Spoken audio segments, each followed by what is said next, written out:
2026 at 4 p.m. I call this regular meeting of the Cape Cod Regional Government Assembly of Delegates to order. Clerk Fletcher, can you please read the opening statements?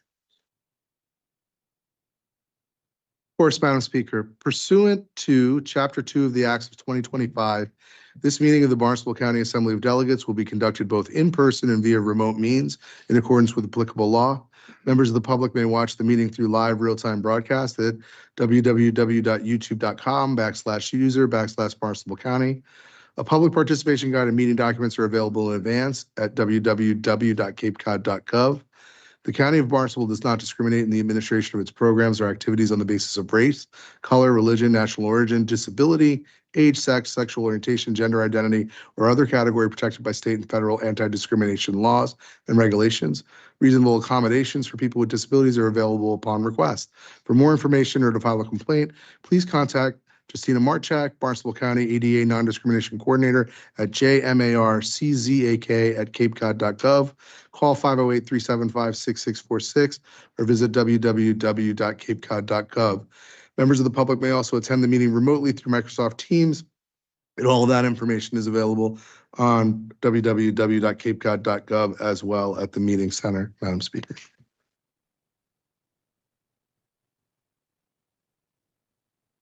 Next on the business calendar is the opening ceremonies. May I have a moment of silence to honor our troops who have died in service for our country and all those serving our country in the armed forces.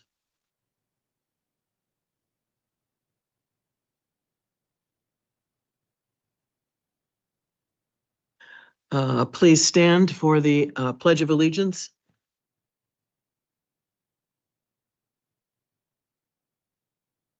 Pledge allegiance to the flag of the United States of America and to the republic for which it stands, one nation, under God, indivisible, with liberty and justice for all. Clerk Fletcher, can you call the roll for the quorum, please?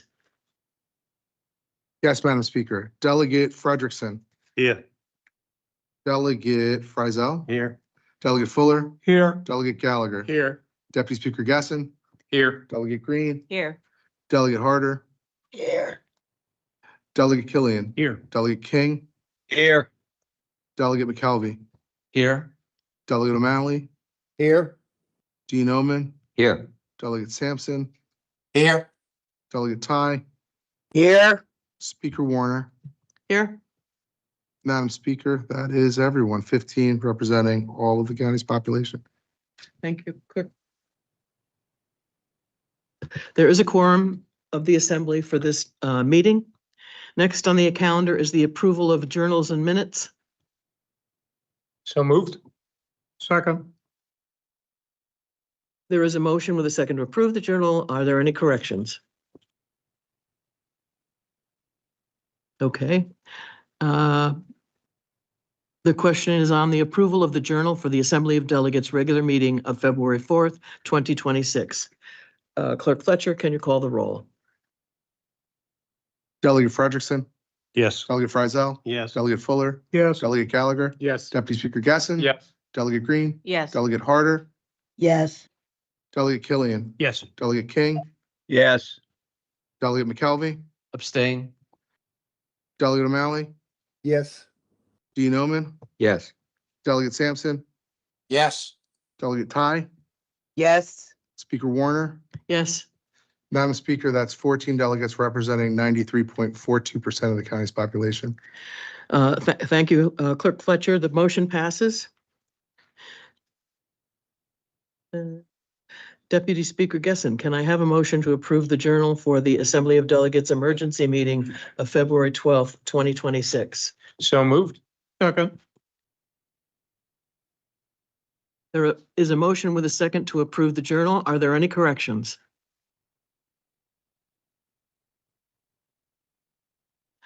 Okay. Would you go ahead and roll? Delegate Frederickson. Yes. Delegate Frizel. Yes. Delegate Fuller. Yes. Delegate Gallagher. Abstain. Deputy Speaker Gessen. Yes. Delegate Green. Yes. Delegate Harder. Yes. Delegate Killian, Yes. Delegate King, Yes. Delegate McKelvey, Abstain. Delegate O'Malley, Yes. Dean Omen, Yes. Delegate Sampson, Yes. Delegate Ty, Yes. Speaker Warner. Yes. Madam Speaker, that's 13 delegates representing 90.91% of the county's population. The motion passes. Next on the calendar is the adoption of the order of business. So moved. Deputy, oh, go ahead, Deputy Speaker Gessen, can I have a motion to adopt the order of business? I move that we adopt the order of business. There there is a motion with a second to adopt the order of business. Is there any discussion?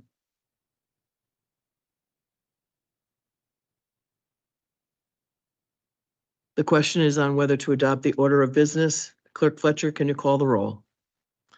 Yes, Madam Speaker. Delegate Frederickson, Yes. Delegate Frizel. Yes. Delegate Fuller. Yes. Delegate Gallagher. Yes. Deputy Speaker Gessen, Yes. Delegate Green, Yes. Delegate Harder. Yes. Yes, sorry. Delegate Killian, Yes. Delegate King, Yes.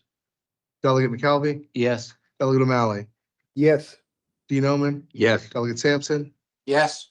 Delegate Ty, Yes. Speaker Warner. Yes. Yes. Madam Speaker, that's 15 delegates, unanimous. Thank you. Next on the business calendar is the Committee of the Whole. Deputy Speaker Gessen, can I have a motion to enter into the Committee of the Whole to consider communications in items 9 and 10 informally? So moved. Second. There is a motion with a second to enter into Committee of the Whole. Is there any discussion?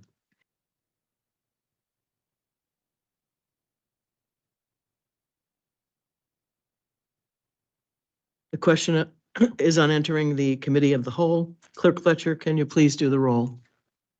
Yes, Madam Speaker. Delegate Frederickson, Yes. Delegate Frizel, Yes. Delegate Fuller, Yes. Delegate Gallagher, Yes. Deputy Speaker Gessen, Yes. Delegate Green, Yes. Delegate Harder, Yes. Delegate Killian, Yes. Delegate King, Yes. Delegate McKelvey, Yes. Delegate O'Malley, Yes. Dean Omen, Yes. Delegate Sampson, Yes. Delegate Ty, Yes. Speaker Warner. Yes. That's unanimous, Madam Speaker. The motion passes. Next on the calendar is communications from members of the public and officials. First, we have a public hearing on proposed ordinance 2026-05 to authorize the appropriation and transfer of $347,731 from the Capital Stabilization Fund for the First District Courthouse Chiller Underground Piping Replacement Project. The public hearing is now open. Are there any members of the public who would like to speak on this ordinance?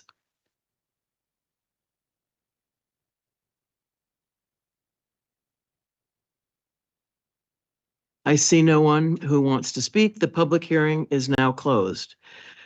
Next is general public comment. Is anyone here from the public who wishes to speak to anything either on this calendar or in general? If you would like to speak on the transfer fee petition as a member of the public, you would do so now. What's that? We're going to start from here, right? Oh, there's more than that. Okay.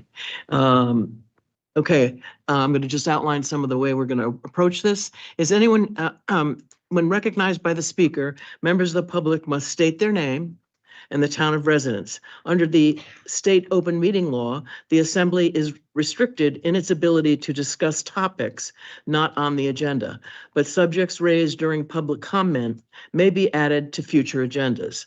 Public comment period is not a time for debate or discussion with or amongst assembly members. All meeting attendees must refrain from commenting until recognized by the speaker and are encouraged to present their remarks in a civil and respectful manner. Each participant is allotted up to 3 minutes to comment once. The speaker may exercise their discretion to offer another additional time to a commenter.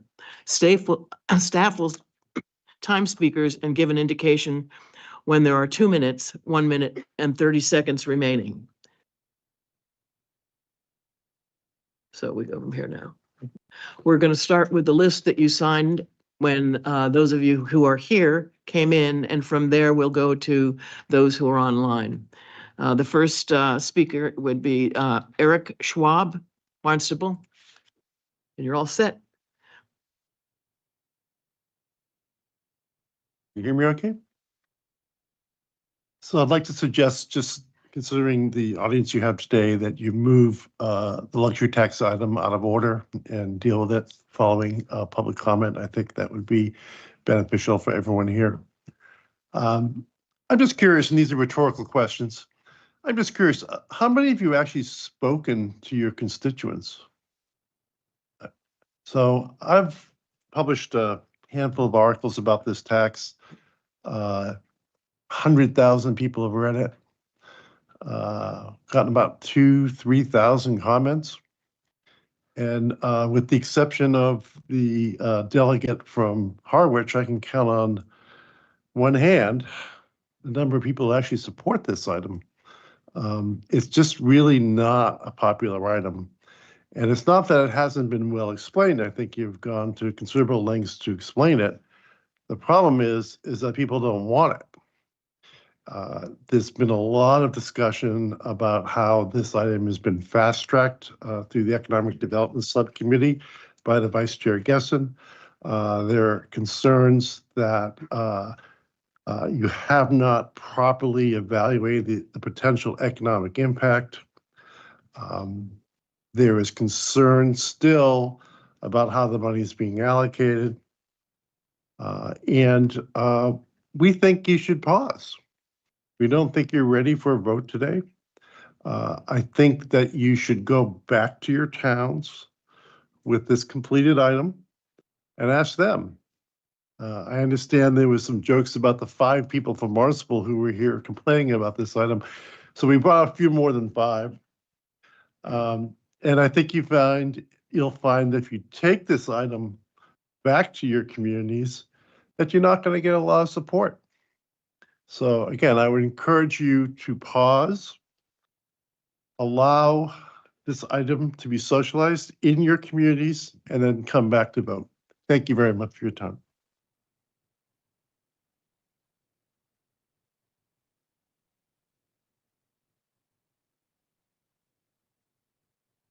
Good evening, friends. Before you start my clock, I just have one quick question. Because it appears as though there may be a vote taken today. Have you Madam Speaker. arrived at? Point of order. Can we know where this gentleman's from? I didn't hear where he's from. Would you please, I can do that. I just don't want the clock to stop until my question is answered. Thank you. My name is John Julius. I'm a resident of the town of Barnstable. I've been here before. You know my real estate career. I've sold over 6,000 homes in my career. Before I begin my remarks, have you arrived at who will pay this tax? It's not a fee, it's a tax. Would the buyer or the seller be paying the tax? Then I can start my remarks. Has that been determined yet? Not determined. at this point, we're not really engaging a lot of questions, but let me just. It's extremely, no, it's, No, we've answered it a number of times in a lot of meetings already, but let me just say that the reason that the transfer fee was set up the way it was so that each town had the right to decide who pays the fee. We are not dictating that. They can say it's the seller, they can say it's the buyer. And your town could say it's the seller, and the town next to you could say it's the buyer. Okay. It's part of the flexibility of the way it was drawn so that each town was actually doing their own thing. Thank you. with all due respect, Madam Speaker, this point of meeting order, shouldn't, point of order, what? point of order. Wayne? Yes, Stop interrupting me. Madam Speaker, we have very specific guidelines and rules for public comment. We are prohibited from making any comment to what a speaker says.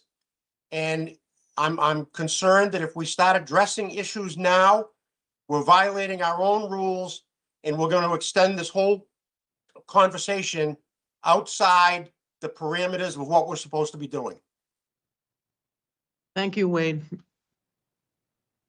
we're not going to answer questions anymore, so. No, no apology here. This meeting shouldn't be taking place, and I'm doing so under protest. Now I'll begin.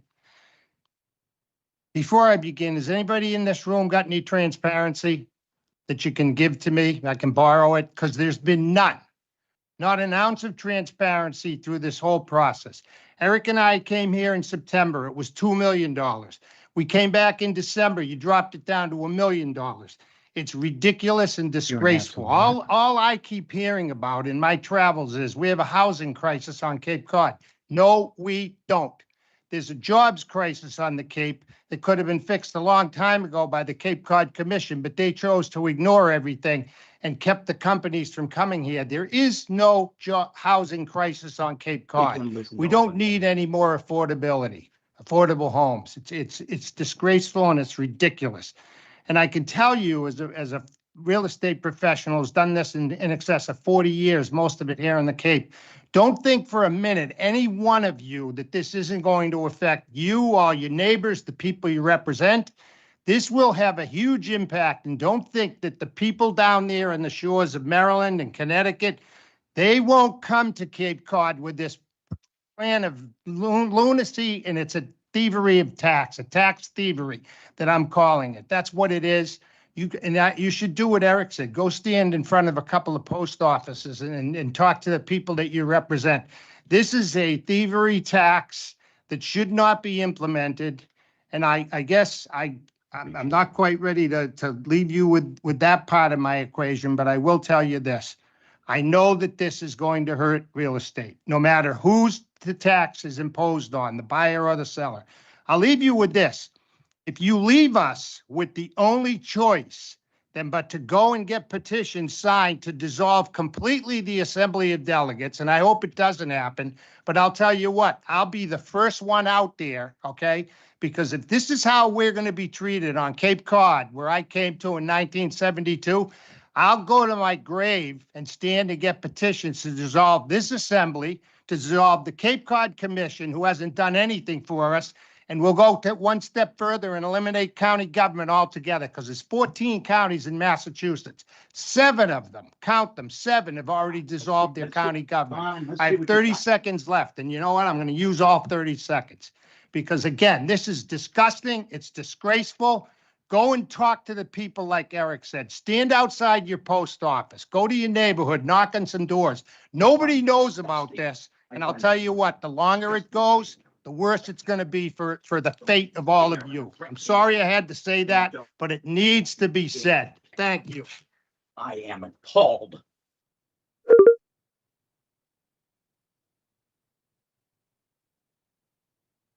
Next is Cliff Carroll.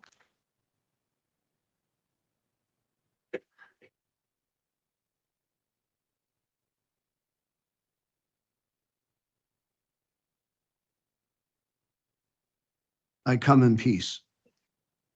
Not really, though.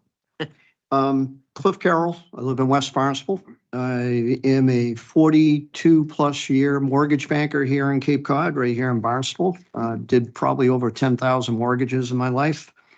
I also sat on the board of directors for Housing Assistance Corp for 6 years. And I was also a director on the finance committee. So I'm real aware of how things work and what's needed and the whole thing. I agree with Mr. Julius. This tax, and it is a tax, and while I'm on that subject, and I'm going to make this quickly, Wikipedia definition, tax. A tax is a mandatory financial charge or levy imposed on an individual or legal entity by a governmental organization to support governmental spending and public expenditures collectively or to regulate economic activity through measures designed to mitigate negative externalities. It's a tax. This is not a fee. It's a tax. I'll go down my list real quick. Number 1, is someone speaking? I'm sorry. High value. $1 million is not high value. Right now, the average home and sale on the Cape in overall is close to $880,000. We will be at 1 million as an average home sale within months. To put this floor at $1 million is ridiculous. You're going to, tax everybody from elderly folks that clipped coupons to pay for their home beyond, but the taxes are ridiculous as far as that goes. Tax versus fee. I just told you the definition of a tax. Let's just call it what it is. The floor of $1 million is ridiculous. Even in Nantucket, I have a real estate company in Nantucket also. They have a transfer fee on their warrant for this upcoming spring. They're setting theirs at a floor of $2 million and they're putting in there 0.5%, not 0.5% to 4%. I'm going to cut to the real chase real quick here because apparently my time started running before I spoke. You have a chart in your own documents that gave an estimate based on 24's real estate sales. We're probably up 20 or 30% from these numbers. You showed total gross revenues of $60,975,000 if you put a 4% tax over 1 million. That gives you the 10% administrative fee of $6,975,000. Is it really going to cost that to administer this program? The town of Barnstable, based on this, contributes almost 25% of all of the county's income based on real estate sales. I think that the town of Barnstable should take the advantage and withdraw from this. I'm sorry, but I was being timed before I began to speak. Okay. Okay. Thank you. I appreciate all your time. Mr. Frederickson, you do a fantastic job representing Barnstable, and I greatly appreciate it. This is incomplete, undefined, and there is no way that this is ready to be passed today. I hope the delegation defers this to a later date, but it's an incomplete act right now. Thank you very much.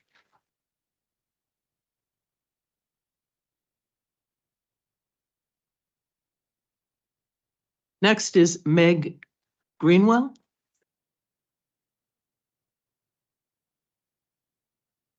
I am Meg Greenwell from Marston's Mills, Barnstable. Here to add my voice to those opposed to the proposed tax. And I think I'll just read you my email so I don't ramble and use up all the time. Excuse me, we're having a hard time hearing you. Do you have the mic on? I Yeah. believe it's on. Okay, that's fine.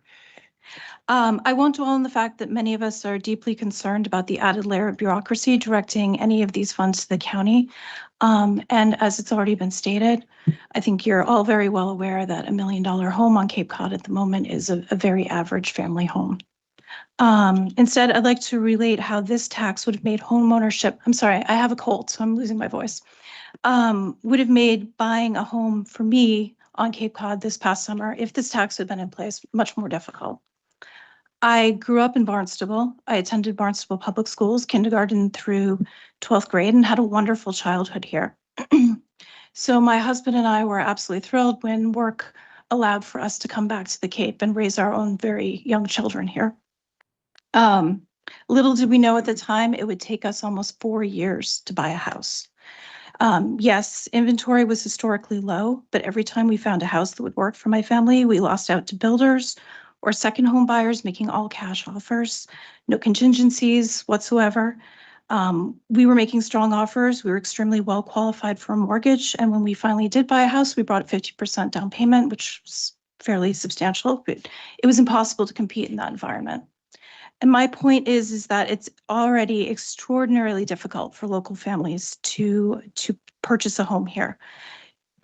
The intense competition, the high mortgage rates, the crazy insurance prices recently meant that I guess in the end, we ended up having to spend over $1 million to buy a house. So this would have affected us. Whether the seller pays for it or the buyer pays for it, we all know that that is eventually going to be put onto the seller. My home would have been $22,000 more expensive. So I think you just need to think about the financial realities of the seller as well as the buyer. People have to pay off their capital gains. They need to pay their broker. They are funding nursing home. They're trying to purchase another home. This is absolutely going to be pushed onto the buyer every single time. So I'm just asking you to please vote against this measure. While your intentions may be good, adding another layer of cost is going to make it harder for people like me who are not affluent second home buyers. I'm just someone who wants to raise my children near my parents, my grandparents, in the family where in the town where my family has lived for many generations. So please don't do this.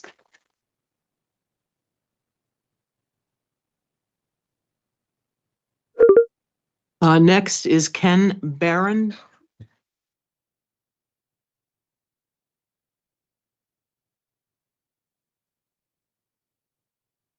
Yeah, Ken Barron, Town of Barnstable.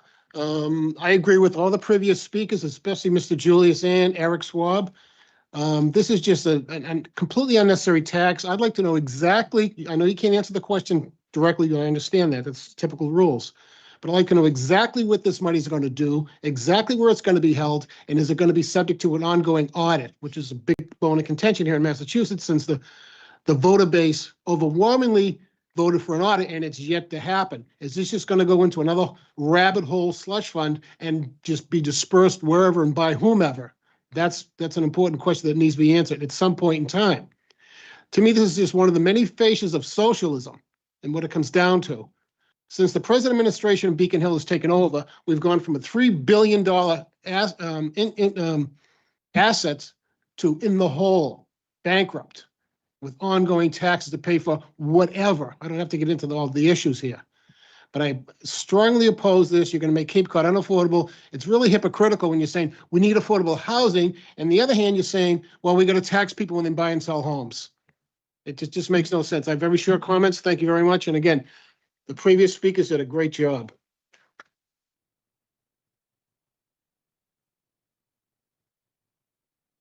Mary McKenzie.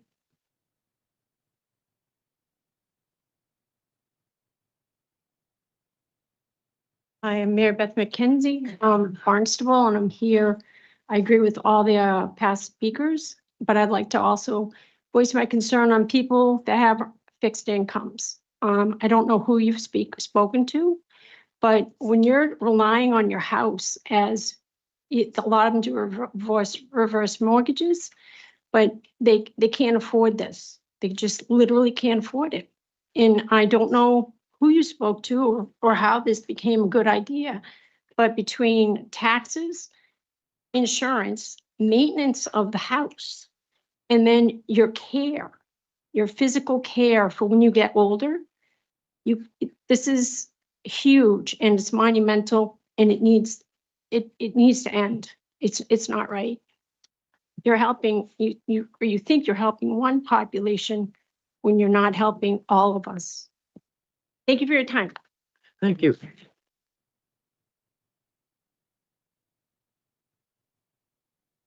Jean Farini.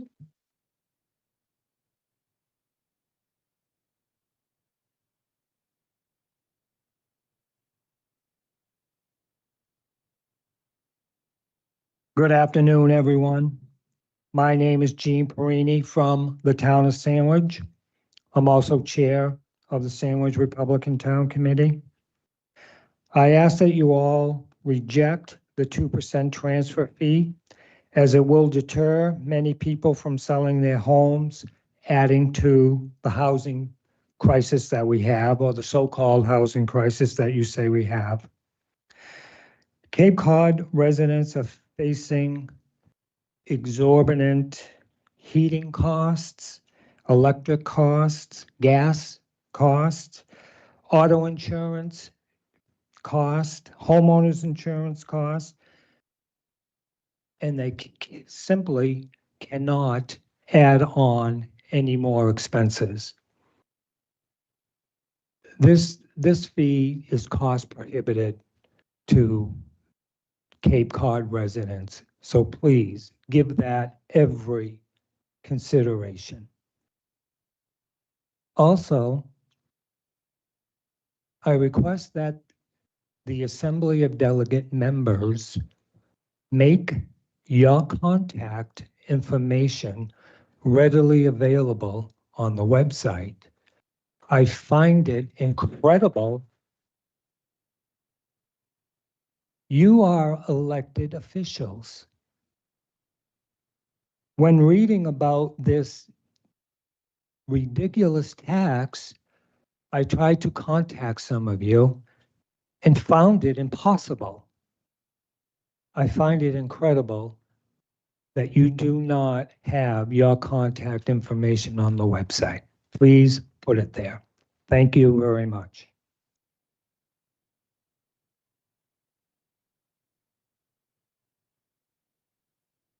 Michael Frazier.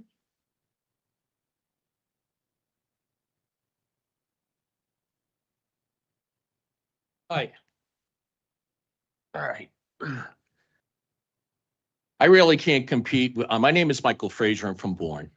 I am not a resident of Massachusetts. I want to make that clear. I'm just a tenant now in the state.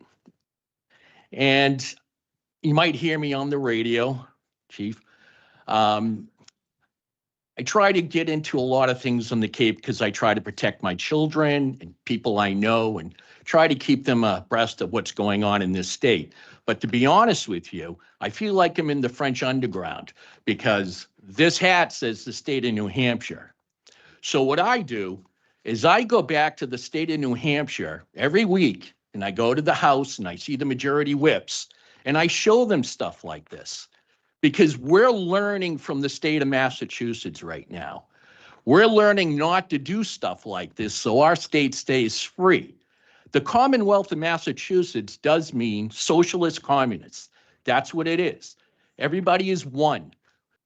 The Pilgrims, when they first came here, they all died off in the first year because they had nothing to offer, because they were socialized. In the second year, they all had to do something to make a product so they could survive. That's how Massachusetts was born. We don't do that anymore. So now we're going to take a tax like this and again, throw it on the people that want to sell their homes. And we talk about affordability. These guys are right. There's no housing crisis here. I'm a contractor. I have 4 businesses and 2 in New Hampshire. And I'm the one that's been on the radio trying to get everybody, electricians, plumbers, everybody off the Cape to move to New Hampshire because we're a friendly state. You guys are shooting yourselves in the foot. You got to understand that you have grandchildren. You want them to move to New Hampshire or Vermont to Tennessee, somewhere else? I mean, Vermont is a pretty liberal state and they don't have this type of lunacy. So I think you really have to think about it as business people. And if you want to get into the real estate business, then have the county just start a real estate company because this is ridiculous. Have a good day, guys.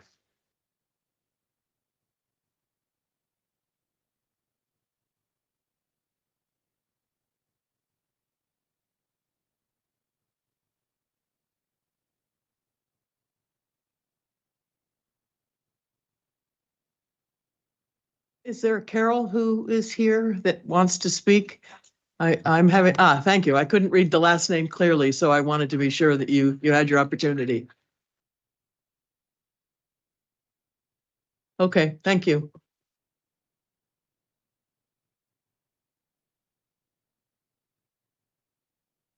Suzanne O'Keefe. Okay, thank you.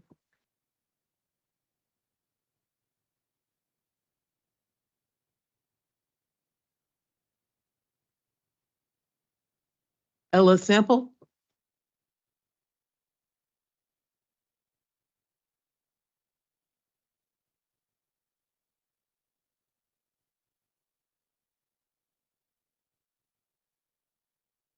Good afternoon, Assembly. My name is Ella Sampu. I am also from Barnstable, and I'm the proverbial child and grandchild of Cape Codders who bought homes here in a bygone era. I've waited tables, I've landscaped, I've taught in public schools. I have a college education and I'm currently working on a master's degree. I've been working since I was 14 and I still pick up a second job every summer because the extra money makes a difference and I cannot afford to own a home on this peninsula. I can't imagine how out of reach that dream is for somebody with less advantages in life than myself. We have an indisputable problem that spiraled out of control during the pandemic when multimillionaires and billionaires scrambled to buy up spare homes on Cape Cod and pulled the ladder up after them. This has had a negative impact on local people, and a real estate transfer fee is a real opportunity to mitigate this damage. This fee isn't meant to target the concerned retirees in this room. It's meant to reallocate resources from second homeowners who treat this place like a vacation land and leave their homes empty for most of the year. Towns across this peninsula have repeatedly passed home rule petitions that get ignored by the state, and this is an opportunity for those towns to finally be heard. This fee allows for a lot of local control. Towns can decide how this money gets spent.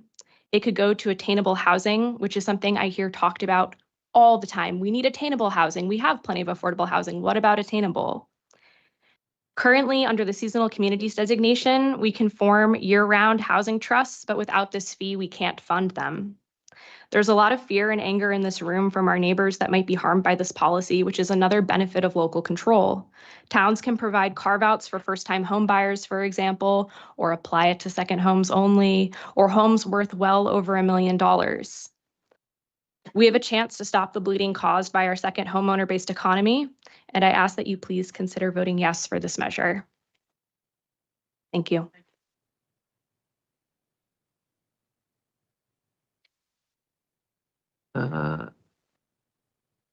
Kit Darsh, is it?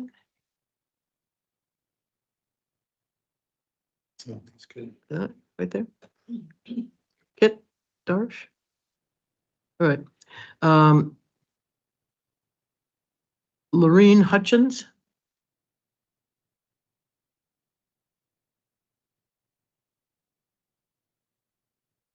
Good afternoon. I am a resident of Cape Cod for 30 years. I live in Hyannisport. Originally, we bought our home as a vacation home, and now we live there full-time for the past 5 years. I think everything that people have said previous to me, I agree with everything. And the only thing I'd like to reiterate, I think it's really important that you make your contact information available to your constituency. It is very difficult to get in hold of any of you. Thank you. Thank you. Brenda Lee.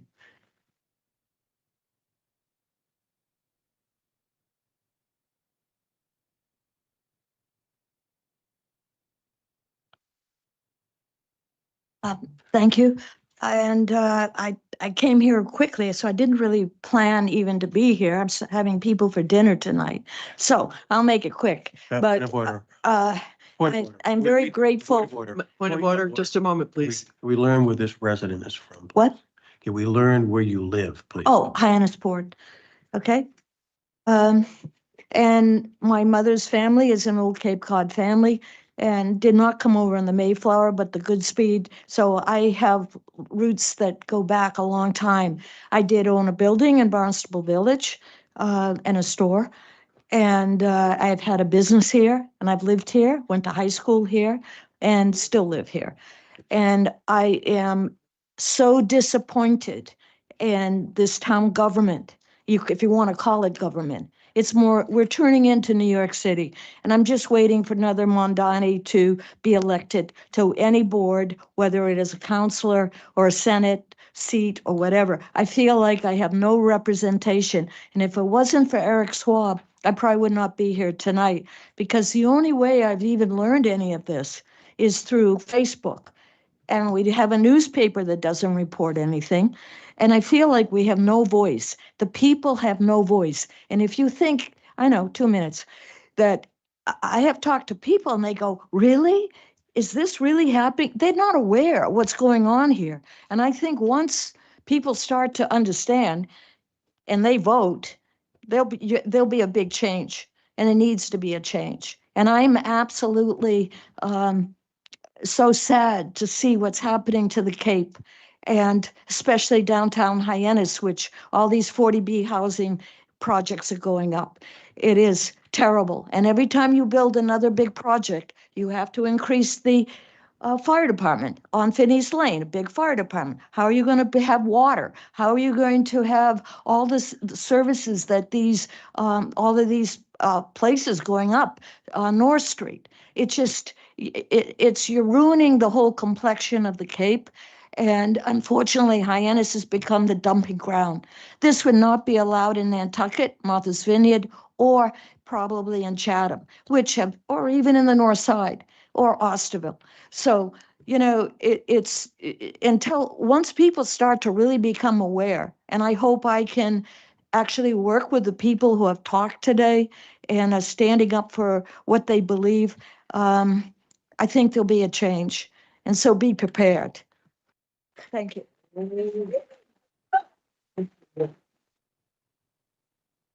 Is there anyone else in the room who wanted to speak but did not sign the paper? Okay, the lady who just stood, come. I can't hear. Come to the microphone, please.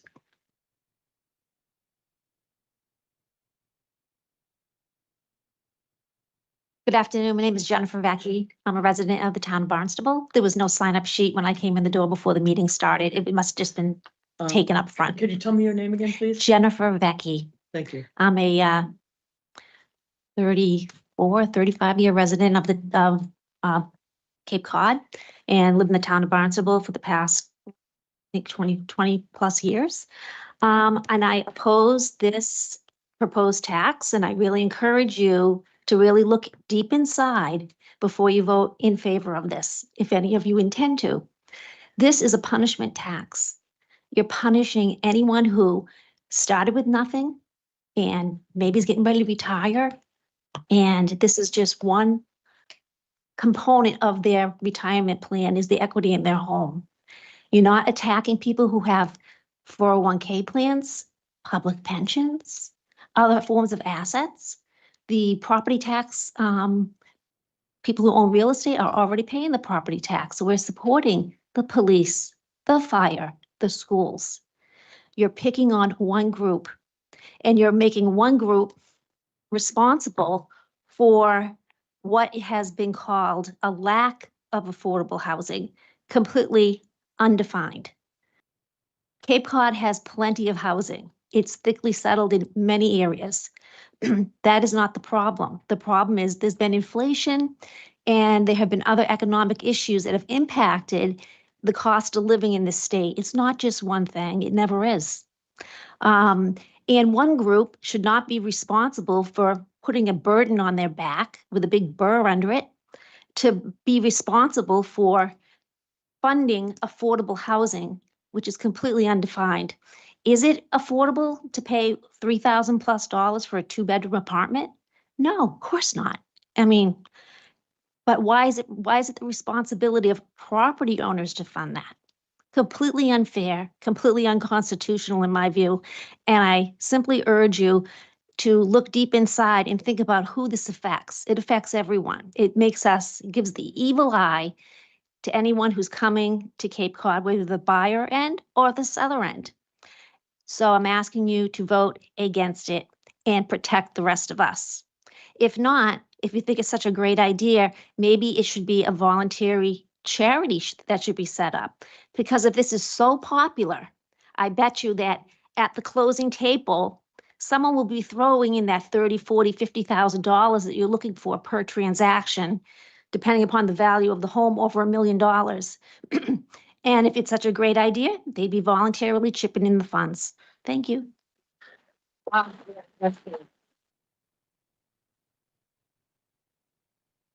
There was a gentleman I think there's a gentleman in the back. Yes, sir, would you like to come up to the microphone, please?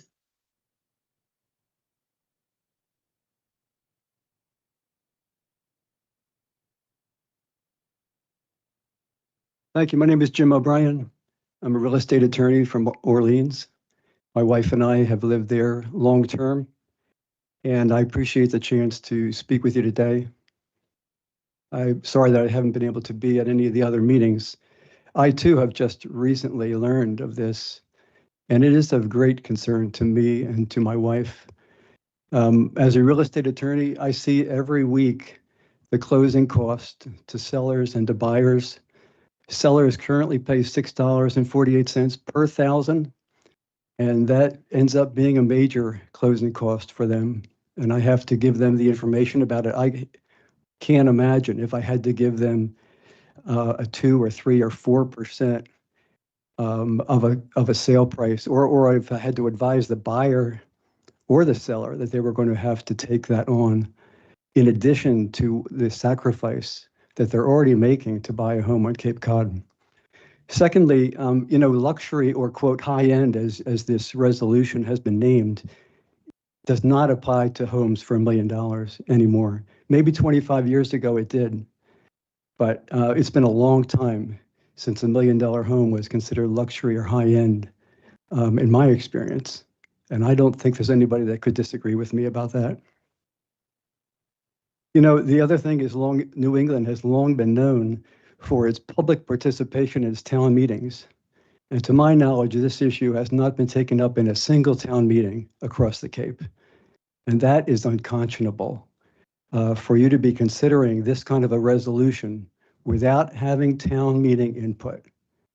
I don't know where you come up with that. And I have all respect for you and your position, the time that you put in, but to not have this come the other way and have originated from town meetings and come to you after it's already been to the voters is totally unconscionable and unreasonable to me. The other thing is, in the past 5 or so years, I know from speaking in Orleans, there have been major affordable housing projects. In Orleans alone, over 200 units are either built currently or proposed to be built. Now in the past 25 years, I'm not aware of any other developments in Orleans that were more than 1 or 2 homes. Now, maybe in the 70s and the 60s, there were some that went in, but to add 200 homes in Orleans, there's been no consideration for infrastructure. There's no talk about roads and schools and police and fire and water and sewer and the impact just of the Orleans additional or affordable homes that have been put in, let alone what might come from this kind of a major influx of cash to each town to be designated for that. I appreciate your time and appreciate just asking that you would put this for some future consideration and delay the vote today. Thank you. Is there anyone else in the audience who would like to speak who has not? The gentleman in the back.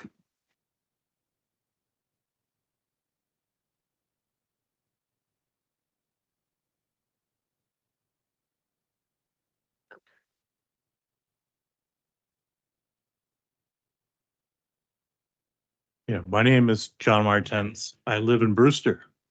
Been here for decades. Started with nothing, bought a house, fixed it up, rebuilt it, fixed the barn, improved my property. Started a company, ran that for years, finally retired. I learned about this yesterday through an email from United Cape Patriots. Very few people knew about it. I tried to get other people to come, but they didn't know about it. Anyway, I just think this $1 million number is absurd for Cape Cod. I mean, my house is not a fancy house or anything. It's still valued considerably over $1 million. It's not on the water. It's not on a pond. It's not on a big piece of land.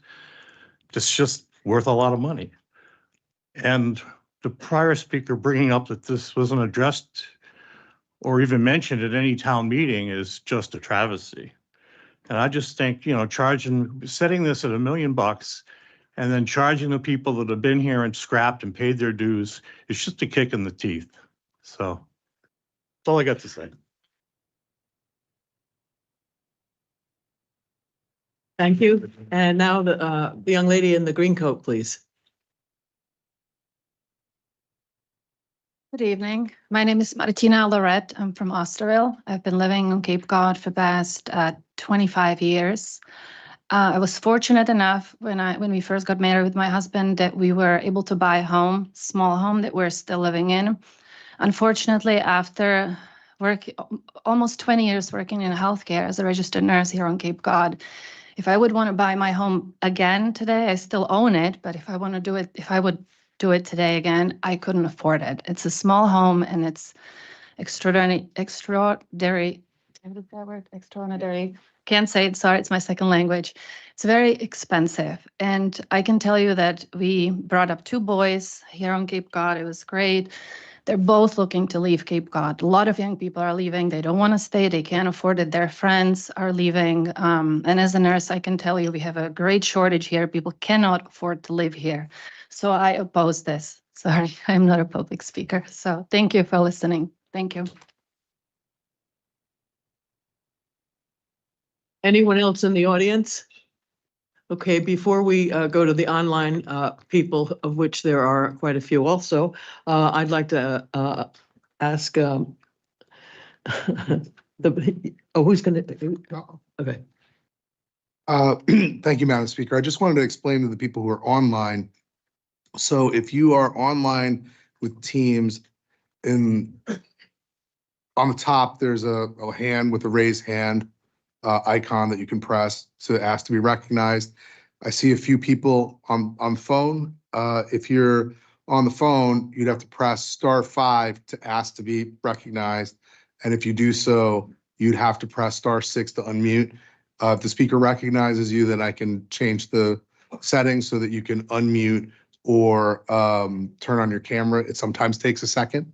So we're going to do the best we can to make that smooth. Point of order, if I might. How are we going to communicate the 3 minutes, 2 minutes, and 1 minute to the people? But people on the phone and people that, I mean, how's that going to work?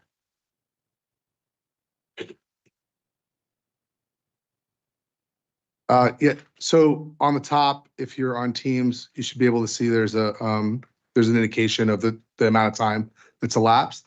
And if we have someone who has to be recognized on the phone, I suppose we can break in and kind of let them know how much time has elapsed, but we'll try to be polite and not interrupt people too much and do the best that we can with the technology we have.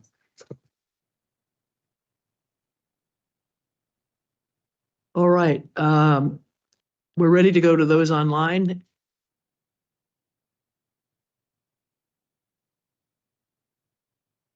Him first.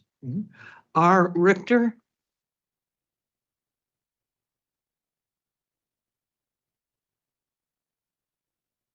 Hello, can you hear me? Yes. Excellent. My name is Raphael Richter. I grew up on Cape Cod and I'm a resident of Truro, where I own a home and I'm a taxpayer.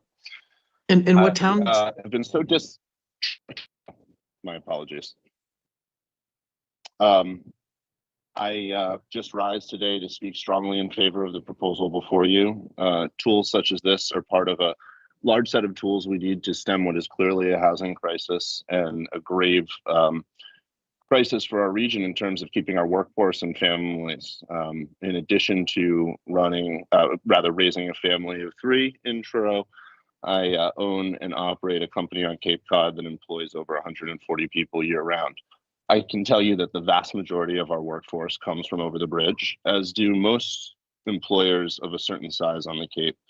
A previous speaker spoke to the question of whether jobs or housing are the issue.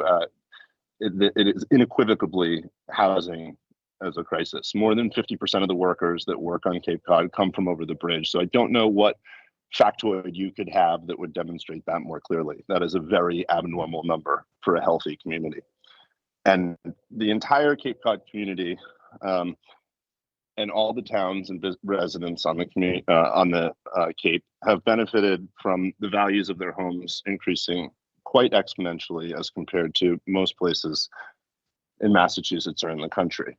And it's totally reasonable to ask folks to pay a tax on the sale of their home with such great appreciation that they've been so lucky to have over the years in order to help what is a billions of dollar problem in terms of building and developing solutions, as well as non-building solutions such as deed restrictions and other tools that a future trust might come up with. You've also heard a lot of false information in this meeting. Town meetings in Truro and Provincetown have both voted, especially Provincetown, numerous times for a transfer fee. That's on the record. You can easily look that up. And you're hearing from a loud minority. I really hope you know that. There's a very large silent majority that supports this effort and supports whatever it takes to make our communities livable and places where we can thrive as families and business owners. So thank you so much for your time, and I appreciate the hard work that the delegates are doing. And I'm sorry you've had to experience disrespect from some members of the public today. Thank you.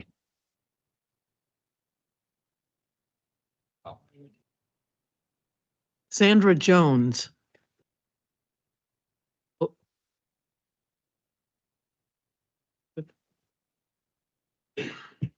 Sandra Jones.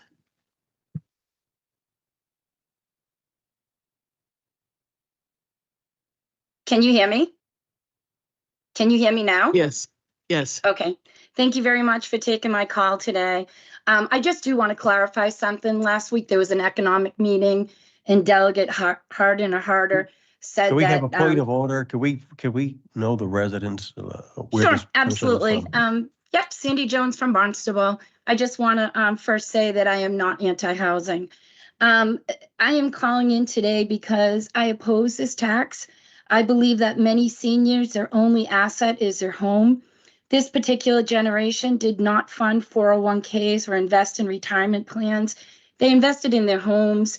They made improvements to their homes. A home, whether it is for retirement or if this particular age group, they have to sell their homes because they need nursing care or whatnot.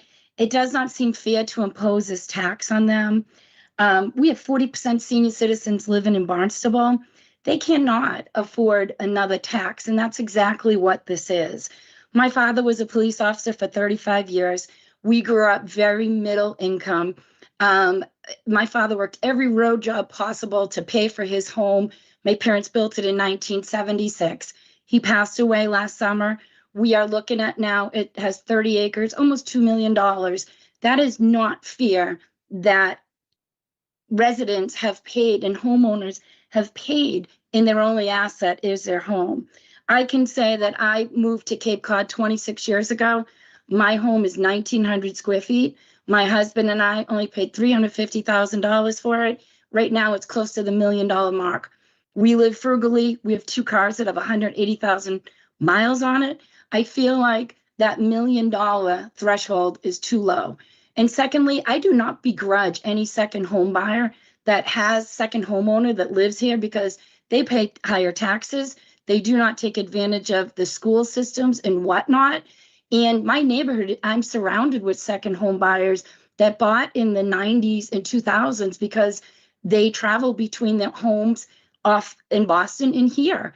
And so I do not begrudge them for that. And I feel like this particular tax, in which I believe it is taken from my pocket to pay for another group of individuals. I looked at the real estate listings in Hyannis and Barnstable under 400,000. There are 13 active listings. If I bought a We have house, half a minute left.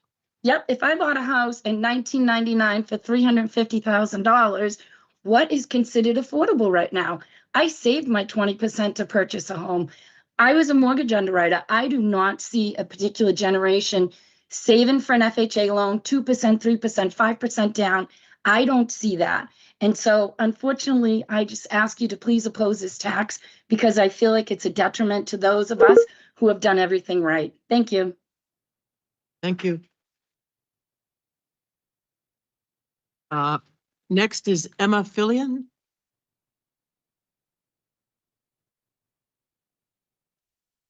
Hi, my name is Emma Hi. Fillion. I grew up in Provincetown. I live there now. And I'm joining this call to kind of speak for some younger folks. I'm 25, and had I not had to come home for family reasons, I would not have. And a large part of that is because I was going to have to move home with my parents. And as someone who has now lived here for 4 years since returning home from college and has decided that I am tired of it, I'm tired of hearing conversations at the bar with friends talking about how we'll never be able to stay here. We'll never be able to create a life here. and trying to do something about that, I've started a group for young people, essentially talking about these kinds of things and just having space. And what I can tell you is that over half of the people who I have come into contact, this is over 100 people at this point at different points, are living at home with their parents or with a family member, over 50%. And those are the people who are lucky enough to either have grown up on the Cape, to have a home here to return to, but then of course they're living with their parents. And then on the other hand, you have the folks whose family, maybe bought that house in the 90s, the 2000s or earlier. And so they're able to move into the family home. I do not think, especially going back to the point where to just discuss the fact of how much home prices have appreciated in the time on the Cape, I do not think that it is egregious to request that people who have this wonderful opportunity to sell an asset that they were able to buy for less than what it is worth now, to share some of that wealth and to help lift other people up. And I think that I can understand to a degree where people are coming from, but I also just want to put it out there that people my age don't even consider it a possibility to continue on living here. And that I think that's an important thing to consider in this decision, because it's just another tool to try and help fix this greater issue. And I would really hope that the commission would consider the future of Cape Cod and the people who will live here year round, not only the people who will buy their second or third homes here. Thank you. Thank you. Cheryl Ball.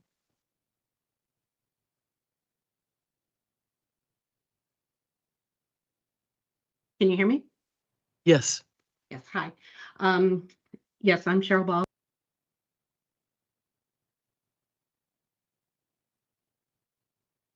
Go ahead. Oh, no, unmuted her. Oh, what do you do?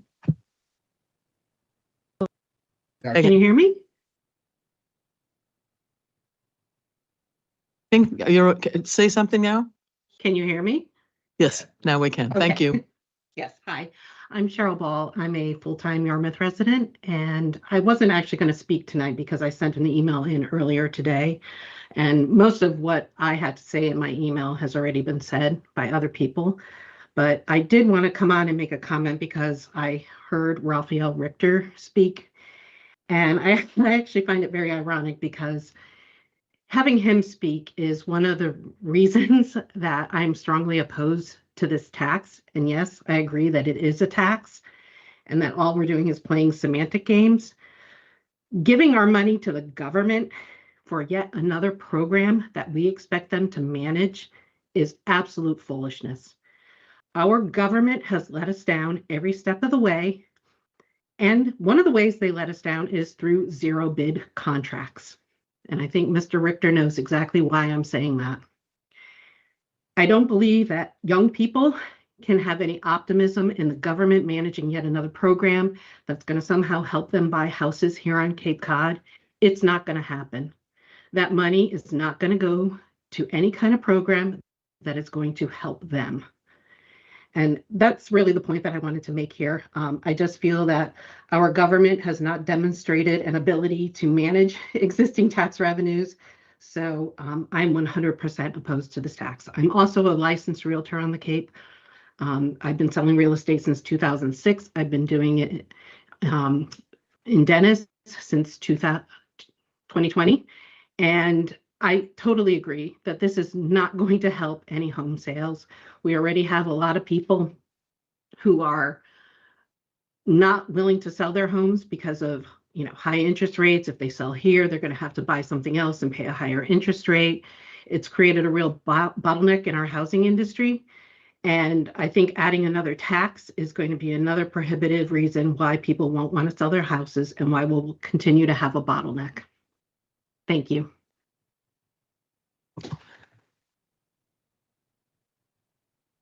Are there any others online that would like to speak?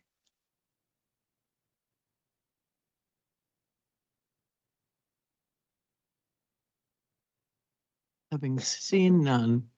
Oh, that's not, she's online? You turn on your microphone, please.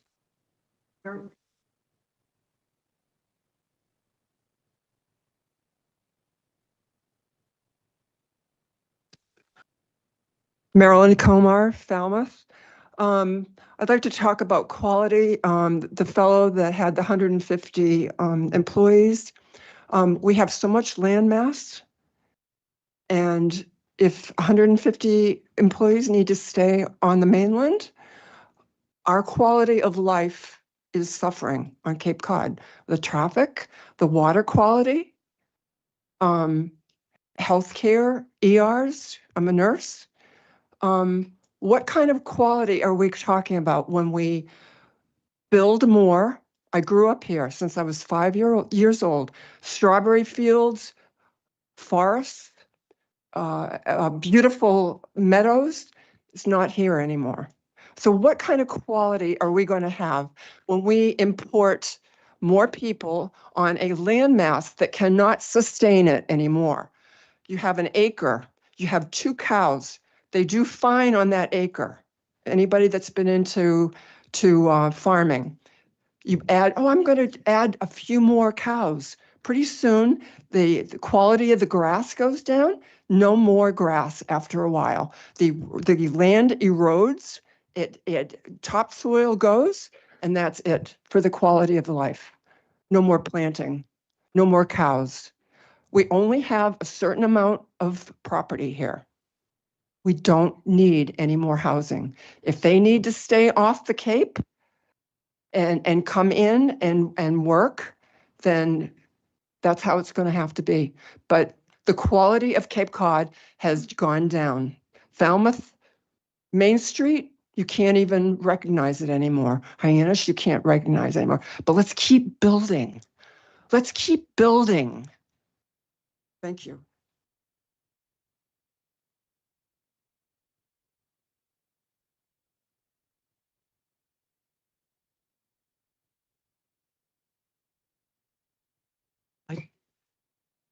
Did you?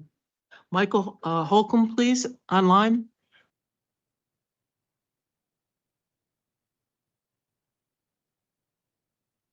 Good afternoon, Madam Speaker and Deputy Speaker Gessen. My name is Michael Holcomb, and I'm appearing on behalf of Senator Julian Cyr and 4 other members of the Massachusetts General Court representing Barnstable County to read a letter on their behalf.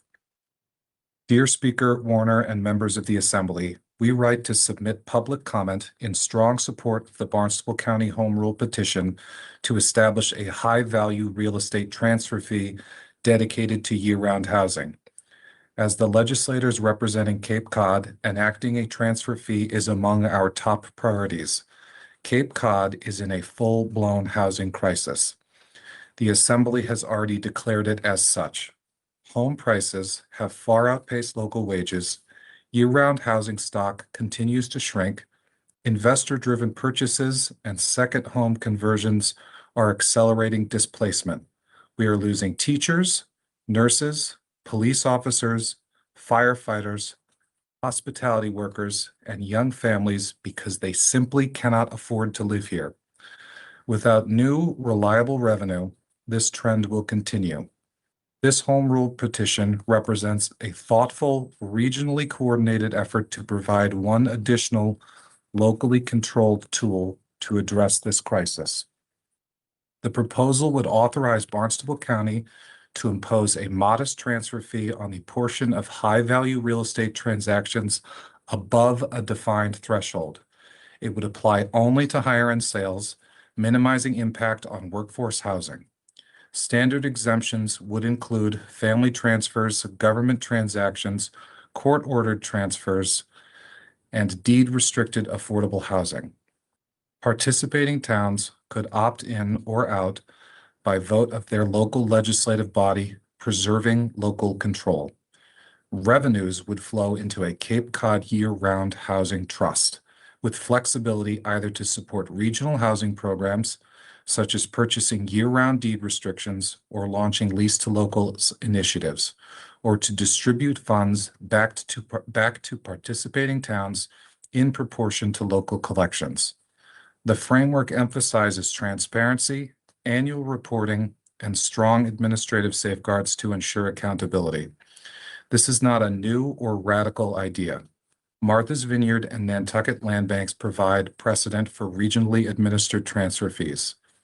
Other high-demand markets across the country have successfully implemented similar tools to stabilize year-round housing in communities overwhelmed by second home and investor pressures.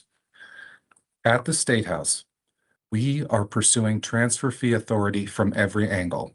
S1434 would create a statewide fee on transactions over $2 million and tie participation to zoning reform. S966 and H4410 would allow seasonal communities to adopt a fee between 0.5% and 2% for housing trust. 6 individual home rule petitions adopted at town meeting from Chatham, Falmouth, Provincetown, Truro, Eastham, and Wellfleet are also pending. We are approaching this housing crisis from every direction. Statewide policy, seasonal community authority, and town-by-town petitions. The Barnstable County proposal offers something particularly compelling, a coordinated regional approach. Just a moment, Mr. Holcomb. I'm sorry, sir. He's got 40 seconds left. Administering a transfer fee requires systems for collection, compliance, oversight, and reporting. A county-level structure can reduce duplication, streamline administration, and create efficiencies that would be difficult for each town to build independently. Housing markets on Cape Cod are regional. Our response should reflect that reality. For many families, the dream of living in a community where they grew up or where they work is slipping away. This petition gives us one possible way to get this across the finish line. Barnstable County needs this tool. Our towns are asking for it. Our residents are demanding action. We urge you move this petition forward so that we can confront this housing emergency with the seriousness it requires. Signed, Senator Julian Cyr, Senator Dylan Fernandez, Representative Hadley Luddy, Representative Thomas Moakley, Representative Kip Diggs. Thank you. Thank you, Mr. Holcomb. Is there any?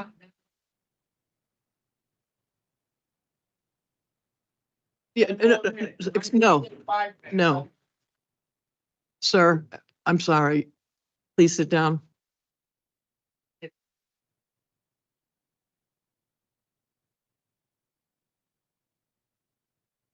Sir.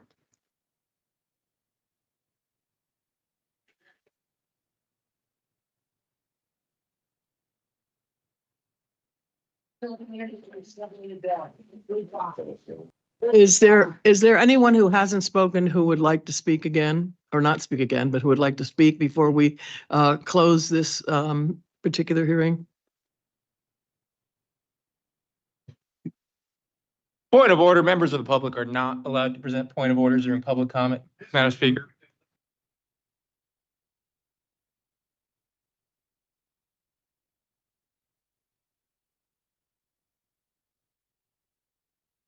Hearing's adjourned.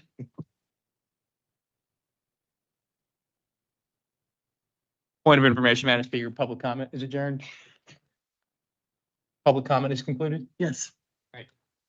What am I supposed to say? Public comment. Instead of hearing? Yes. Excuse me, Madam Speaker. Excuse me, Madam Speaker. May I ask a question? Yes. Since there's a lot of interest in the home rule petition and it's kind of at the bottom of the list, would it be possible to move that up on the agenda? What is it?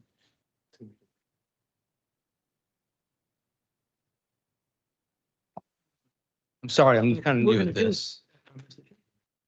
Yeah, we're going to do this on this agenda. It's, we have had the county administrators waiting in the wing to present the proposed budget for the next year. And I really don't want to have them sit there for another hour and 15 minutes. Huh? Point of order, Madam Speaker, we have approved the order already. We've approved the adoption of order of business. That's the calendar, that's the order of business. So I follow the order of business. We've Right. already adopted it. That's fine. I'm Okay. just asking. Okay. Thank you. Okay, thank you. We're just going to take a couple of minutes here for anybody who would like to leave. We have a fairly long agenda and the meeting will continue going on other items. You're more than welcome to stay. But if you would like to leave, we'd like to have that exit at once instead of, in a big group leaving.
Okay, Saying we're gonna need to share.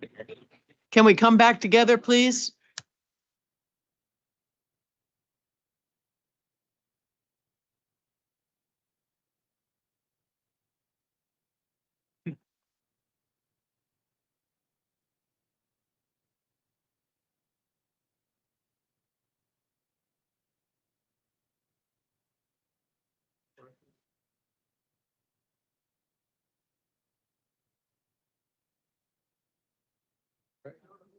You ready?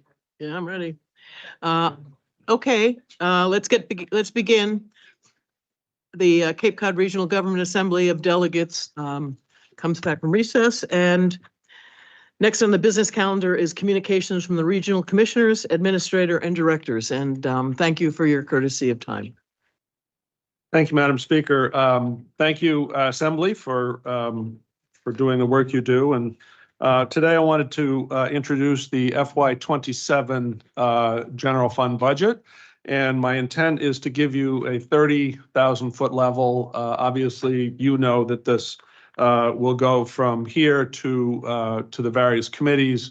And at which point I'm happy to answer questions. And if the committees would like to hear from department directors directly, then you can let me know and we'll make sure that that happens. But and I'd like to just concur that we're not going to do any questions with this because this is what we've been talking about for a little bit. This kind of new format that we're doing, and we will have the opportunity, everybody will have the opportunity in the process of meetings, which will be assigned by the Finance Committee once they meet. Thank you. Thank you. So let me just give you some very high level look, as I say, a 30,000 foot level. I just wanted to remind the Assembly that we prepared a pursuant to the directives that the commissioners laid out early on in the process. I'll give you some of the criteria that the commissioners extended. One was prepare a level services expenditure budget. And we asked the departments to maintain or reduce FY staffing levels as best they could and very carefully examine areas or programs where we can find additional efficiencies and opportunities. Obviously, the rare exception are the priorities that were outlined by the commissioners, in this case specifically the composting initiative, but I'll get to that in a few minutes. We also implored department heads to budget no new general funded staff positions in FY27 unless projected revenue substantially outweighed the additional expense of a new position. I can tell you, won't make you wait till later, I can tell you that we have seen a reduction in the overall staffing levels at the county in the FY27 budget. Every time we experience a position vacancy, both this year and in FY27, regardless of funding source, whether it's general fund or grant, it does provide us, excuse me, the opportunity to thoroughly review that position, that existing position description and workload, and make revisions, any revisions which might be beneficial to the county. So that's a regular activity that we do this year, and we will continue to do it next year.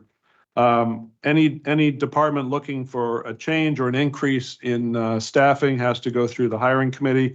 And so we implored the department heads to think very creatively about how to do things differently and use some creativity when identifying efficiencies that can help the county provide a sustainable budget.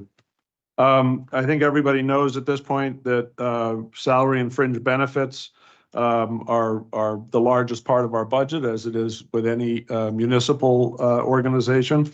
But we do want to make sure that we budget accordingly for any partially grant-funded positions. So we want to make sure that the general fund and the grant equally pick up whatever is allowed.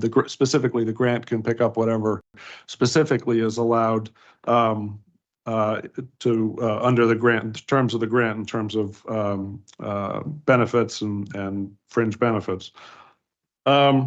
The commissioners also asked that the FY27 operating budget be built using several assumptions. One is annual performance, step increases, anticipated retirements, any sick time buybacks, and so forth. We assume a cost of living adjustment of 2%. We assume a fixed expense increase, 5% for natural gas. And keep in mind, this is several months old now. We project 5% for natural gas, 15% increase for electric rates, 12% for various insurances, and with the exception of health insurance. And at the time, we were projecting a 15% increase in our group health insurance. So the budget that you have in front of you contemplates a 15% increase. We do know that the municipal health group met at the same time last Wednesday as the commissioners were meeting, and finally determined that they were going to cut some of the benefits, the drug benefits specifically, and come up with an 8% increase. So we relatively pleased with that news. I will give you department by department breakdown of where we see changes. In this budget, you will not see major changes. You will see a couple of new initiatives, which we've talked about in front of this body a number of times, but I will identify those as we go along. Keep in mind some of the goals that the county laid out in its goal setting session back in January are achieved in this budget, specifically consolidating IT purchases into the IT department. That does a lot of things. That makes sure that we are consistent in our technology purchases. We can centralize it. We can now plan those purchases a little bit better than just we'll replace it when it breaks. And so that obviously is in this budget. We've consolidated, with the exception, I will point out, of facilities, dredge, and there's another department. But in those cases, we get reimbursed. In facilities cases, we get reimbursed for all our expenses from the state. So we left the IT line item in facilities budget, and similarly, dredge department is treated as a enterprise fund. So we wanted to make sure that the IT expenses were incorporated into that enterprise fund. Obviously not a huge amount of money, but I just wanted to point that out because it will, you'll see IT lines in those particular budgets. We tried in this budget, we are trying to begin the process of consolidating communications functions. So far, number of departments engage communications professionals either on a contract basis or on an employee basis. And we are trying to shrink that footprint, but yet provide the same level of communication as we possibly can. This budget also, I mentioned composting before. This budget will advance the Upper Cape composting project, which has been in the works for a number of years now. We've allocated or proposed appropriation of $75,000 will be used to secure the property and permit the property for the intended use. 30,000 of that will come back to us from the 4 Upper Cape towns, and the county will be fronting 45,000 on that initiative. We've also consolidated early retirement provisions into one location instead of having each department pick up the tab for things that they really can't control. So that's been consolidated under our fringe benefit line item into one location. So I mentioned health insurance. I mentioned some of the drivers of the budget. Retirement assessments have increased, and they do almost invariably due to increasing salary and also increasing number of retirees. So we will continue to see that line item at stable or increasing amounts over the years. Shared Regional Housing Office adds $157,000 to this budget, but it also is offset by the fees that we will charge the towns for that. I mentioned utilities, a major driver of the budget. We've also added an updated classification and compensation study into this year's budget. The Cape Cod Commission is doing the same thing, and we want to make sure that we are tracking where we should be paying people in conjunction with the commission. I will point out, just in general terms, our expenses, if you back out things that we will get paid for instance, the shared regional housing program, our general fund increase is 3.17%, which I think is in keeping with the towns, very much in keeping with the towns. 2.6% of our overall increase is attributable to things that are adding to the expense, but we are getting reimbursed for from the towns. So I just wanted to point that out. We also have a couple of line items that will stick out, or revenue on the revenue side, IT. I think everybody here knows that IT provides services to some degree to 6 and likely 7 of the Cape's 15 towns, and you will see that revenue in that department is up. That reflects our current obligations for service that we're getting compensated for, and was previously considerably under budgeted on the revenue side. You'll also see an increase in court revenue of 21%. Which represents reimbursement for several facility department capital projects and other services that the county provides for the trial courts, and so you'll see that increase. Again, that's an increase on the expense side, but it's a reimbursement on the revenue side. We have increased lab revenues, which is good news. We are looking, it reflects the fee increases that were adopted the last year, end of last 2 years ago, I guess, so last year, and also reflects the increase in volume that we're seeing in the water lab. And I'll get to the expense side of that in a moment. So let me very quickly run through what the highlights on the expense side. So I started out by saying there's not a lot of major changes. So I apologize if this is going to be boring in advance, but I like boring. It's good for the county. Regional housing services. I mentioned that we are providing the money to fund the consultant for the shared regional housing. 14 of the 15 towns are participating in that, and so we will see reimbursements back from that. Upper Cape composting, I've already explained that. Information IT, information technology, we have consolidated, as I mentioned, into one line item all the county's purchases. And I make it sound like that's millions of dollars, but it increases that particular line item by $18,000. And again, I pointed out because of the percentage increase, or you'll see a large increase there, not because it in itself is a huge dollar item. And the finance department is reducing its overall staff count by 1, and you'll see a reduction in salaries for one employee, one position that is being eliminated, and that is one of the grant fiscal officers. We are going to, this year, FY26, in front of you at tonight's meeting, is a transfer of $70,000 to consulting services away from salary line item. And we are carrying that same principle through to the FY27 budget because we're getting to the point where it's better and more efficient and economical for us to engage a consultant to do that services than engage an employee. So also in finance, we have, you'll see an increase in the professional and technical line, which is in anticipation of additional fees that we need to pay to the Massachusetts Clean Water Trust, which is funding the PFAS capping project at the old fire training academy. You'll also see software and hardware maintenance increase.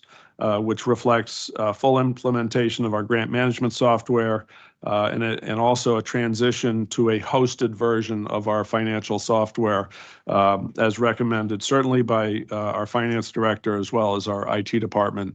Gets us away from the liabilities associated with cybersecurity, cybercrime activity, and we want to make sure that we can shift that liability to our provider. I guess shifting to facilities, really, they're by building, there's not a whole lot of change to the facilities budget. I will point out one major change, and that is the what we know as the innovation building, which is the building at the far end of the complex in back of me. That is now, well, has been owned by the sheriff, and we are transitioning out of that our operation out of that building as of March 1st, and therefore we will no longer be paying the expenses on that building. So those expenses add up to about $80,000 a year. Obviously, that will be transitioned to the sheriff's office, and we will be away from that building. Shifting to the cooperative extension. The only real and major change in cooperative extension is the addition of $15,000, and that is potential moving expense. The cooperative extension leases space, as I think the Assembly knows, in Yarmouth, and that is up for renewal this year. So in the I hope unlikely event that the extension has to move, then that $15,000 has been budgeted to cover the cost of moving.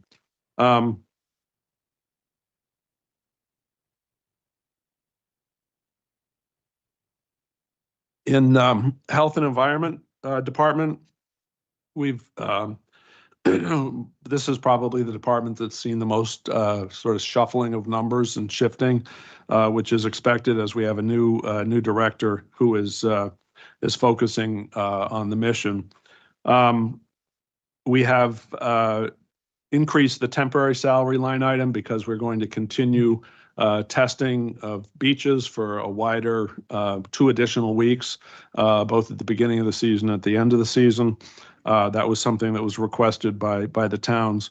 We've also increased the equipment line item by $17,000, which is very noticeable, and that is to cover the cost of a new soil gas meter, which is used to test landfills. So county tests almost all the capped landfills on the Cape, and so the gas meter is beginning to fail, and they need a new one. So again, not a huge amount of money, but it's dramatic when you look at the actual line item. We have an increase in salary on the health department of $81,000. That increase represents the added position of deputy director and the elimination of the part-time business manager position that we had previously carried. Lab materials, this is one that you will notice. Lab materials line item is increased by a little over $72,000, and that reflects one increase in our testing volume, which is good, but it also is a reflection of the skyrocketing cost of lab materials and clearly outpacing inflation, clearly. So that is budgeted in there.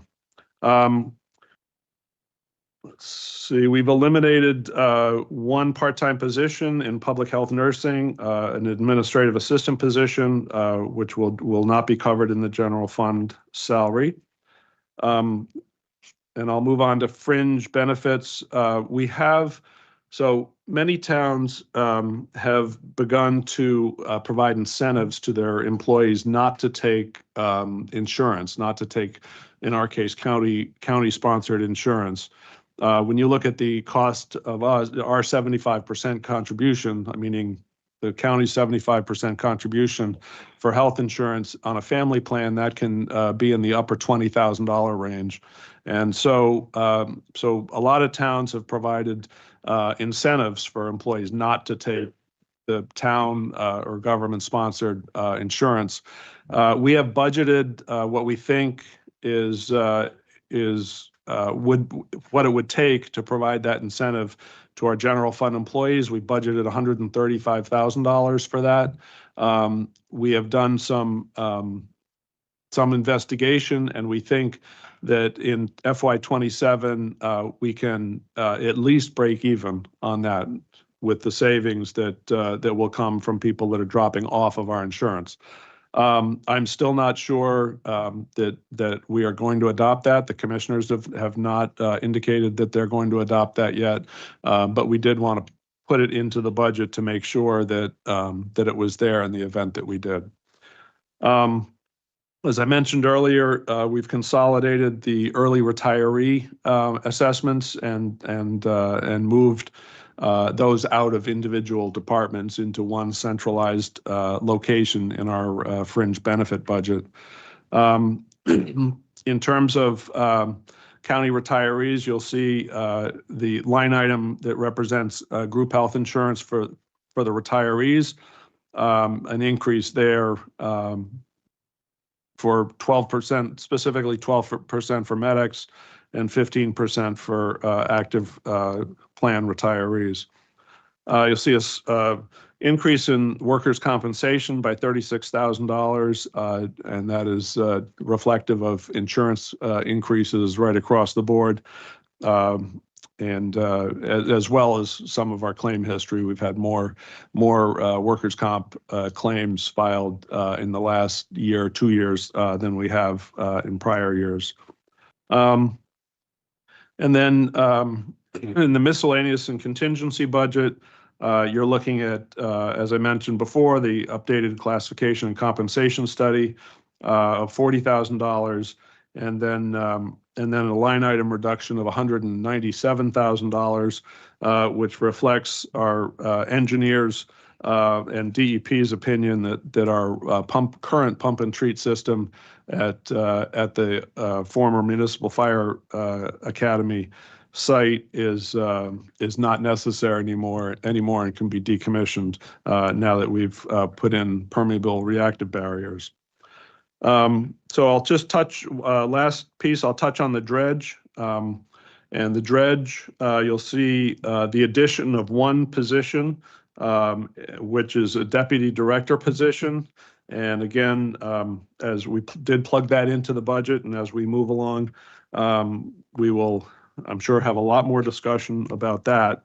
So overall, the dredge budget is an increase of 7.8% increase, largely due to that. Their dredge plan for the coming year shows that their projected revenues will meet their projected expenses. But as I said, I'm sure we'll have a lot more conversation as we move forward. Just to give you a sense in numbers, because I've skillfully avoided talking any numbers because this is such a high level, 30,000 foot level. But I will tell you, and I chuckle because we have the lowest actual budget of all the towns on the Cape. Our actual expense budget total is $26,899,000 and a little bit. So, and obviously that matches the, actually it's a little bit less than our projected revenues right now. So, so that's the good news. So I think with that, I'll let you push that to committee, and I'm ready to present at committee. And as I mentioned, if the committees would like to entertain department directors directly, I'm happy to arrange that. And I will let you carry on. I hope I didn't put you to sleep. Thank you very much, Administrator Dutton. Madam Speaker, I'm not going to ask a quick question of the administrator, but do we get budget books? Are there budget books somewhere?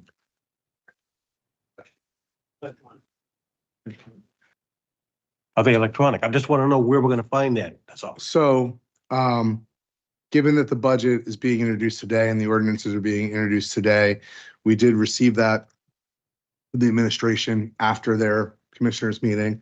I did just send that out electronically to everybody, including the people who are online and to you as well. Because now there are no changes, and I assume that what we got last week is what we're going to get. And then I can certainly, for those of you who want it, if you request, can provide you a paper copy. Be aware though that sometimes things do change and it's easier to change it electronically, but we're happy to provide a paper copy for those who need it. We are not ageist here. I know people who are my age and younger who just prefer or need paper. And so we don't want to damage the environment by printing out 15. Some people like myself, like no paper. And so please contact us and we'll provide you with all of the paper if you need it. And if not, it is available online. And I will leave you with this, just one last piece. We did use a new program to develop the budget book. It's impressive, and Carol Capola, our finance director, did a great job in incorporating. It was a heavy lift to incorporate what we had into a new program. So thanks to her. But I think you'll be impressed with the visuals, if not the numbers. We look forward to working with you in the committee meetings, and thank you for that presentation. Assembly will now convene. Next on the calendar are reports of committees and officers. First is a report from the Standing Committee on Finance on its meeting of February 9th, 2026. Thank you, Madam Speaker. The Finance Committee met on virtual only participation on Monday, February 9, 2026 at 4 p.m. I'm going to just read it out straight.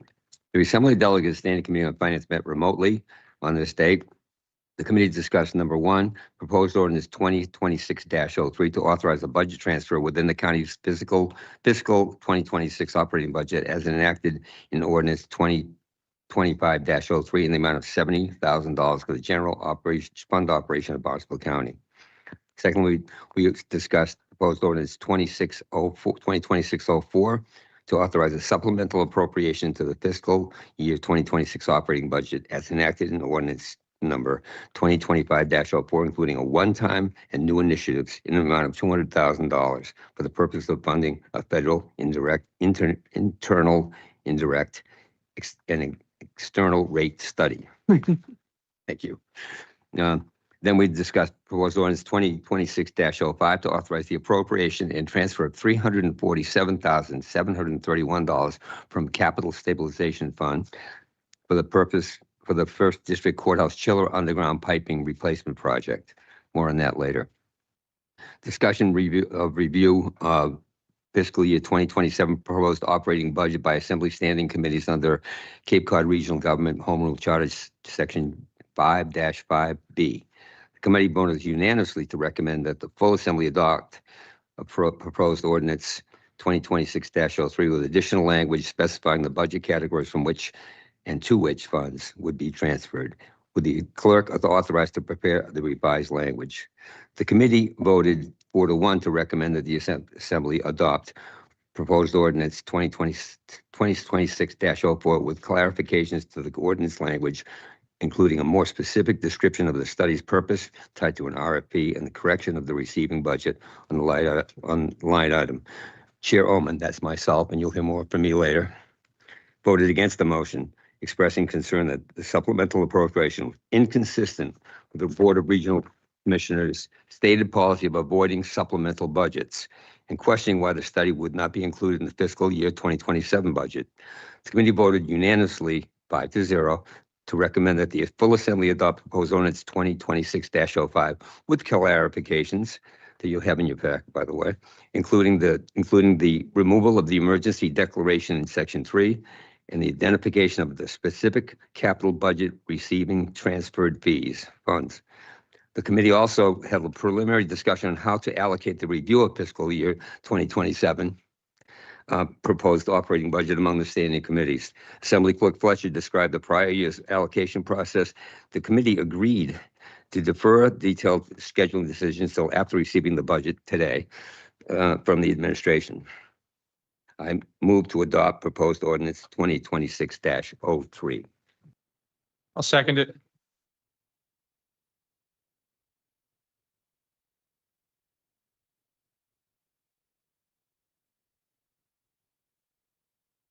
Thank you, Madam Chair. I would move to amend this ordinance by substituting the red line version of the ordinance rather, which is at table with everyone. This merely is clarification language as to where the budget categories are properly aligned, where we're taking money from, where we are putting money. And that is the way in which we have been adopting our operating budget with categories. And it's explicit in our budget books that, in our ordinances rather, that you cannot move money within categories without approval of the assembly. So this respects and maintains the integrity of that approach. Second. There is a motion with a second to amend ordinance 2026-03. Is there any discussion?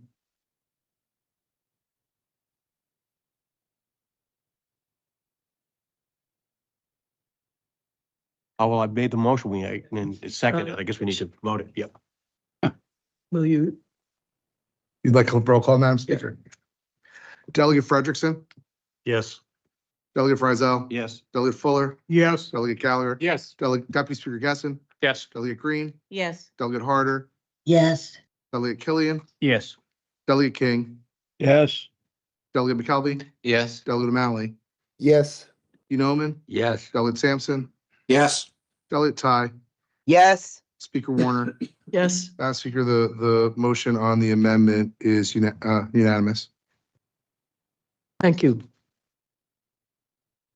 Madam Speaker, I move ordinance 2026-04. Hold on. Oh, sorry. Isn't there this one? Yes. Yeah, you need a motion too. This one here. Here we go. Now the question is on adopting ordinance 2026-03 as amended. There is already a motion on the floor with a second. Is there any further discussion on the main question?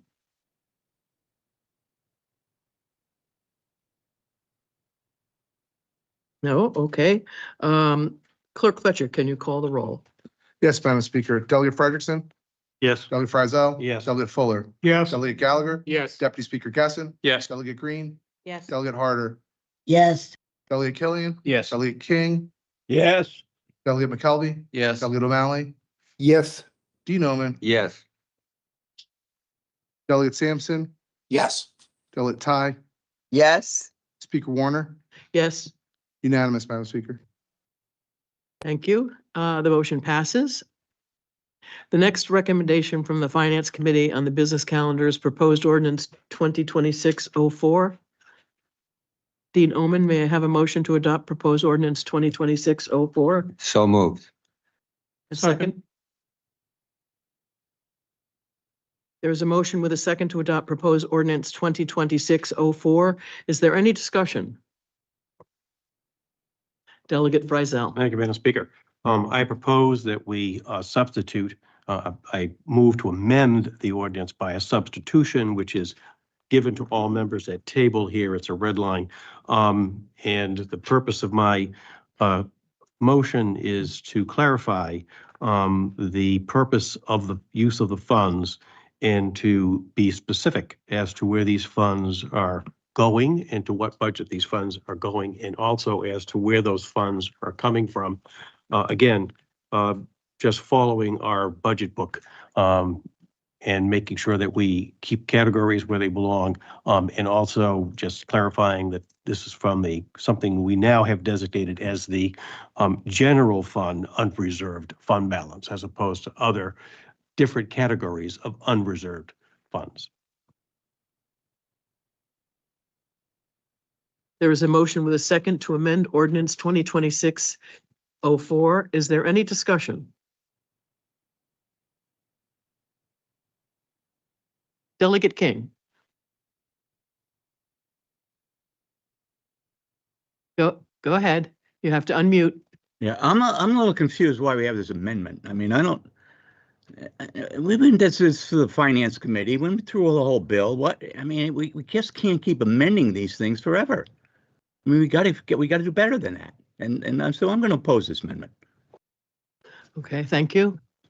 Delegate Friesel. Well, I'm kind of surprised by that. It didn't come up when Mr. King was attending the Finance Committee meeting. We all agreed at the Finance Committee that we would clarify what this is for. So there's no substantive change. This is a clarification to make it clear how the money is being spent and what it's being spent on. And so when we get an ordinance from the administration and we find that it has some need to be clarified, to be in better order as we see it in the assembly, then it's our duty to amend that and to propose it in the amended format. Okay, thank you. Is there any further discussion? Yes. I'm sorry. Go ahead, Deputy Speaker. Yeah, I would also like to chime in support of this amendment. I think, the fault here is not with the Finance Committee or the Assembly. We've gotten ordinances from the administration that the Finance Committee doesn't necessarily agree with the style, the drafting, and the comprehensive nature in which they delve into how the money is being spent. So I think, it is true. We've gotten a number of ordinances now that we've amended pretty thoroughly through the Finance Committee process. But I think rather than voting down this amendment, we should just probably have some kind of communication between the Finance Committee about our expectations on the Assembly for what these ordinances look like and the administration to make sure those kinks don't happen. But I'm going to support amending this to clarify it.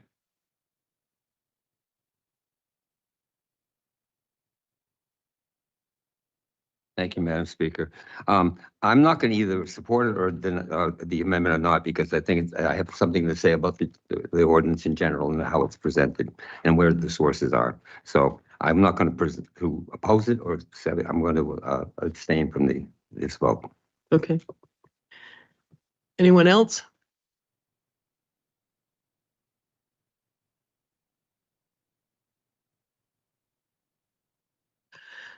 The question is on amending ordinance 2026-04. A yes vote is one in favor of amending the ordinance. A no vote is one in favor of the ordinance remaining as proposed. Clerk Fletcher, can we have a roll call, please? Yes, Madam Speaker. Delegate Frederickson.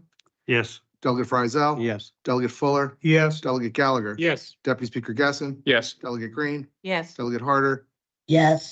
Delegate Killian. Yes. Delegate King. No. Delegate McKelvey. No. Delegate O'Malley. Yes. Dean Omen. Abstain. Delegate Sampson. Yes. Delegate Ty. Yes. Speaker Warner. Yes. Madam Speaker, that's 12 delegates voting yes, representing 84.14% of the county's population.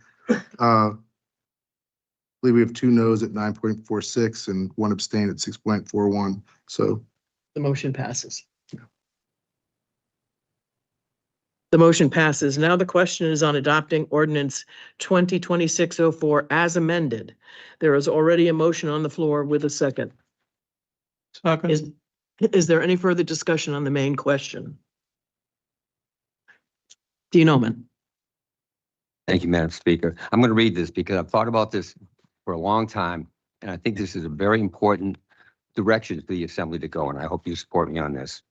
Regarding statement on ordinance 2026-04, the indirect cost rate study, I would like to reflect on the standard for supplemental spending that the Commissioner Forrest articulated in October 2024. At that time, regarding the ballot question 6, the Commissioner stated, and I quote, "As commissioners, we have no intention to return to the days when the county would pass numerous spending bills over the course of a year and deplete its reserves. Supplemental appropriations should only be for unexpected expenses and emergencies," unquote. Now, I want to be clear. Question 6 was fundamentally about clarifying the charter's language to ensure it said what it says. However, the fiscal argument the commissioners used to oppose it, that numerous spending bills are bad policy, established a sound standard that I believe should be applied here. A $200,000 study that's for indirect costs is a planned administrative task is neither unexpected, like a legal statement, or an emergency, like the courthouse chiller repair. We are weeks away from 2027 fiscal budget. Studying this now, rather than allowing it to compete alongside other priorities on the ground on the annual budget, looks like the fiscal impatience rather than fiscal discipline. Our projected bond rating and reserves goals we all share, but this item belongs in the standard operating budget and not as a mid-year withdrawal. I urge you to vote no.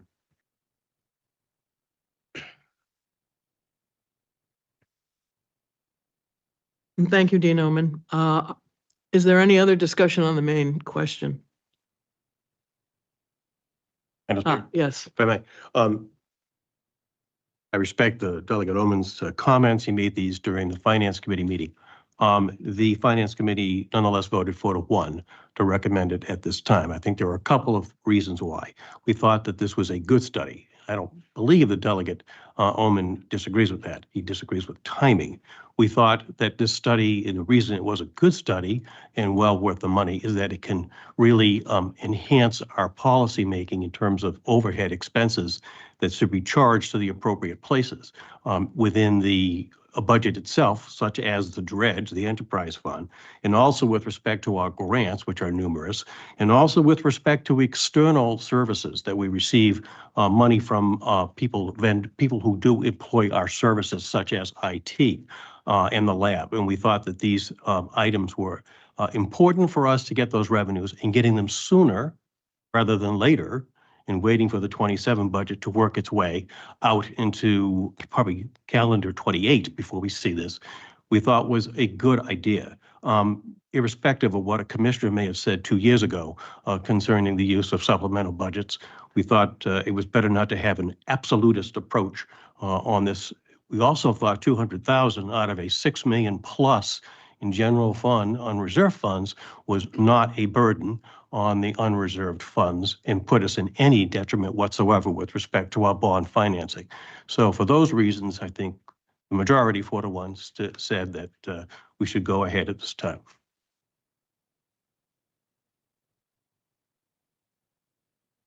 Delegate Harder? Thank you, Madam Speaker. I would like to agree with Dean Omen. I distinctly remember being yelled at when we were talking about a supplemental article ordinance. And put that aside, I watched the Finance Committee meeting and I really didn't come away with a reason why it had to be done now. In my recollection, we just did one of these 2 years ago. And I don't see why it can't wait until the budget begins in July. I mean, it won't be, it can start July 2nd, it won't have to wait that long. But I am in support of voting no and putting this into next year's budget. Thank you.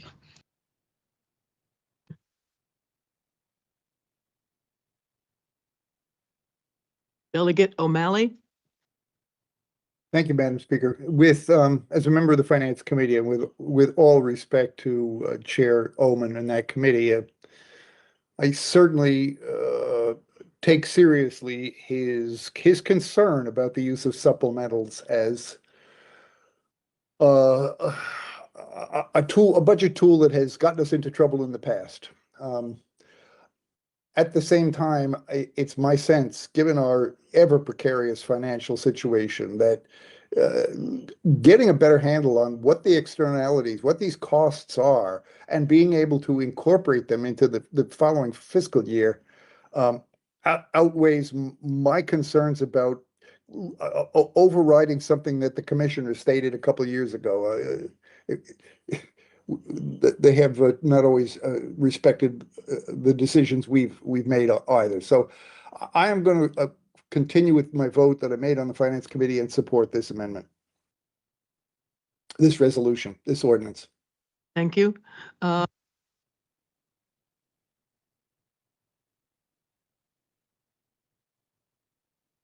Thank you, Madam Speaker. I just want to acknowledge what Dean Omen has said and agree with him for that it's important to bring this factor forward and to bring it in front of the full assembly. I do, however, agree. I will, however, vote for this ordinance.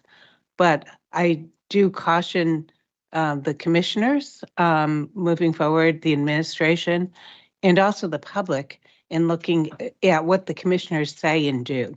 Thank you. Thank you. Anyone else?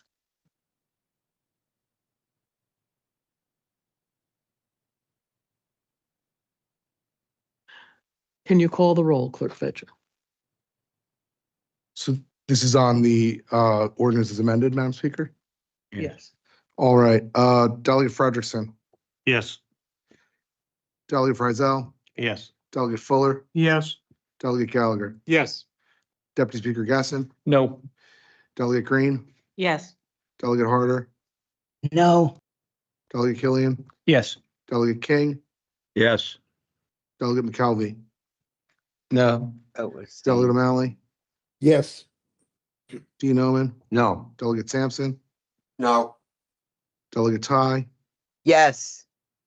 Speaker Warner. No.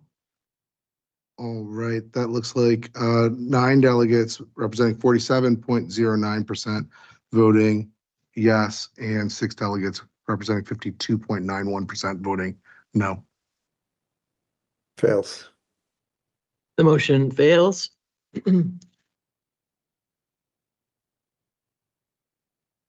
To the main question. Right? No, we have one more ordinance. So, So, one more? yeah. Where?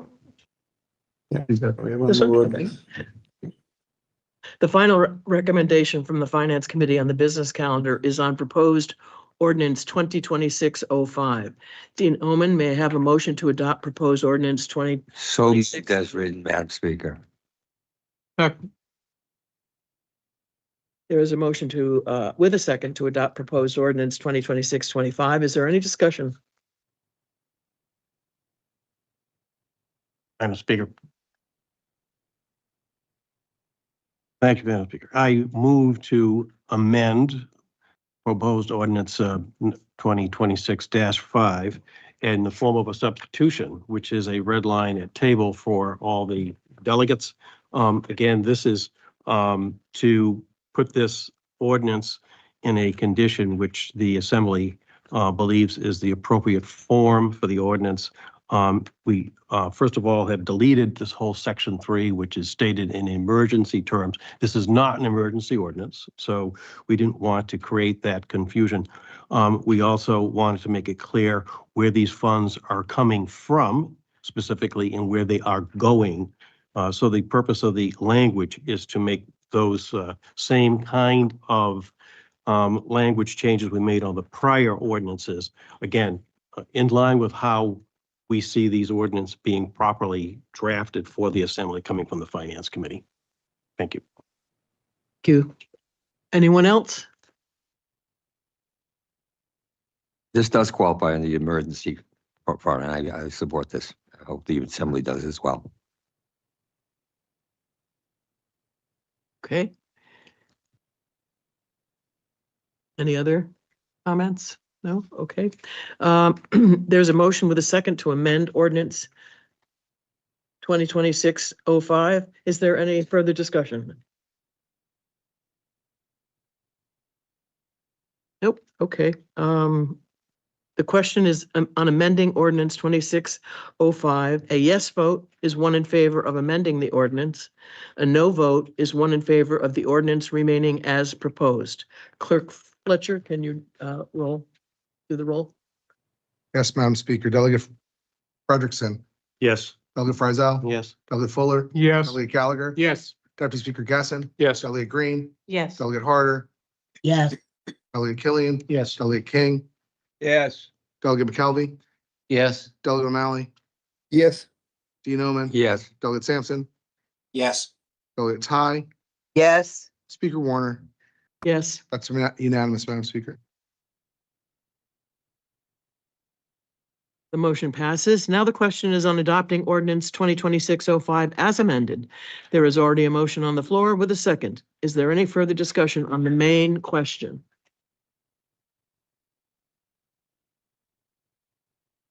No? All right, this is a motion on a roll call on the ordinance as amended.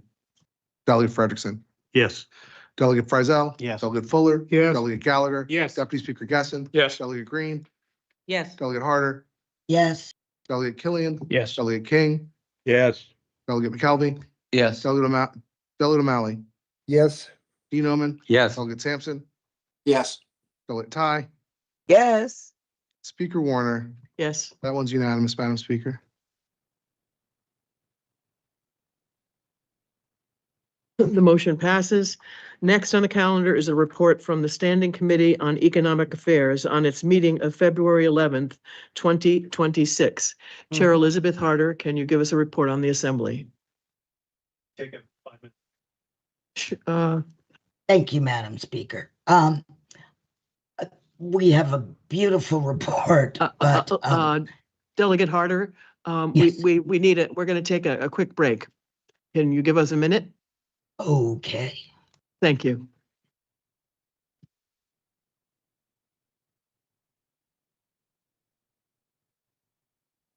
Quick break. What's happening?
Madam Speaker.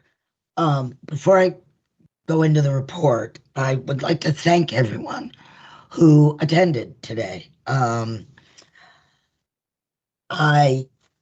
know how busy we all are, and it was really appreciated that you would all take time out of your busy lives to come here and discuss this with us. I understand that a lot of you were very up in arms because you had just heard about this, that you were just alerted to this, and so you were very upset. And I apologize for that. I believe there's been some misinformation about this. We've been doing this for over a year, and so I'm going to answer a lot of your questions, because what I want to start with is the fact, apologize for my voice. I want to start with the fact that we are not voting to impose this home rule, this transfer fee. That's not what the vote is today. The vote today is to send the transfer fee to the legislators in Boston for their consideration. After that, we vote yes today. That just sends this to the state. After that, we're done. Then it's up to you. This does not get passed unless it goes to each town's town meeting, or however Barnstable works. It goes to town meeting and then goes on the ballot. So I know you feel you haven't been listened to, and I know you feel like this shouldn't be imposed without a vote, and it won't be. I completely agree with you on that.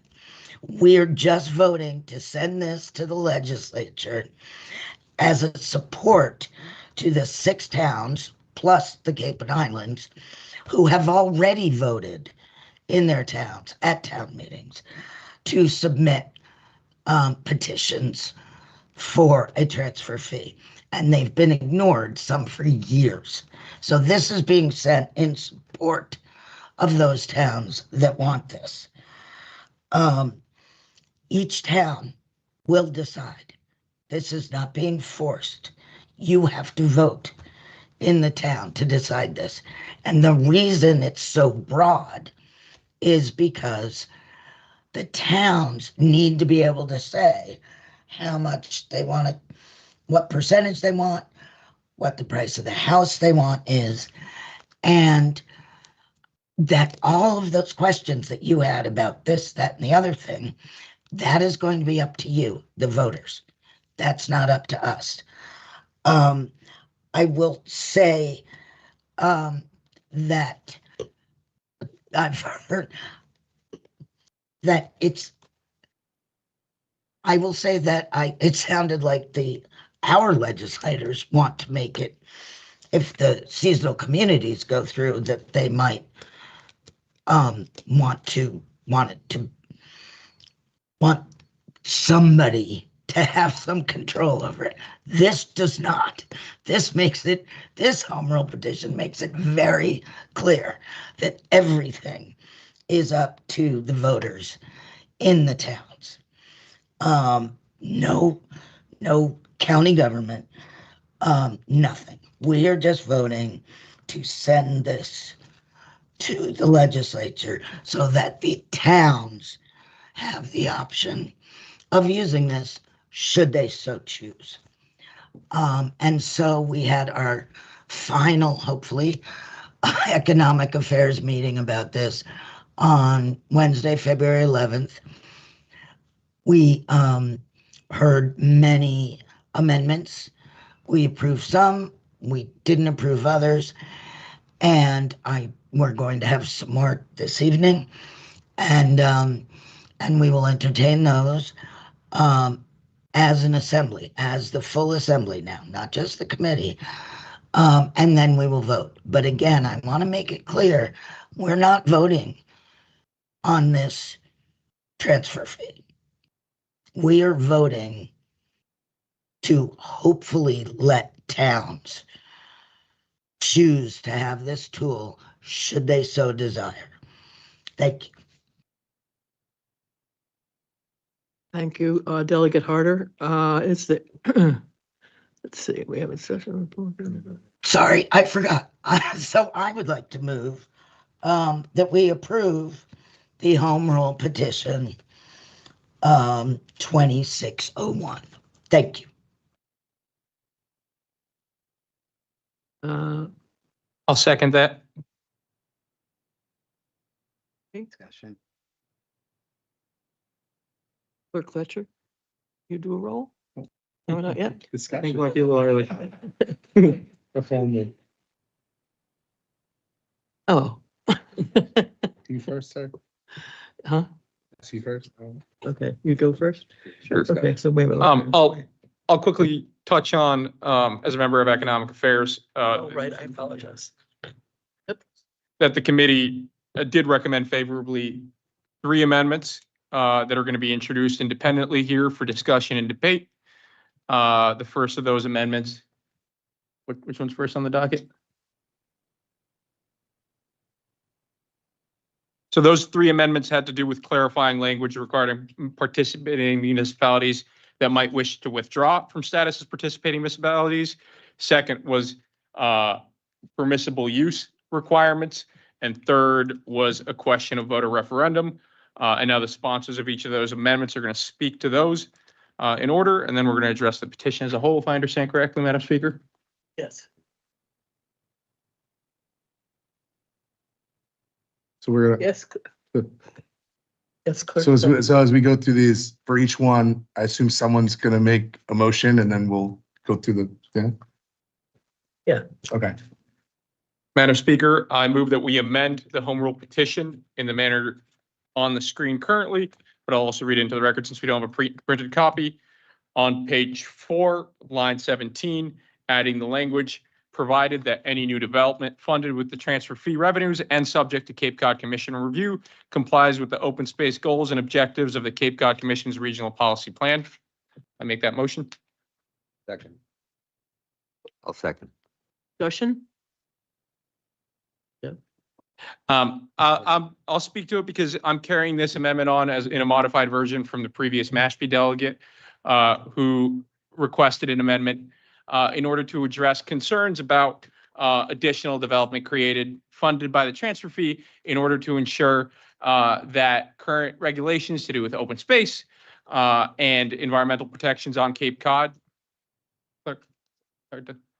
Current protections that currently exist, subject to Cape Cod Commission review, continue to exist through this transfer fee.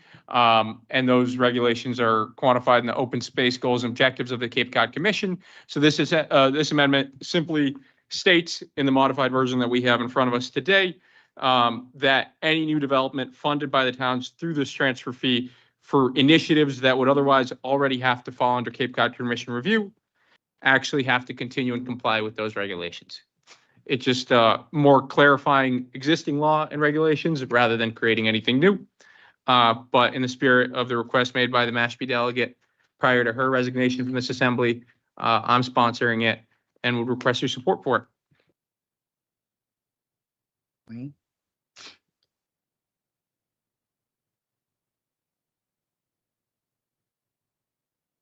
There is a motion with the, with a second to amend petition 2026-01. Is there any discussion?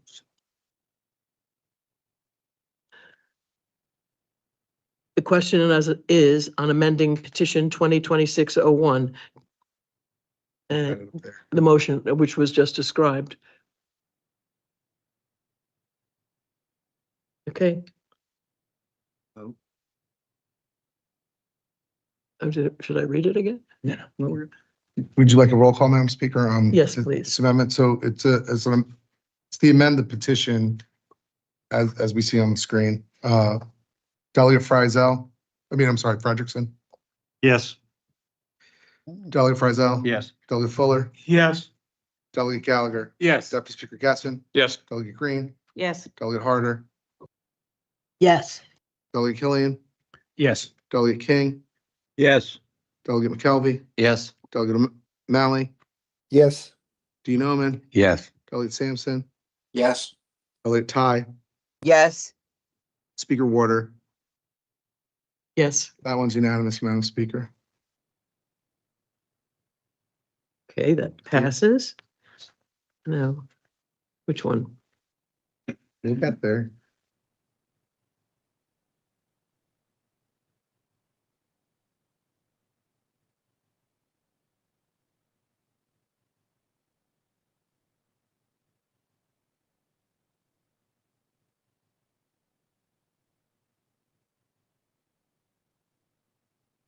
Yeah, Delegate Frederickson?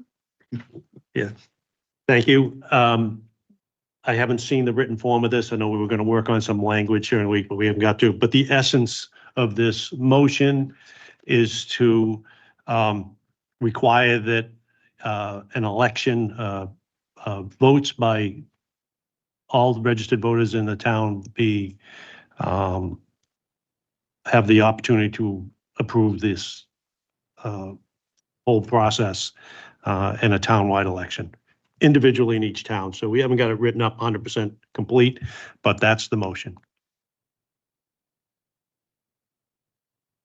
There a second? Second. Delegate Friesel? Thank you, Madam Chair. I mean, I understand, I support the intent, but I need to see language. That is the language.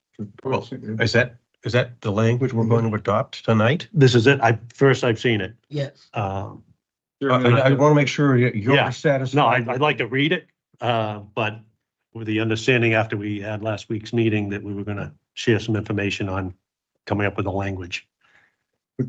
This is it. This is it. Okay. So may I take a few minutes to see what I'm proposing? Yeah, would you like me to read it out? Go ahead. Well, yeah, sure. I can do it if you want. Okay. It's on my screen. All right, so this would amend the section that deals with local adoption. And so it says a city or town may become a participating municipality and adopt the provisions of this article by ordinance or bylaw approved by a majority vote of its legislative body. And then what would be inserted is the language followed by voter approval at the subsequent town election. And then it goes through the methods, which we're not changing from petition.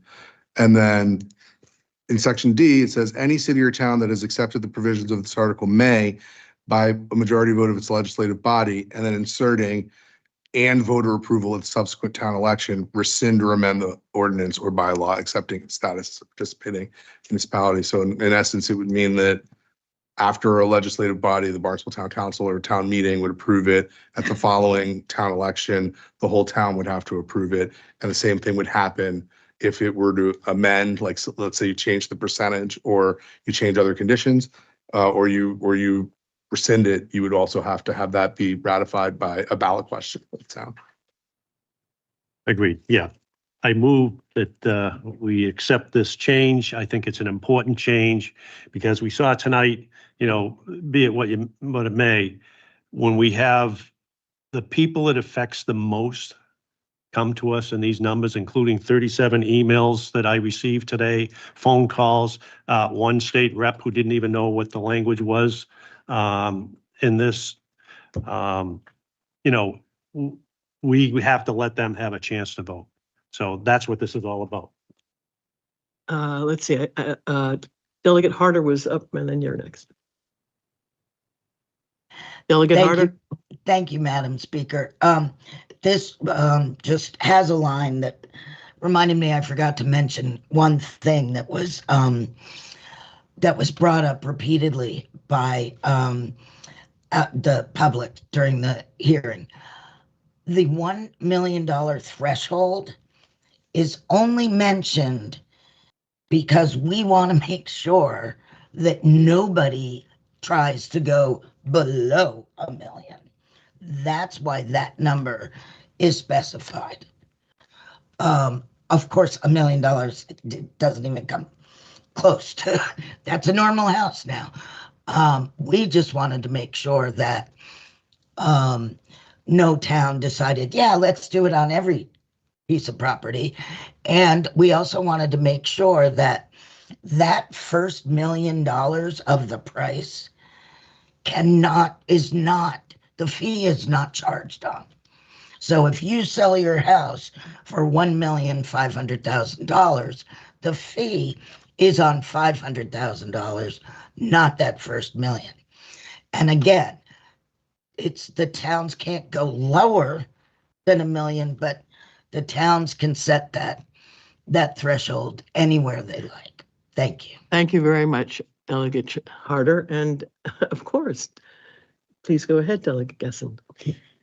Thank you, Madam Speaker. And I appreciate Delegate Frederickson bringing this amendment up. We discussed it in committee and I support it. I think broadly speaking, when I talk to people my age, when I talk to people who are older than me in our communities, we're feeling the pressure of the housing crisis and we're feeling it real. There's a reason this body voted 14-1 to declare a housing crisis. And it's not because we have a commuting crisis over Cape Cod. It's because we are struggling to make a life here as a generation of people my age, of people coming up after me. We're closing down middle schools. We're closing down maternity wards. And our services that we say are going to be strained if we have additional housing here, our services are being strained right now because people that work those services can't afford to live here.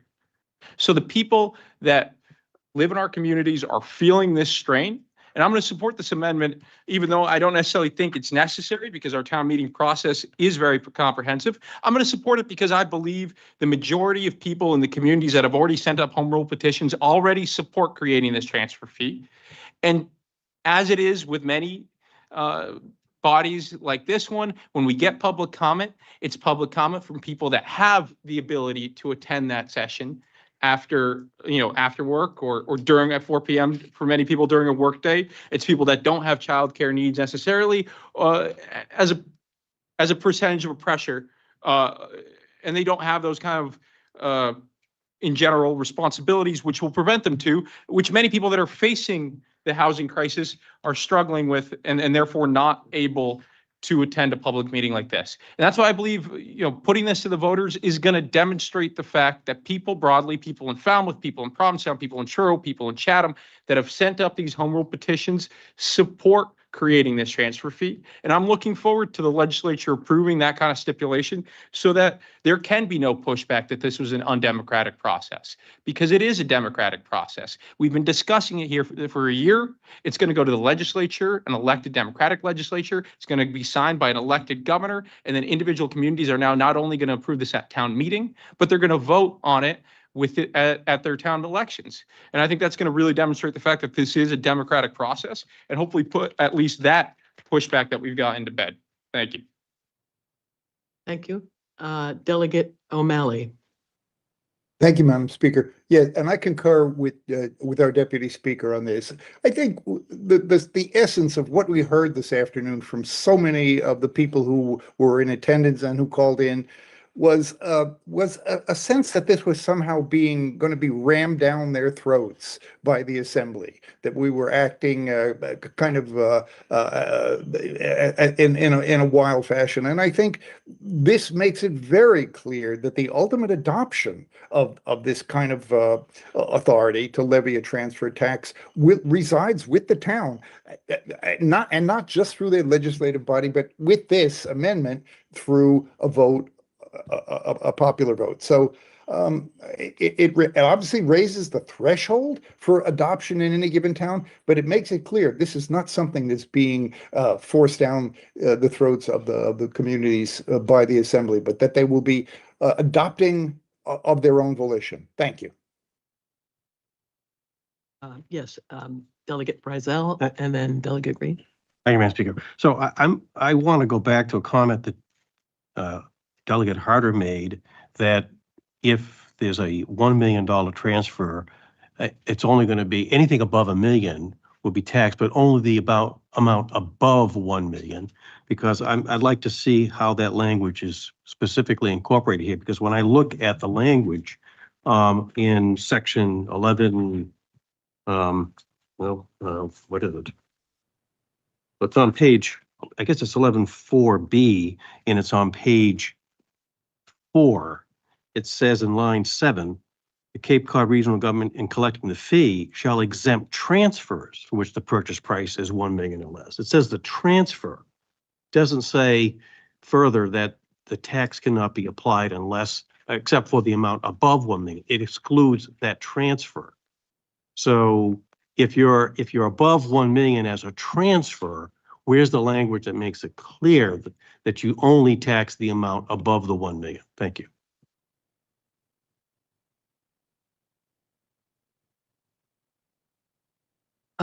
Please, going forward, as we move through each of these additional amendments, many of which were just added on in the last day or so, or even today. When we are voting on the amendments, will you please stick your comments to that particular amendment and make sure that we keep on topic? Thank you.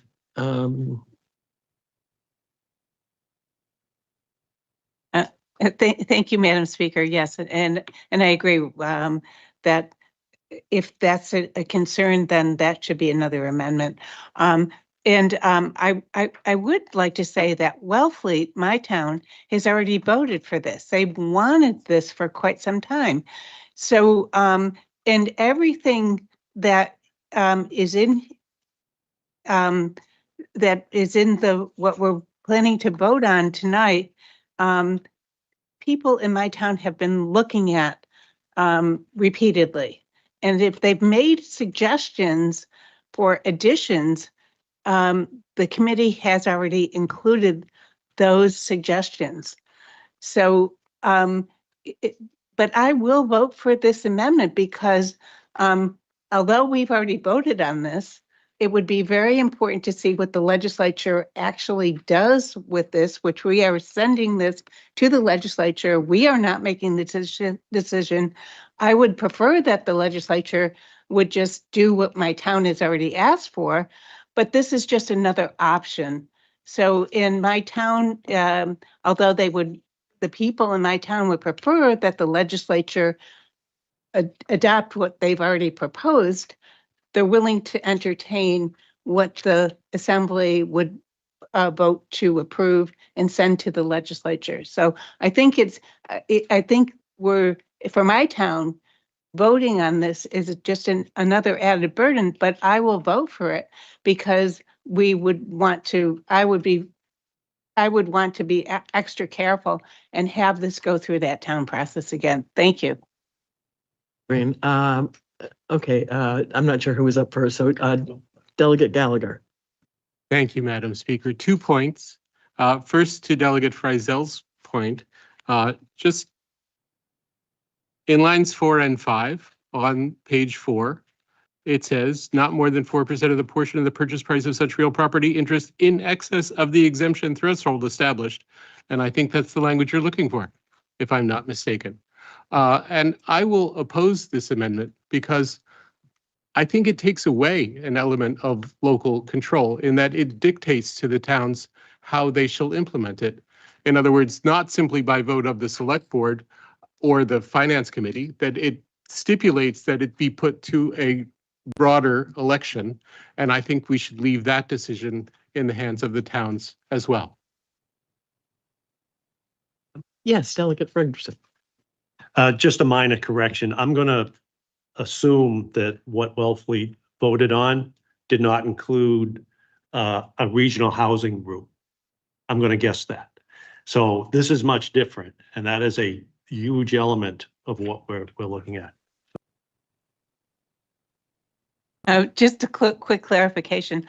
Yes, they would prefer to have the legislature approve what they've already approved. However, they're willing to entertain this if it means that we can get something, because there is a real problem. I mean, businesses are closing in my town, and they have closed because people just can't live there that work, and the services are I mean, it's really a challenge. I mean, that's a dinner topic. It's a challenge to find people to do services in my town and in my area. So yeah, this is a real problem. If this is what the legislature passes, if what we send to them is what they pass, my town is willing to support it. Thank you. Thank you, Delegate Green. Anyone else? Can you put up the amendment again, please?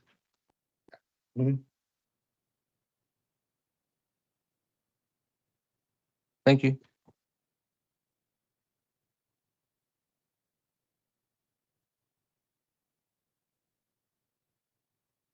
So if I'm reading this correctly, and correct me if I'm wrong, you're saying this has to go not only before town meeting, but has to be a vote as well by the taxpayers at the next. Right. Yeah. All right. Thank you.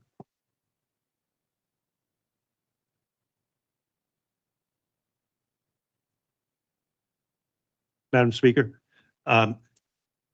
may I just make one clarification too, is this is not a county-wide vote. It's individual town votes, so it's not like if Wellfleet votes for it and Orleans doesn't, Wellfleet gets their choice, because they voted it in. It's not a county-wide vote.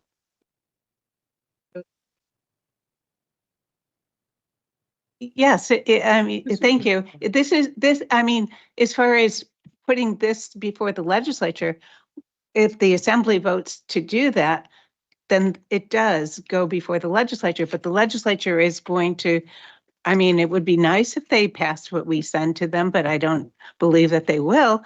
But, then it comes back and it's the individual towns can opt in. That's what I was really upset with this evening is people don't seem to understand that each town, with what we send to the legislature, each town can opt in. Each town can set their own limit, whether it's $1 million, 2 million, or 4 million, whatever, and they can set their own. I mean, there's so much flexibility here. Thank you. Thank you. Any other clarifications or? I have something. Yes. If it's sent to say we pass this and sent to the legislature, can they choose to basically change all this or change it the way they see fit? I would like to refer to the Deputy Speaker to answer that. Thank you. Well, yes, they can. But I also want to emphasize the legislature could tomorrow introduce anything to do with the county as they will. And so this piece of legislation, us drafting it, us including stakeholders for almost a year in drafting it and us amending it through this kind of deliberative process. The point is to demonstrate that this is what we want to the legislature. The legislature could tomorrow, pass a bill and please the folks in the audience and abolish the county. But that's not what we're asking them to do. So I think this is a petition to ask them to do this. What the legislature does is up to what the legislature does. Thank you. Any other questions?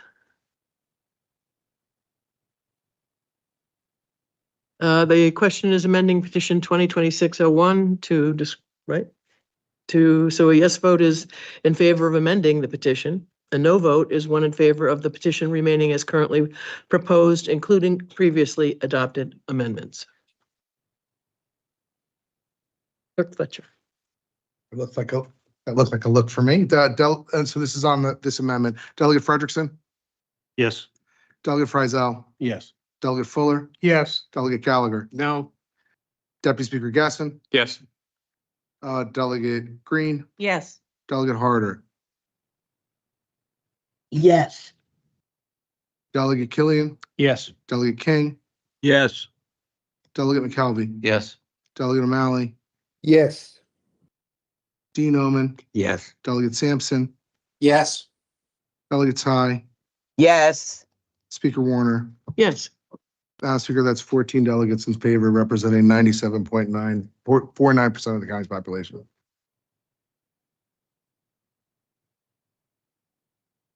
Okay, now we have. Yeah, we have more. There's a, what is the next amendment? On screen, Madam Speaker. The next amendment is on your screen. And who put this one in? We don't know. Friesel. Oh, Delegate Friesel, would you want to say anything about this particular? We need a motion. Thank you, Madam Speaker. I'm just seeing it for the first time, which is why I'm. I understand. We're all in that boat. Yeah.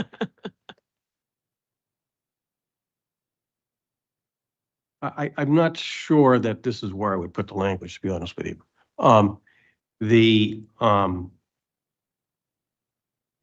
The purpose of the amendment, let me get to that first, all right? If a county, I'm sorry, if a town does withdraw, the date of withdrawal may not correspond exactly with the timing of other funds that have already been deposited in the county.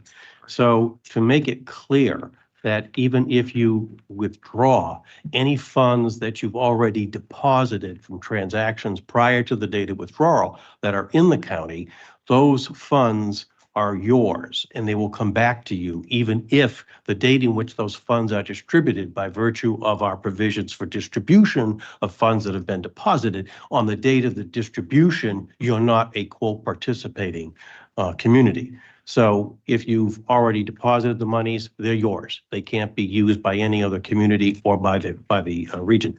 I thought that it might be at the very end of this paragraph D, where it says upon the effective date of the rescission, the municipality shall no longer be a participating community.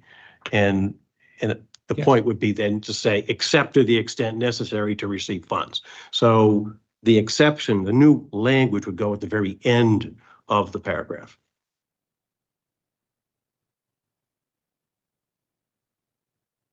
So moved.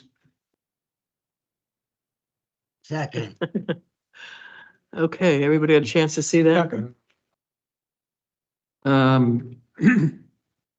Okay, we have the motion and a second to amend petition 2026-01. Is there any further discussion? Okay, a yes vote is in favor of amending the petition. A no vote is one in favor of the petition remaining as currently proposed, including previously adopted amendments.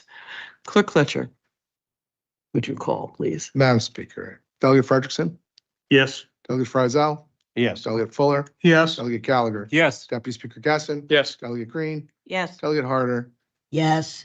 Delegate Killian, Yes. Delegate King, Yes. Delegate McKelvey, Yes. Delegate O'Malley, Yes. Dean Omen, Yes. Delegate Sampson, Yes. Delegates High, Yes. Speaker Warner. Yes. That one's unanimous, Madam Speaker.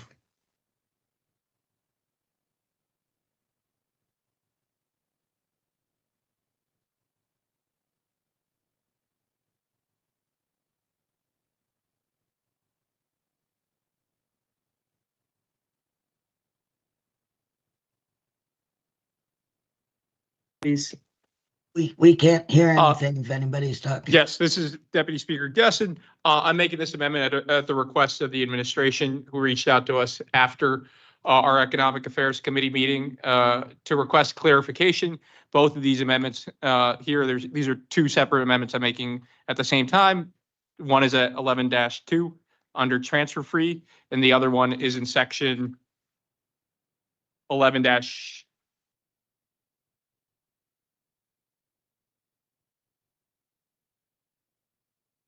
The second one is in section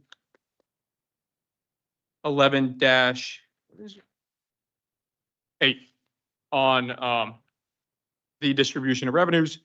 Essentially, these two amendments, the first one clarifies the fact that this. All right, let's take this one at a time. I move. Okay, yeah, you want to take them one at a time? Oh, let's take them one at a time. We're going to take them one at a time. We're going to take them one at a time to alleviate the confusion on the screen. I'm going to move the First Amendment, which is to add after the word fee in section 11-2, the word separate and distinct from its authority under Article 5A. The purpose of this, at the request of the administration, is to clarify the fact that this transfer fee is separate and distinct from the deeds excise tax, which is levied by the county as our primary source of revenue.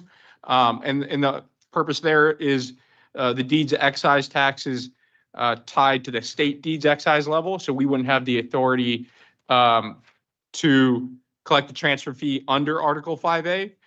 So the administration just wants to clarify that these are two separate authorities granted by the legislature. Essentially, belt and suspenders on it. But effectively, this would not change anything in effect about the purpose of the transfer fee home rule petition. Happy to answer any questions. Delegate Frizzell. Thank you, Madam Chair. Just to clarify, authority under Article 5A of what? I would accept a friendly amendment to make that Article 5A of this home rule charter. Of the, of the regional government charter? I mean, we just have to give it the right official name, right? So I would propose that we, clarify Article 5A to reference it specifically to the right title for the charter. It's not on the tip of my tongue at the moment. We all know it's a charter, but I'm not sure exactly what the exact title is. We can put that in. And is it a capital A? I mean, it is capital A. All right. So if I could ask the parliamentarian, can we take a friendly amendment to do that with a second? Without a vote? Yeah, but I also like to suggest as we get further along now, there is such a thing as like a Scrivener's error, or like, I'm going to be reconstructing this tomorrow based on the transcript. So as we get further along, there may be amendments by folks around the horseshoe that are not, how do we put it? That they're not with this level of specificity. And so people are gonna have to decide whether they're comfortable with that.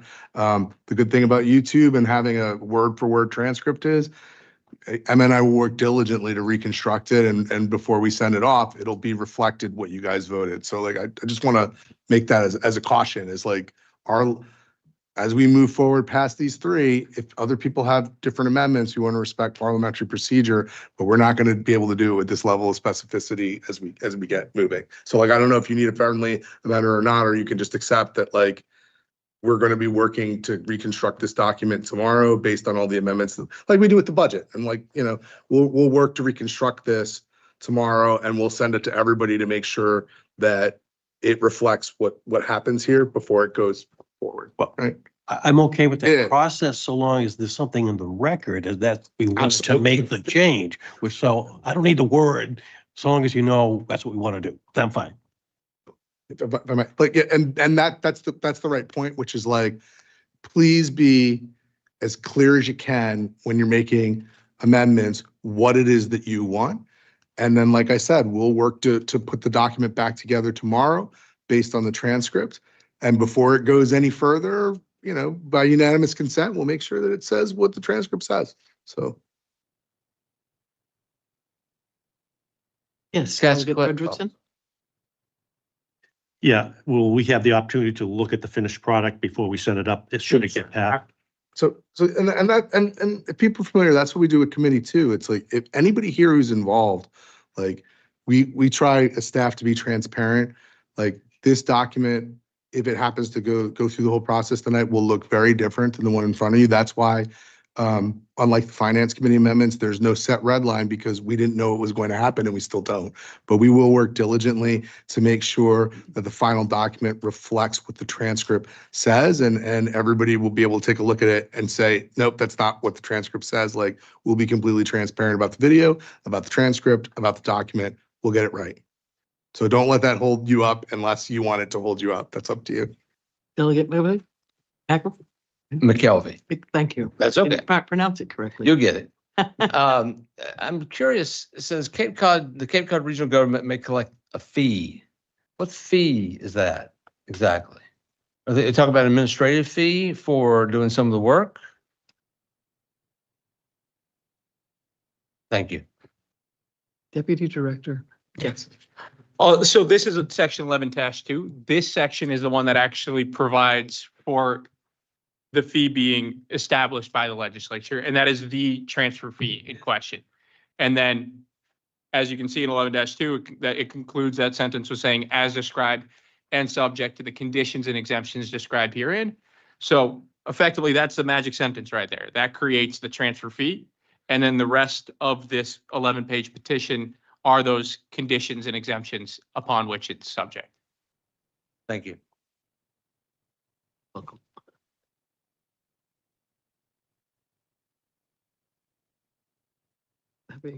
Go ahead. Gonna do the. We've already put it on the floor, so. Is there any more discussion? Oh, I don't know. Does anybody else have something to say about this particular amendment? Which one? The First one. section 11-2. Not the last paragraph. Mhm. Okay. Shall you take a roll? We have it on the floor already, right? Uh, God, I'm So, all right. So it's a good preview for budget in a couple months. So this is a roll call on whether to make an amendment to the petition. That's the first paragraph that you see on the screen. Correct, Madam Speaker? Yeah, Yes. let's do this. Delegate Frederickson, Yes. Delegate Frizel. Yes. Delegate Fuller, Yes. Delegate Gallagher, Yes. Deputy Speaker Gesson, Yes. Delegate Green, Yes. Delegate Harder, Yes. Delegate Killian, No. Delegate King, Yes. uh, Delegate McKelvey, Yes. Delegate O'Malley, Yes. Dean Omen, Yes. Delegate Sampson, Yes. Delegate Ty, Yes. Speaker Warner. yes. That no was from Delegate Killian? Yes. Yes, so that's, I guess, hold on. Something's not right. 14 representing 91.15% of the county's population, Madam Speaker.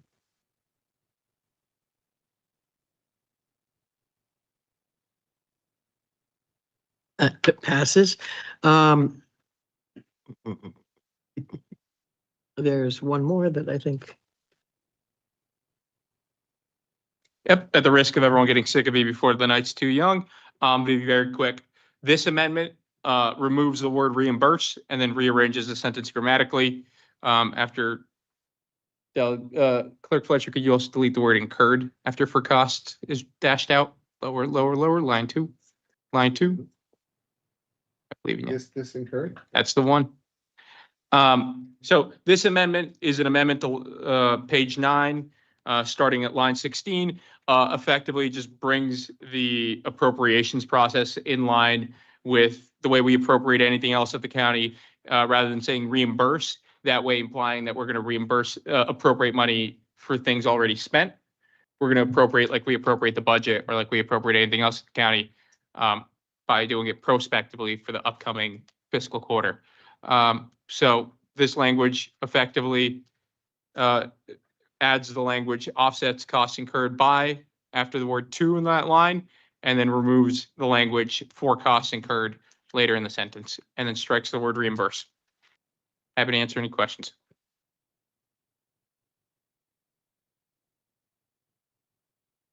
yes, Delegate Frederickson. Yeah, I think I have some proposed amendments that may speak to this, but I'm not quite certain. In essence, what I'm going to abstain from this vote and bring something up later at this point, okay? Okay.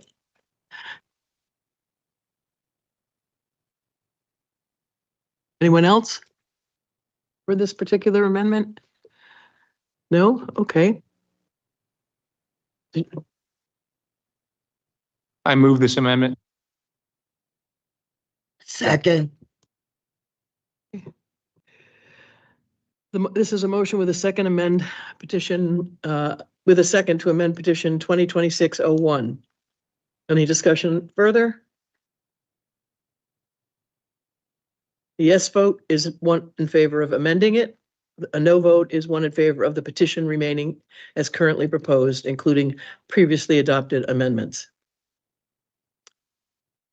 Over to you. We're getting good at this. Delegate Frederickson, Abstain? Delegate Frizel. Yes. Delegate Fuller, Yes. Delegate Gallagher, Yes. Deputy Speaker Gesson, Yes. Delegate Green, Yes. Delegate Harder, Yes. Delegate Killian, Yes. Delegate King, Yes. Delegate McKelvey, Abstain? Delegate O'Malley, Yes. Dean Omen, Yes. Delegate Sampson, Yes. Delegate Ty, Yes. Speaker Warner. Yes. That is 13 delegates representing 72.06% of the county's population, Madam Speaker.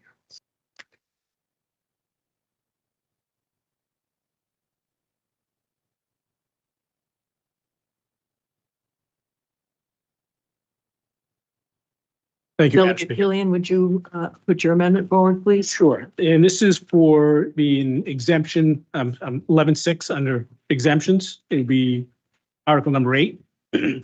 And this is to address the concern that we've certainly heard here tonight, and we've heard probably over the last several months, and the fact that we're dealing with property that isn't necessarily owned by wealthy individuals, but people who've been here for a number of years. So this amendment will read, any owner or co-owner of a primary residence in Barnstable County who is at least the age of 62 years or older and has resided at the property for a minimum of 10 years at the time of title transfer shall be exempt from any transfer taxes or fees. And I chose the age of 62 because that, I believe, is the minimum age which you can start accessing Social Security. And again, this is designed to help the people who are retiring. I just went through this a few years ago with my own mother, where we had to sell the property and move her into assisted living, and she needed every dime that we were going to get out of the property in order to take care of herself for the rest of her life. And I think you're looking at a lot of people, considering the age of Barnstable County, people who will be in a very similar situation. They're going to be selling their number one asset, and they're going to need the income or the assets that they get from that to take care of themselves for the rest of their life. And I think they should not be penalized for living here for 20 or 30 years and being able to accumulate equity in their home. They'll take it with them and take care of themselves.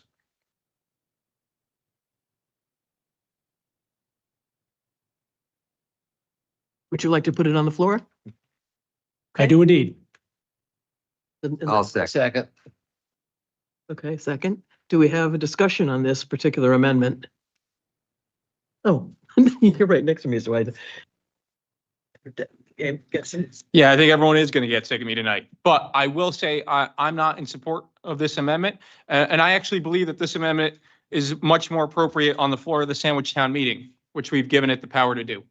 Under this home rule petition as written, we've incorporated a lot of requests from communities to give them the most maximum flexibility possible that we can.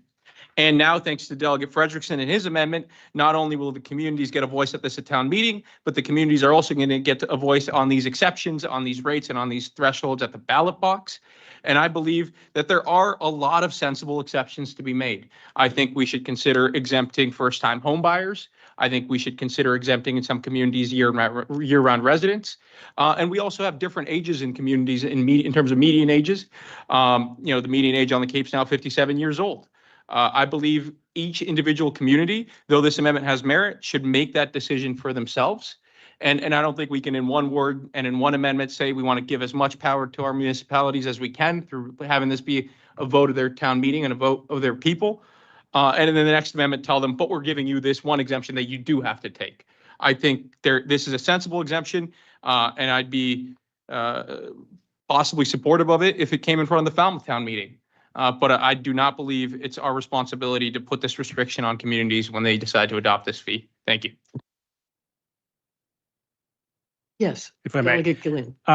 Given the fact that it is very likely that what we send up to the legislature will be very, very different than what they produce, I want this amendment in there to send them a message about how we feel about it and what they send back to us. I want to reflect our concern for the people who live in Barnstable County and been here for many, many years, and that it should reflect that. And I suspect that regardless of what they put in it, the town meeting will be able to add other adoption or adopt other amendments or not. But I want this sent to the legislator as a message of how we feel about it. Thank you. Any other discussion? It says, I see quite a few down there. Elizabeth Harder, Delegate Harder, please. Thank you, Madam Speaker. I pretty much agree with Deputy Speaker Gessen. I think this is, I think there are some towns where this would be gangbusters and a great idea. I think there are other towns where it would not work at all because the people with the money are 62 and older.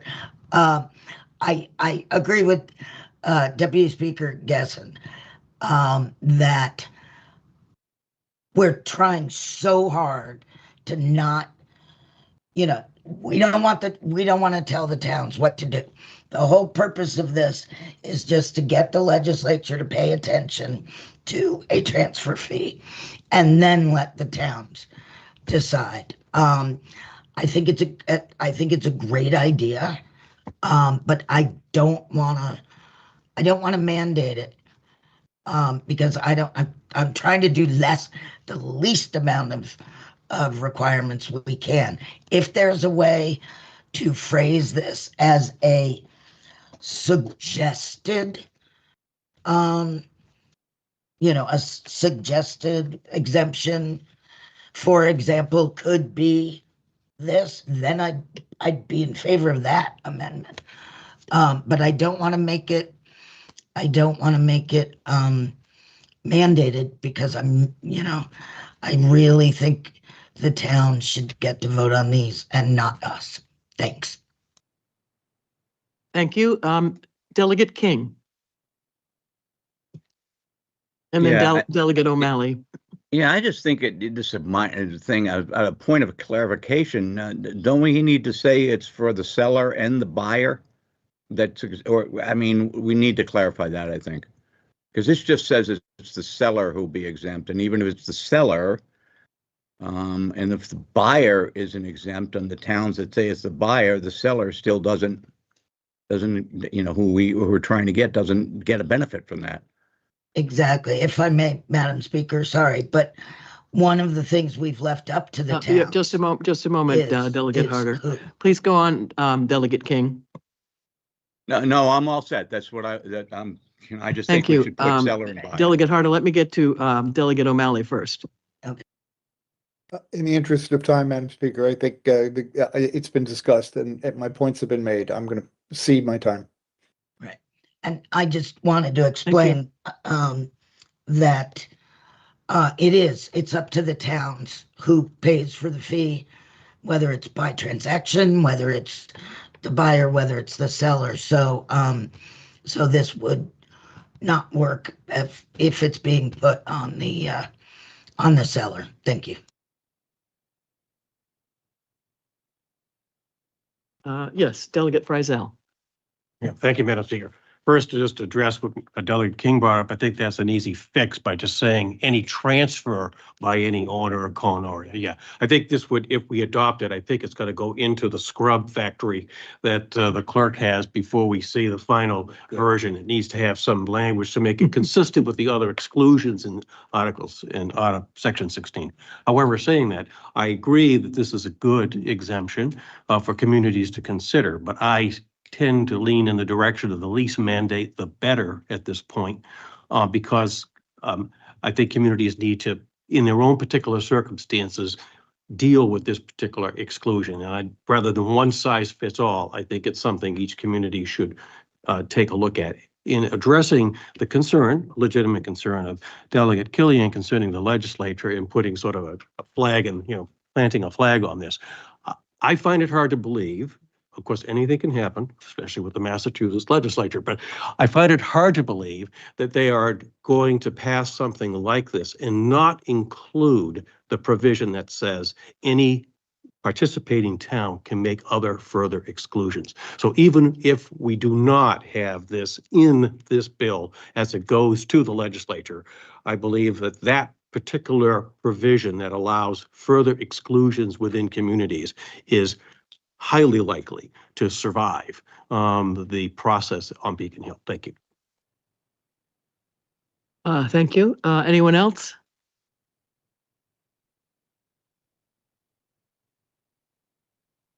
McKelvey. That's all right. I like it. I think it protects our residents, especially older residents that have long-term living here on the Cape. I like it. I'm going to vote for it.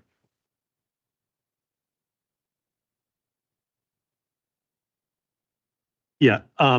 Yes. It speaks to the entire package.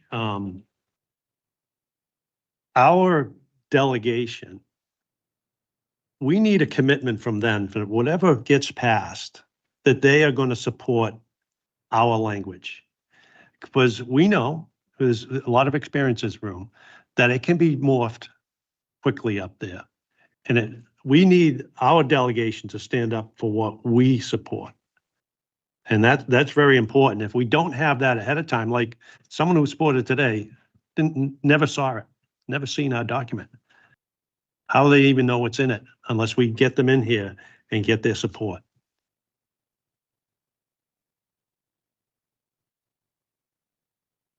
Delegate Harder?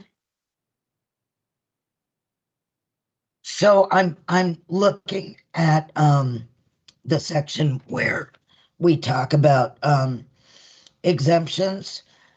And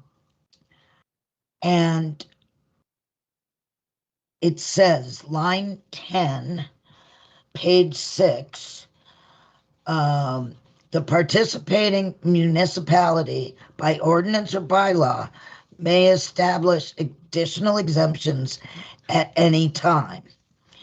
Could we right there put such as any owner or co-owner of a primary residence, so that we would be pointing out that we think this is a good idea, but we still wouldn't be enforcing it on a municipality? Yes. Delegate Killian? Again, I think the amendment speaks for itself. And again, given the fact we know the legislature will do what they want, they can discard this or include it at their will. But the delegate from Barnstable makes a very good point about making sure that our delegation is on board with what we're doing. It will be up to them to see this, to say, we support this measure, and they will make sure that perhaps there is language in there that speaks to it, and it'll allow the towns to make adjustments, but that is an important aspect of what we're doing here today, and that we are very concerned about the people who've been here for a long time and protecting their interests.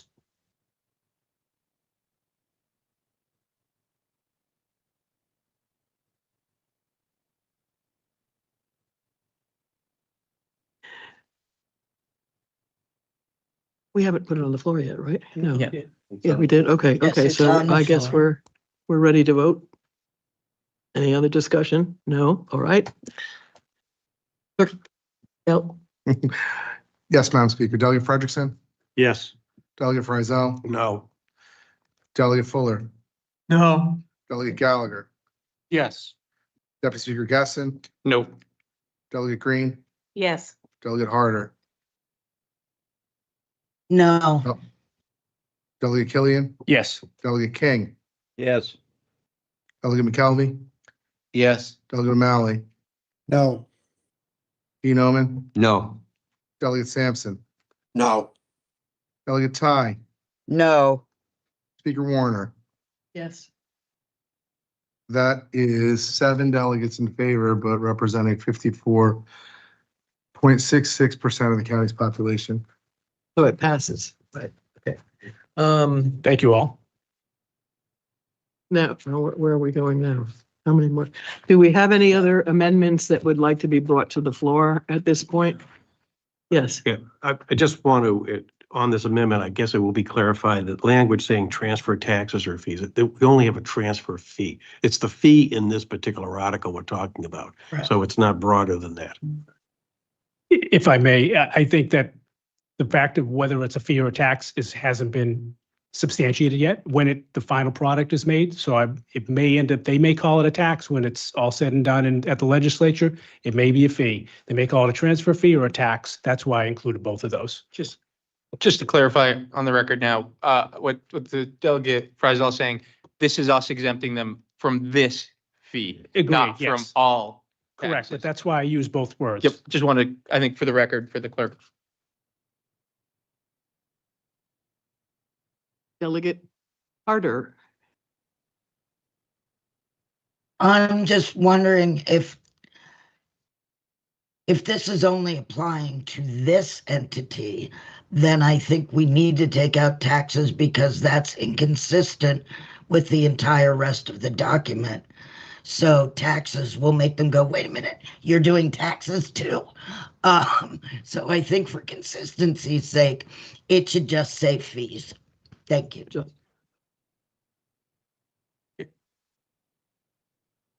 Just as a point, we already voted on this. The language is there.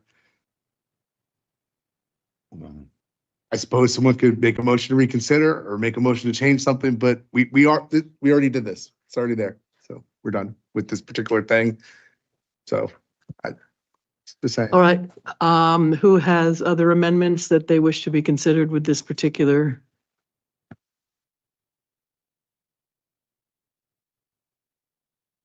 Thank you. I'll do the best I can to make them clear. I wish I had known more in advance. I know Owen had reached out to me about a couple of things, but I didn't understand that we should put them all in writing. That's my own fault. I'm inexperienced at this legislative process. So I would like to file an amendment that would change every word in the document that says fee to the word tax.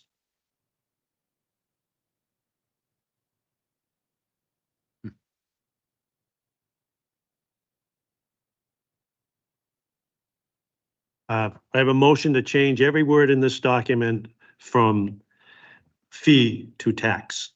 I'll second.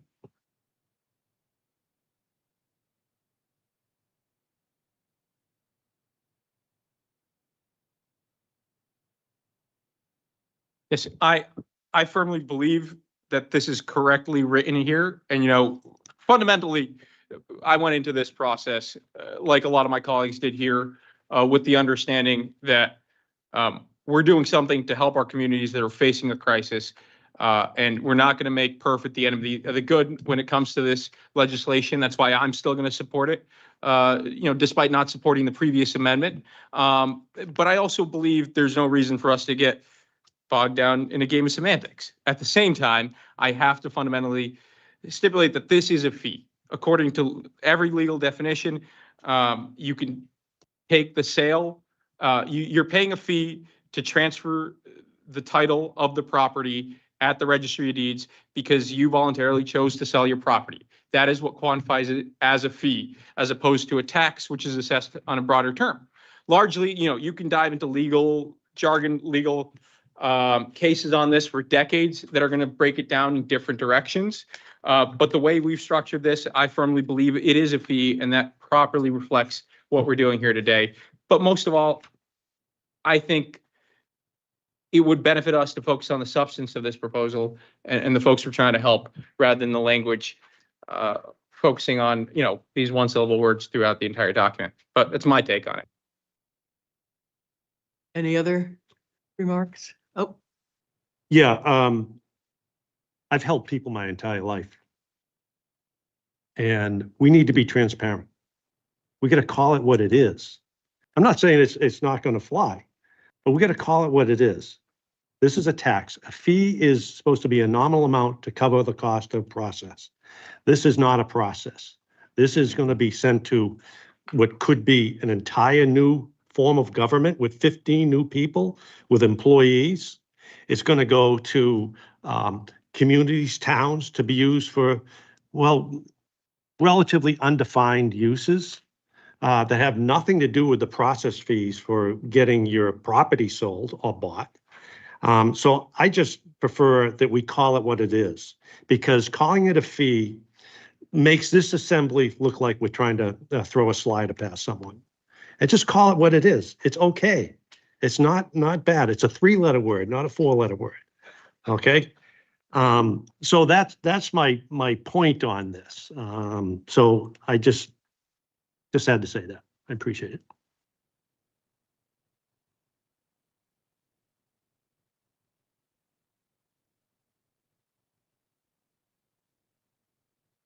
any other discussion? No? Okay. One quick point, just Moment. to expand upon that. I agree. I think transparency is important, and I respectfully disagree with the delegate from Falmouth assumption or that this is a fee when it's not. It's not the money that's being paid the owner of, the person who's paying is not receiving any service in return. He's paying something into a larger, it's no different than the transfer tax that's currently paid. It's assessed accordingly, and it's assessed on value. So I think it's important to call it what it is. And more importantly, I understand why you'd want to call it a fee, because it allows the money to be earmarked for certain things, where this tax is going to end up in the general fund somewhere and have to be appropriated every year, but that's invariably how it'll work out. No. And I think that's exactly the point to the delegate from Sandwich. If we look at how these funds can get expended, it's for a very specific purpose, which is actually one of the main characteristics when you're discerning a fee from a tax. As a matter of fact, given what we heard from our communities and given our sensibilities here, we decided not to allow these funds to go into the general fund. These funds can only be expended for a set of enumerated housing-related purposes. And I think that to push back on the delegate from Sandwich, I think that underscores why this is indeed a fee. But be it a tax, be it a fee, I'll vote in favor of it either way. Thank you. Delegate Harder. Thank you, Madam Speaker. This can be debated for the rest of time. From everything I've studied, if the fee is going to something specific, it is being paid one time. You are getting something for that fee because you're either getting the chance to sell your house or you're getting a chance to buy that house, depending on who the town decides will pay the fee. And the fee has to go to housing, preferably attainable, not affordable, but it has to go to housing. A tax, you're right, can end up in the general fund. We do not want to give the towns or the county any, money to play with. That's not the point of this. This is a fee to give towns, should they choose, another tool. Thank you. Yeah, Delegate Frizzell. Thank you, Madam Chair. Yeah, we could debate this for a long time. We do have the CPA as an example. The CPA is dedicated to certain things, not all general government uses. It's a tax, and it's on your property tax bill. So I don't think that resolves the matter. Frankly, I don't think it matters at the end of the day, whatever you call tax or fee. I'm leaning now and calling it tax because now we got tax introduced on the amendment we just passed. So to me, that provides another reason to put it as a tax. It won't matter. In either case, it will have the same impact, I believe. So I'd say we should go and just vote on this. Delegate Omen. Thank you, Madam Speaker. I'll be very brief. This is not in written form, and I think it's bad practice to do this without written form. We've all had time to do this, so I will not be supporting this. Anyone else?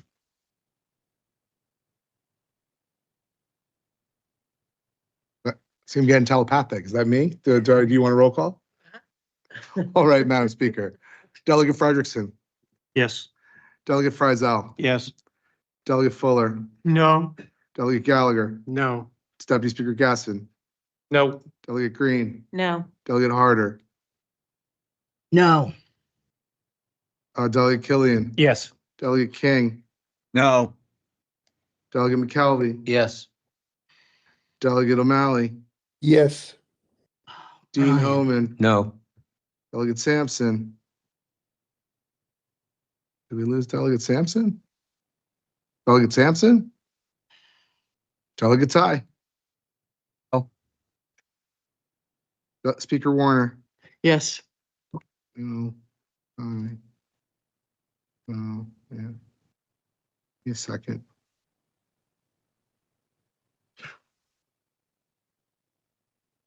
Six yeses, 53.82% of the county's population, Madam Speaker. Okay. It passed. I'm tired, but I think 53 is still a majority. Yeah. Okay, Yeah, I have a list. And again, again, I apologize for not understanding the process to get these ahead of time. I understand. We Completely. went over And, it. So, okay, the second part of the tax equation is that I would like to see language placed in the document that any tax paid as pursuant to this chapter and section, that it be tax deductible for state purposes only.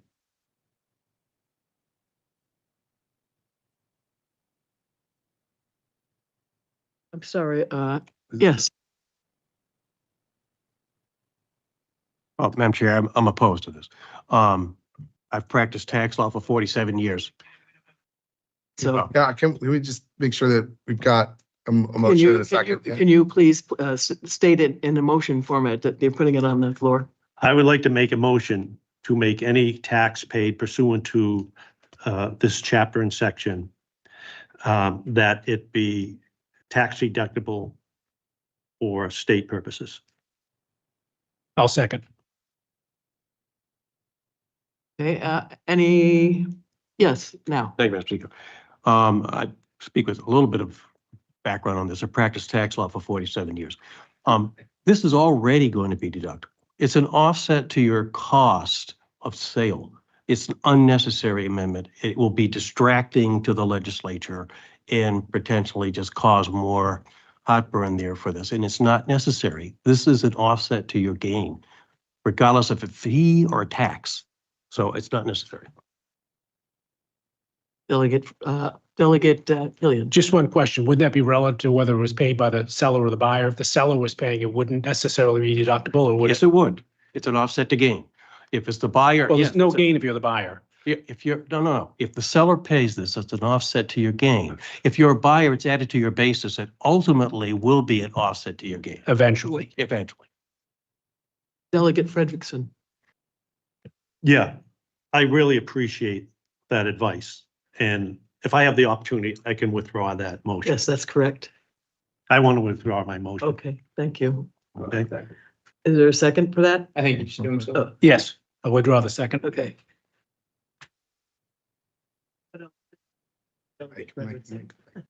Stand by.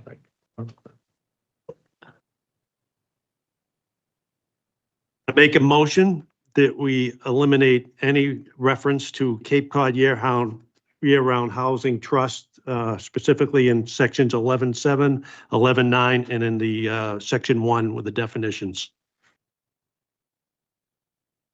I'll second.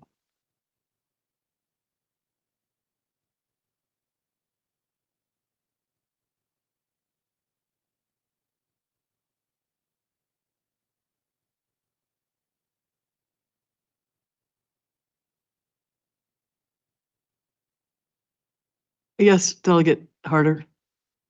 Thank you, Madam Speaker. Once again, I'm going to oppose this motion and probably most of the others because I do not want us to dictate to towns what they can do. What we're trying to do here is help the towns, give them the most flexibility possible, and let them decide and vote on whether they want this help or not. So anything that instructs them how to use this money, where to use this money, I disagree with. I think we need to make it broad as possible. There are towns that already have year-round housing funds. That's why that's in there, because we want those towns, should they choose, to be able to put the money into their year-round housing fund if they have one or if they vote for it. So let's try to keep this as flexible as we can for the towns. Thank you. Okay, thank you. Yes, Delegate McElvey. Thank you. That's better. McKelvey. Yeah, just a quick question. I'm just curious why you're making this why you'd like to make this change. What's the purpose of making this change? Okay. I'm not real sure. It's multiple levels. Number one, we're creating a new faction of bureaucracy with 15 representatives and employees across the county. Now, it's debate. I know Chair Harder can say it's not a county government portion. It's a separate group, but it's contained within will be in our charter. It will also be handled by county employees that will be taken in the funds. Secondly, there's going to be an even vote where the town of Barnstable is going to be the largest contributor. And quite frankly, let's say it's that whatever that number is that the town of Barnstable wants to give on their portion of whatever they get to this county group. In order to access those funds, they have to go to the county group to get their own money back. And that stands hold for every That's one of not you. true.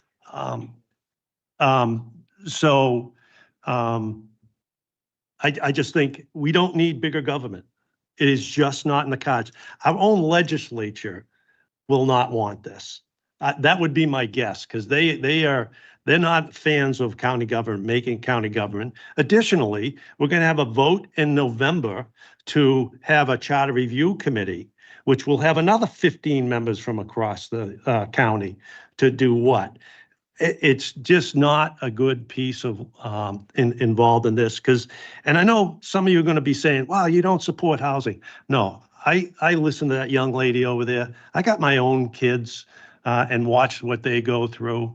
And I don't think it's someone else's responsibility to take funds from them to pay for their housing. Let's work with it in other ways. Let's work on reducing their taxes. Let's work on, finding opportunity for them. Let's work on getting some businesses down here if we can to work. And the reality is, and I'll probably get filleted for saying this, the idea that my 2 kids and my 2 stepkids are gonna prosper and live on Cape Cod is unrealistic. It's unrealistic that they're gonna settle down here because of job market, because of the social life, because of a lot of different things.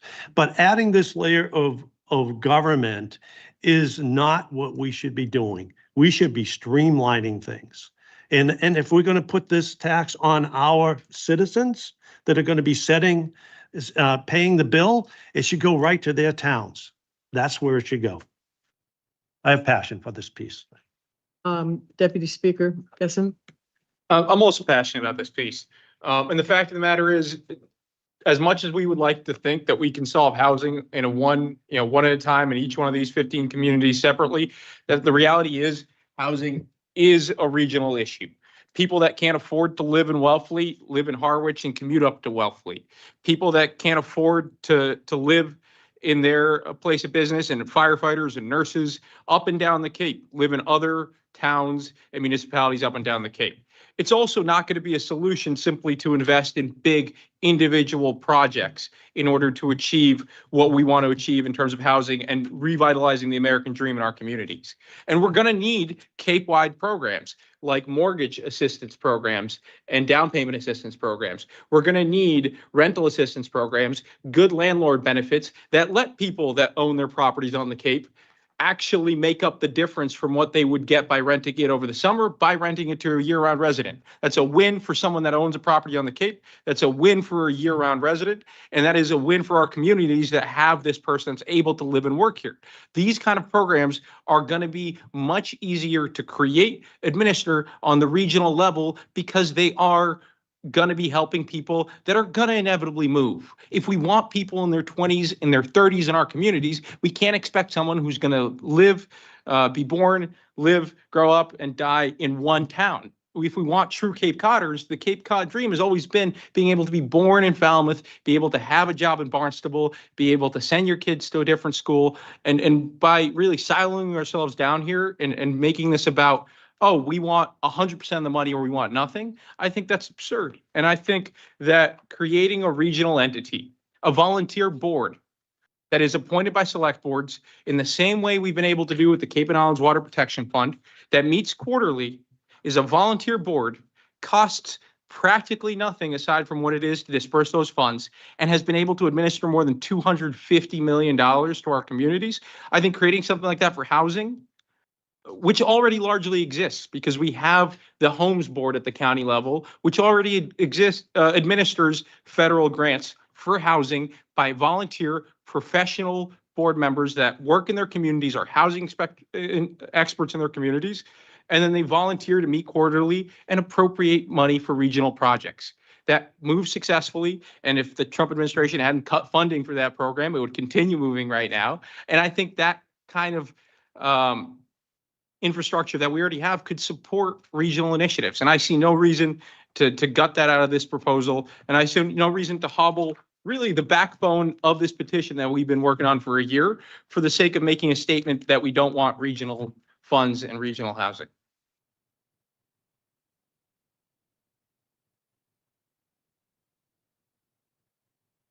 Delegate O'Malley? I strongly oppose this amendment. And I think Deputy Speaker Gessen has stated it well, but let's just look at the facts. The regional government exists for the purpose of solving problems that are greater than those of any town's ability to solve. We have, that's number one. Number two, we have voted clearly that we see housing as an issue on Cape Cod that is in need of our attention and our effort. And this regional housing authority is the embodiment of that. To walk away from that is to walk away from what we have determined to be our responsibility. And I urge this to be voted down.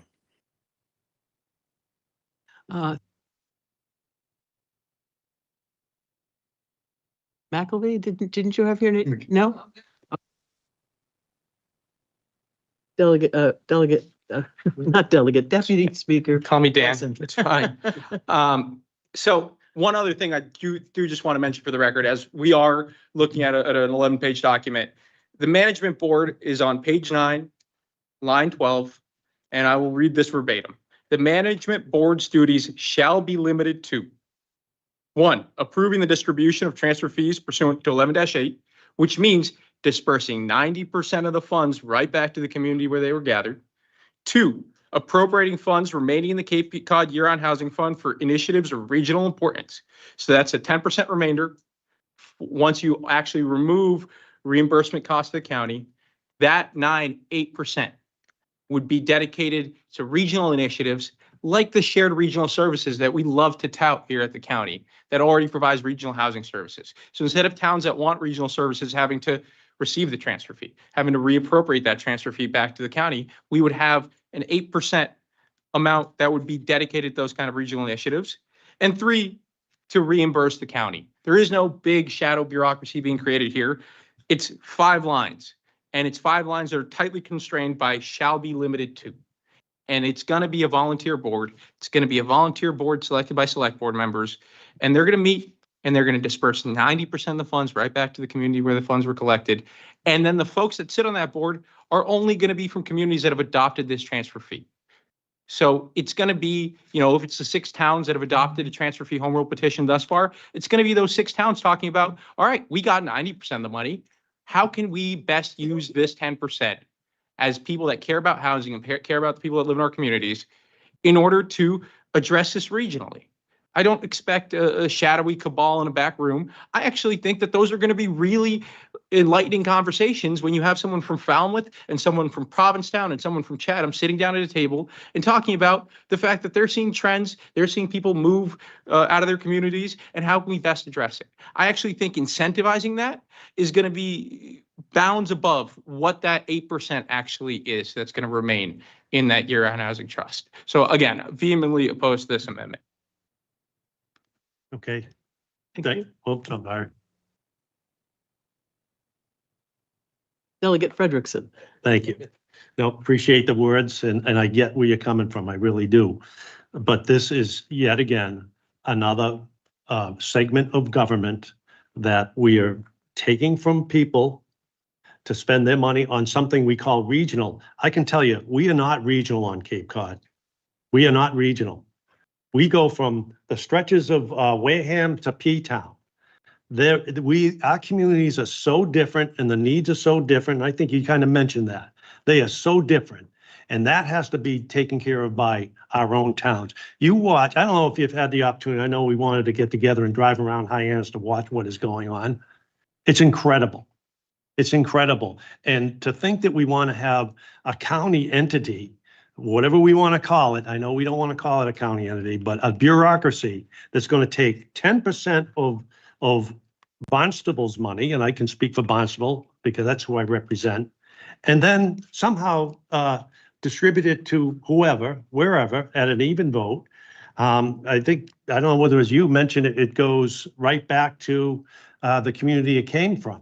So if that's the case, why don't we just leave it in the hands of the community where it goes? That's where I'm sorry. So, and the other thing is, this is just the start. This is an expansion of government. It is just a start, and I'll guarantee you, and I think Chair Harder has mentioned before, there are people that want 50% of the money to go there. I don't know who they are. You had the selectman person from Chatham in here saying they absolutely don't want this. And every home rule petition that is filed with the legislature, which I suggest that we should be supporting, by the way, that none of them say, let's give 10% of our money to the county and let them have a regional group. They don't have that. And secondly, a lot of the home rule petitions that have been filed don't have all their money going to housing. It's not all going to housing. It has different portions going different places. So anyway, I've said enough on it. Delegate Green? Thank you, Madam Speaker. You know, I'll try to say this in a different way than I've said it before. So my town has already asked the legislature for this particular transfer fee or whatever, and the legislature has not passed it. So this is just a different option so that my town can do something that it desperately needs. So, and it does, I mean, so I will not support what your amendment because I don't, I mean, this will, what we have in front of us with the few amendments we've had already, I think satisfies what my town has told me that they want. Thank you.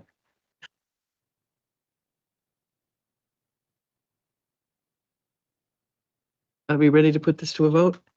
Okay. You're looking at me like you want a roll call. Delegate Frederickson? Yes. Delegate Friedel? No. Delegate Fuller? No. Delegate Gallagher? No. Deputy Speaker Gasson? No. Delegate Green? No. Delegate Harder? No. Delegate Killian? Yes. Delegate King? No. Delegate McKelvey? Yes.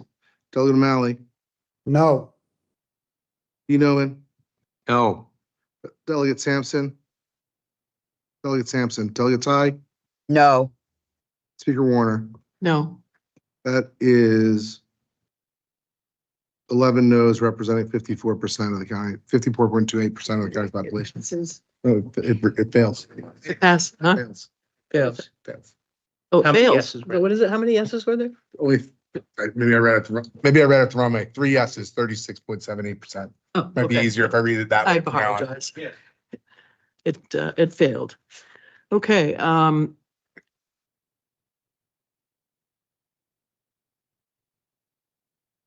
Madam Speaker, we're a year into this process. We've had many, many meetings, many committee meetings. There have been many opportunities to speak up on this subject. We're here 4 hours already this evening. We have no further amendments in front of us in written form. I would like to put the home rule petition on the table for a vote. Second. No, I mean, under our rules, it's a motion to call the question. So there's, I'll just read out the rules. Wait a minute. Uh, Previous question shall be put in the following form. Shall the main question be put now, and all further amendment or debate of the main question shall be suspended until the previous question is decided. On the previous question, not exceeding 15 minutes shall be allowed for debate, which will be combined to giving reasons why the question should or should not be put, and no delegate shall speak for more than 2 minutes.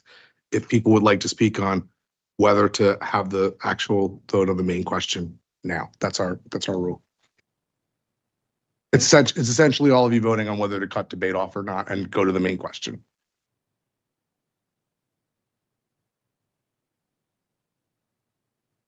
So what, I appreciate what Delegate Gallagher has pointed out.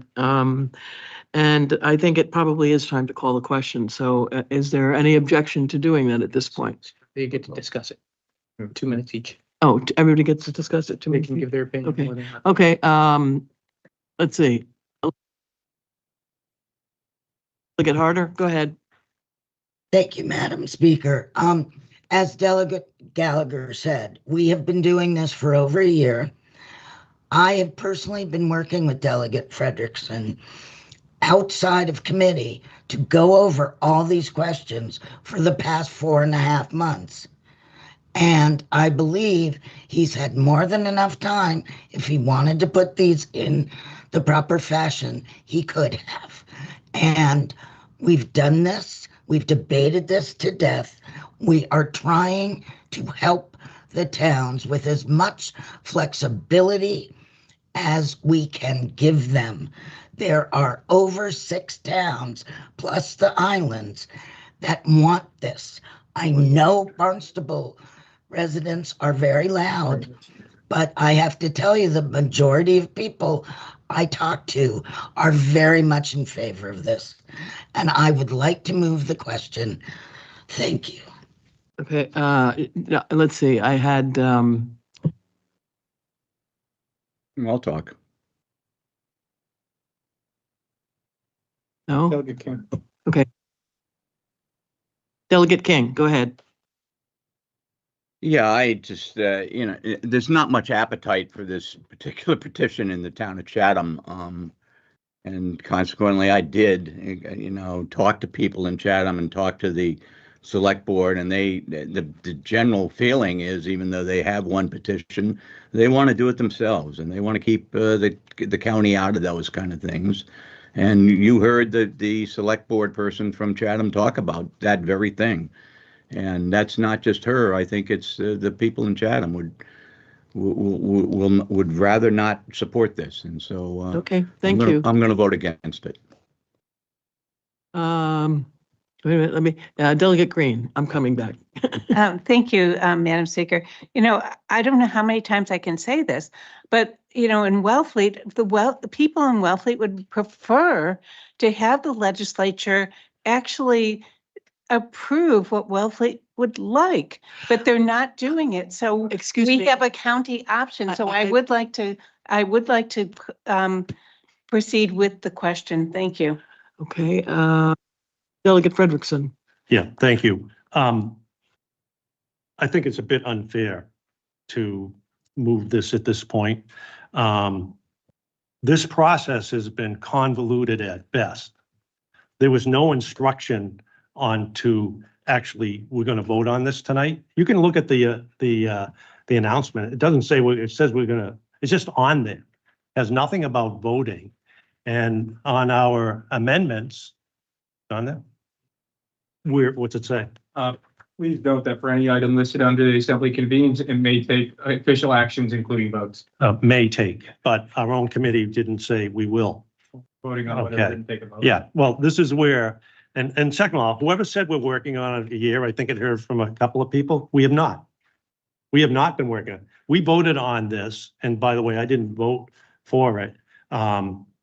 Didn't start until we had the 4 or 5 people meet with the administrator.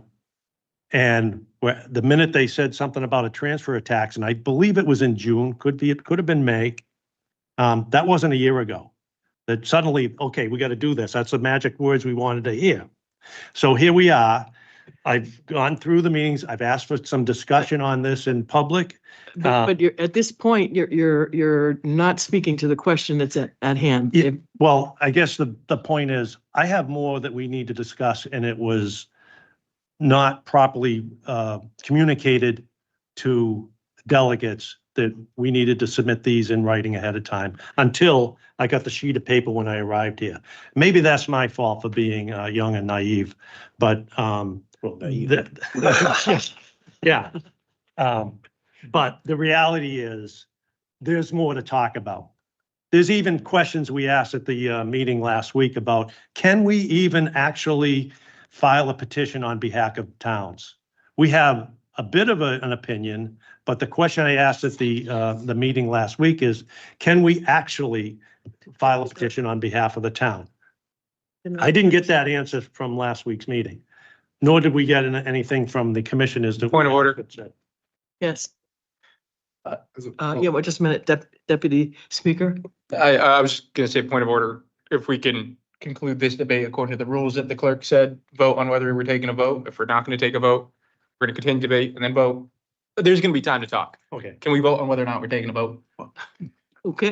Madam Speaker, I think we have 15 minutes to debate this, right? So I don't know if we get 15 minutes left. I do have a couple of comments I'd like to make on the question of whether to vote. Okay, so that's something we can ask once we're at that point, right? No, we can do, no, okay. All right. So I'd like to just understand from the Delegate Frederickson, number one, how many more amendments he has in mind. Secondly, even if we assume all those amendments are voted favorably, does the delegate intend to vote for this overall petition if those amendments are adopted? Will it make any difference to the delegates' vote? Thank you. It may. It may. It depends on how they go. If I get everything I want, I think it will be a good thing for the people who are actually going to be paying the bills. I asked how many, and I How asked. many? Okay, I'll get that. Let me count them up. There's about 1, 2,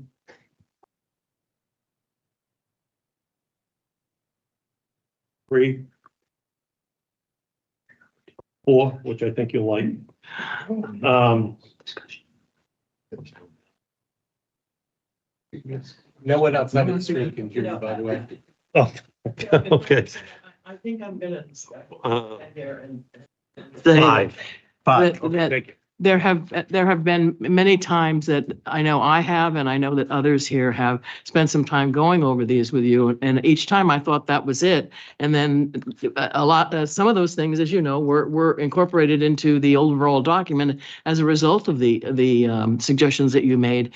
And now we're here at a point of the vote, and it's like there are all these other and then you were at a meeting 2 days ago or so that had all of these particular, I don't know if these particular amendments were actually voted on at that meeting, but I don't really want to go back to that meeting. That's not the point. The point is that there's a protocol through Robert's rules that has every committee, such as ours, operate in a way so that it's as fair and equitable as it can be for everyone. I think in my experience, this has been the longest meeting that we've ever had. And that is not your fault. It's just the issues that we had today were quite extreme. And quite frankly, I really didn't think there were going to be that many more amendments after the Standing Committee on economic development had met. So I think that I think we should call the question, and if people say no, then we won't vote on it until the rest is answered. And if we say yes, then we will vote on the question. Okay, there were points of clarity that were mentioned just a moment ago that need to be clarified. They need to be clarified. There was something Chair Harder said that I want to make sure that she's accurate at what she's saying. Because it's, But reflects. those types of questions should have been answered in the standing committee and all the other things that we've been doing. You may not have been involved in this for over a year, but I have, and it was before the holiday that this started. And then that's when we met with others and there was a great deal of effort done by by the advanced committee, let's call them, to talk to council and talk to people in the communities, find out what their view was. And at this point, I feel that I want to call a question about whether we're going to vote on the question or not. Delegate, excuse me, clerk, I don't know who you are anymore. I'm sorry. All right, so this is to call the main question, which would cut off the rest of the debate, and we would go and we would vote on the main question, just so we're aware. So, Okay. so a yes vote would mean we proceed to the final vote, and a no vote means that you would keep debating and keep taking amendments. Delegate Frederickson, No. Delegate Frizel, No. Delegate Fuller, Yes. Delegate Gallagher, Yes. Deputy Speaker Gasson, No. Delegate Green. God, I'm so confused at this point. Okay, so. The yes vote vote is to call the question. Question, no, but, yeah, I'm sorry, no vote. I keep on thinking if we vote for this, If- Delegate Frederickson has to buy pizza or something. I could try it again. A yes vote would mean you proceed directly to calling the main question, and a no vote means you could Okay. continue debate. Yes, I want to call the question, yes. Delegate Harder, I give up. No, we'll fight him. okay. Delegate. That's a no vote. Frederickson needs Delegate another Killian, 5 No. months. No. Delegate No. King, No. Delegate McKelvey. A yes vote is to call the question, Mm-hmm. and a no vote is to continue discussion and debate. Is that Yes. correct? Yeah. Yes. Delegate Malley, Yes. Dean Omen, Yes. Delegate Sampson, Delegate Ty, Yes. Delegate Warner. Yes. Yeah, that's 8 yeses, but only 33.41%. So we'll keep going. All right, then I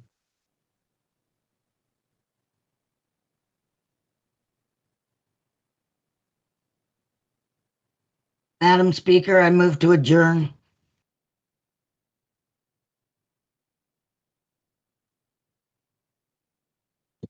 We're in recess.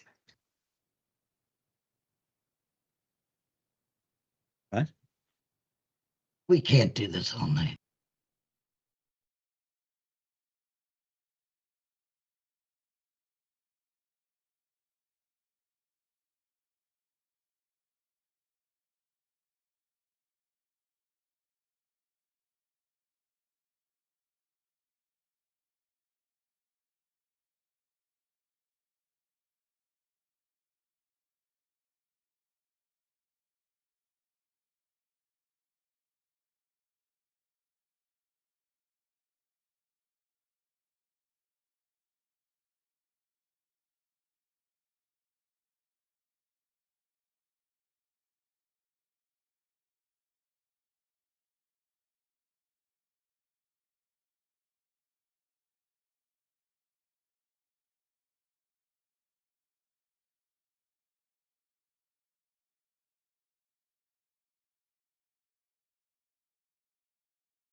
meeting is back in order. I guess that we are going back to Delegate Frederickson for what is it, 5 more amendments? Yes. You can't add any more now. No, I'm good. I'm good. The tires will be flat. You know it already. Okay. Okay, ready? First one is to make the Barnstable Housing, Regional Housing Trust optional, like everything else in the document.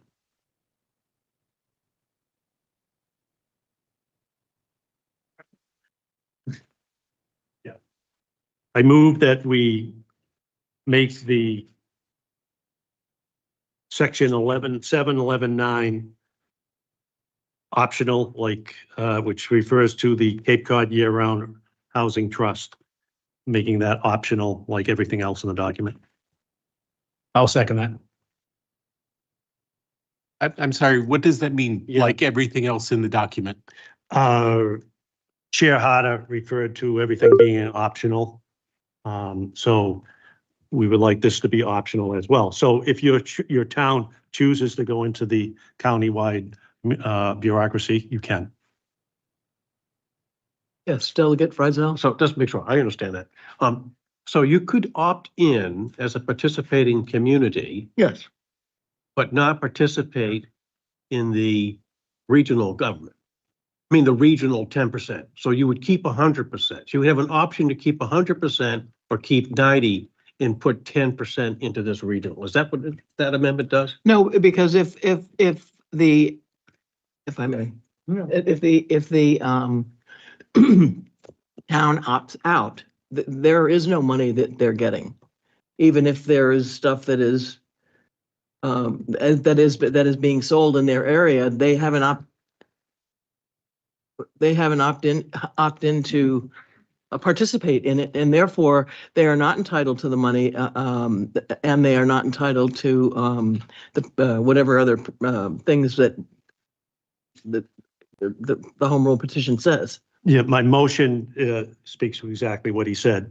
It's just everything we have in our document is optional with the town, the baseline, the percentage. You can make option. This simply adds it as an additional option for the town to amend to, whether they want to, participate in the county housing, what are we calling it? But Your mic was off. that particular item, I believe, is the checks and balances for the money that's collected and brought out. This is not simply something, oh, we got a lot of money, what do we do with it? There are very, very, very, very strict guidelines on how the money is kept, how it earns when it's not being earmarked for something else, who has access to it, how it can be used. It's not something, and that particular trust is part of that process. I agree with the fact that the county is going to collect the money, but if you opt to establish the Cape Cod, participate in the Cape Cod Year-Round Housing Trust, you don't have to participate in it. You don't have to be charged 10% or have that. That's.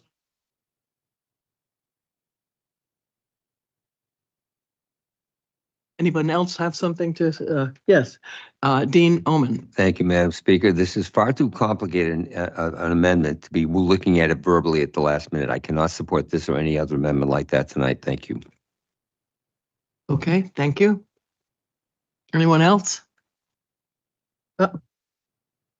I'll play the role of opposing it on its substance because I do not believe in this amendment for every reason that I stipulated, that we don't get rid of the year-round regional housing fund to begin with in the previous one. I believe, this is just another runaround way of doing the same thing. And the fact of the matter is, housing is not siloed to any individual community here on the Cape. Addressing it regionally is an opportunity to do so. And, I went into this, as I've said before, and I will say again, we don't want perfect to be the enemy of the good here. We want to deliver something for our communities to actually address this housing issue. And I would really hope, and as I've heard in conversations up and down the Cape, that I'm not the only one with that mentality. and folks in our communities that have been sending up these home rule petitions for years, when they understand that they will get 90% of the money and they will still get a seat at the table to decide what happens to the other 10%, understand that that is something that makes sense if we're going to actually address housing at a regional level, and whether it's by making it optional, whether it's by striking it altogether, or whether it's through 3 other different kind of amendments, I'm going to oppose it every single time. Thank you. Okay, thank you. Anyone else?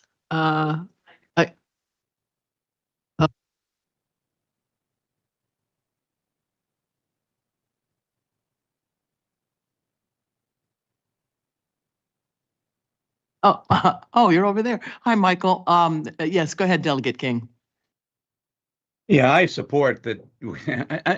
I'm not going to support these amendments unless we see them in writing. And I guess my motion, I'd like to make a motion actually that we table this whole discussion until a future meeting and ask that all of the petitions or all of the amendments come in writing where we all can read them before we get here. And just, I'd like to make a motion that we table the rest of the discussion until a future meeting. I don't know if we can do At the moment, that. we have a motion on the floor, and so we need to follow that first, and then I'll come back to you, all right? Parliamentary. Oh, no, what, That actually takes precedence, so you can that takes precedent? Oh, okay. do it once. No. So, Is there a second for that? Delegate King, would Yes. you please restate the motion you would like to put on the floor? I'd like to table further discussion on this subject and ask that that discussion occur at a future meeting, and that we ask all of the amendments that are going to come be in writing. And I could even go further, but I'll stop there. Oh, okay, do we have a second?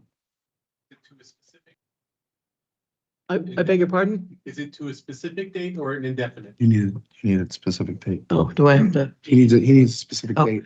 Okay, we need to have a specific date from you, Delegate King, as to when this would be taken up again. A week from today. No. Well, I mean, you want a date, give me a date. March 4th. How about that? March 4th? Fine. March 4th. March 4th is a regular meeting. I accept the recommendation. I'll second it. Okay. Do I have a second on that? Is there a second? Yes. Second. Okay, yes, okay. All right, I'd like to speak on that because I'm actually incredibly disappointed both by that motion and the second to that motion, because the question was called. The delegate from Barnstable sat there and evinced the fact that he had amendments here, and if we were going to have a fair process, he's going to have an opportunity to present those amendments. And even though I support this motion, I believe that none of these amendments are going to change his vote. I voted to not call the question, to give him the opportunity to present those amendments which he has had at least since the Economic Affairs Committee meeting. But in my mind, since we've declared a housing crisis on Cape Cod with a vote of 14-1, to articulate those amendments and put them in writing. So I will vote against this motion to table, because if this motion to table is essentially giving unwritten amendments the opportunity to put off this debate until a future date, then I'm opposed to it. I voted against calling the question because I wanted to give the delegate from Barnstable an opportunity to voice his amendments before I vote in support of this motion. If the delegate from Barnstable now wants to postpone the debate altogether, then I believe that was not a vote that I at least understood in good faith. So I'm going to vote against this motion table, and then I will make a motion to call the question. And it's time for us to vote on this tonight. Thank you. Delegate Harder. Thank you, Madam Speaker. I apologize for getting a little testy, but the fact of the matter is we have been over these questions with Delegate Frederickson since October. And every time I have said, please put it in writing. Please, we need things in writing. We made that very clear at the last meeting. And I do believe that we should just vote on this bill. It is voluntary. The towns want it, that I have talked to. And if the towns don't want it, the voters won't vote for it. We are not voting for this fee. We are voting to give the towns the option to vote on this fee. So Thank you. I think we should get rid of, stop amendments and just. Okay, thank you. Anyone else? Yes. Yeah, first of all, I apologize for keeping you here. This is, to me, this is pretty important. And, pardon me? Yeah, so he put an amendment out there. So I seconded it. I think in my fault for not having them in writing for you. I said that before. And if you want them in writing and more clarity for the next meeting, I will do that. You want to go through them right now? I'll go through that. I'm okay with that. Oh, wait. I'll call on Delegate Frizel. Thank you, Mr. Chair. I think similar to Delegate Gesson, I voted no on calling the question. I wanted to hear what they were. I think we don't need to lay this on the table. I don't need them in writing. I just need a sense of what it is that is the subject of the amendment, to hear that. I think we could go through that very quickly to hear what those amendments might be, and then we could quickly take votes on them. I think we understand the intent. If something does pass, if one of them does pass, we can get specific then about more about the language. Let's get the intent on the table. Let's see if there's sentiment to adopt them. Yep.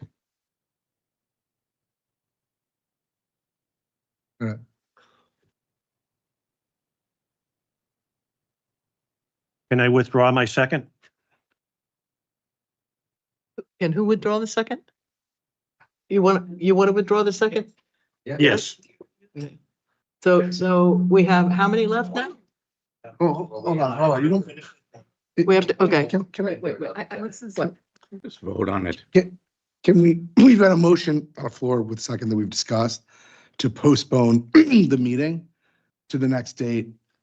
If you dispose of that, then I assume that means that people want to vote tonight, and we can at least get that cleared up and then keep going. Good.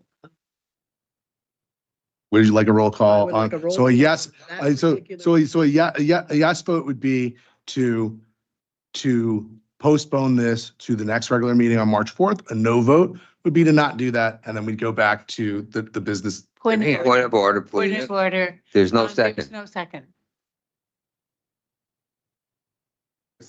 He withdrew his second, there's no second. So unless so I think we just continue with the amendments. Is anybody else going to make a second? No? No?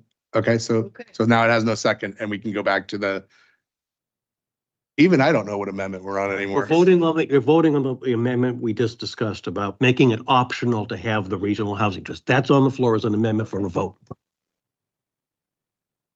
Would you like a roll call on that, Madam Yes, Speaker? please.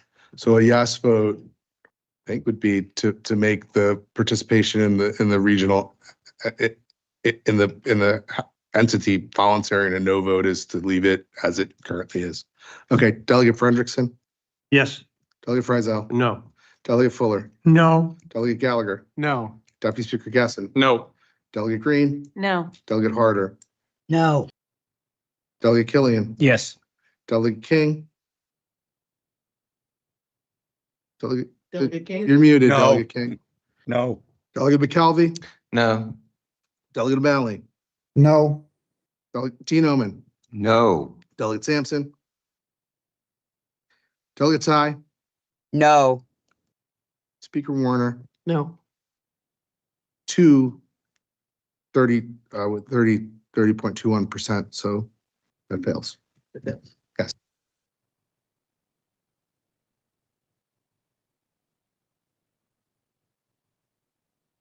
Okay, I make a motion to change the 10% number to read wording to define, replace it and say each town will be billed proportionately for expenses incurred by Barnstable County government for accepting fees and distributing them, as well as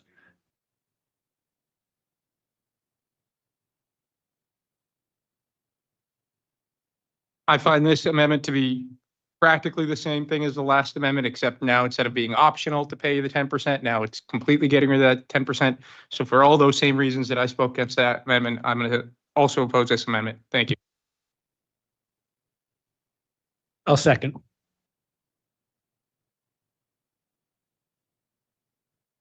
I agree with the deputy speaker. I think that in practical impact, it's the same as the prior two we've already voted. It's another way of getting at taking away the 10% regime, which I understand, but I think the majority here has voted to keep the 10% regime. So for that reason, I will vote no.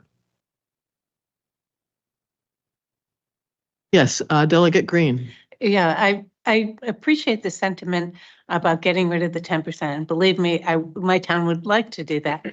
But the reality is that this is the way to get, if this is the way to get it before the legislature and get it passed.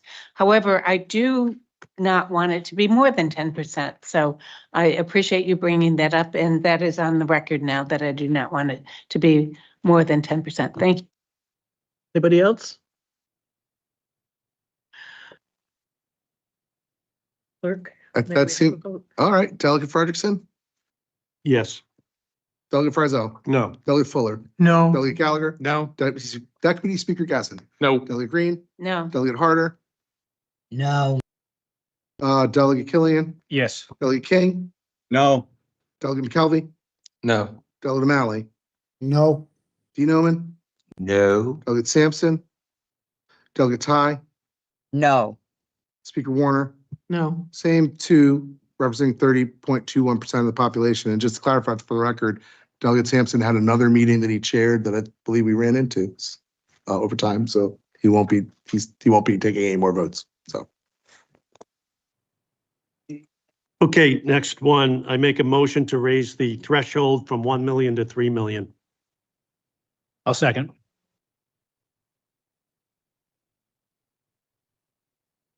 It's been seconded.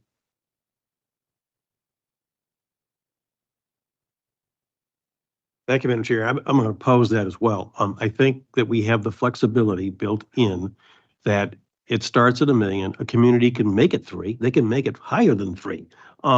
It's up to each community. I've been generally in favor of this petition because it leaves fewer mandates, more local control, more flexibility. I like that concept. So for that reason, I would not change that number. A community can make this decision, and now it even takes the voters of that community. I think we have democracy on steroids in this petition, as far as I'm concerned. I'll be quick. I'll just also say that Falmouth, in passing up their home rule petition, specifically structured theirs where properties over $1 million have a very small fee or tax between $1 million and $1.5 million, and it gets graduated all the way up. That's feasible if we leave the language the way it is. And I don't believe it's the role of this assembly to tell Falmouth they can't do that. And I agree that local control is the key point there. Thank you. Anyone else? Yes. Well, it's been called a luxury fee or luxury tax, excuse the term there. And I don't think $1 million is luxury, not in our economy with our houses that we have here on the Cape, in Mashpee also. I like the amendment. I'm gonna vote for it. Anybody else? Just to go off of my previous amendment, is that it sends a message to the legislature what we're thinking, and that it is the gentleman from Mashpee just pointed out, this has been called a luxury tax, and it should reflect that, because certainly the $1 million threshold is not anywhere close to that. Now what? We call the vote. Any other comments? No, okay. Shall we have a vote? Yes, Madam Speaker. Delegate Frederickson, Yes. Delegate Frizzell, No. Delegate Fuller, No. Delegate Gallagher, No. Deputy Speaker Gasson, No. Delegate Green, No. Delegate Harder, No. Delegate Killian, Yes. Delegate King, No. Delegate McKelvey, Yes. Delegate O'Malley, No. Dean Omen, No. Delegate Sampson, Delegate Ty, No. Speaker Warner, No. 3 delegates representing 36.78% of the county's population.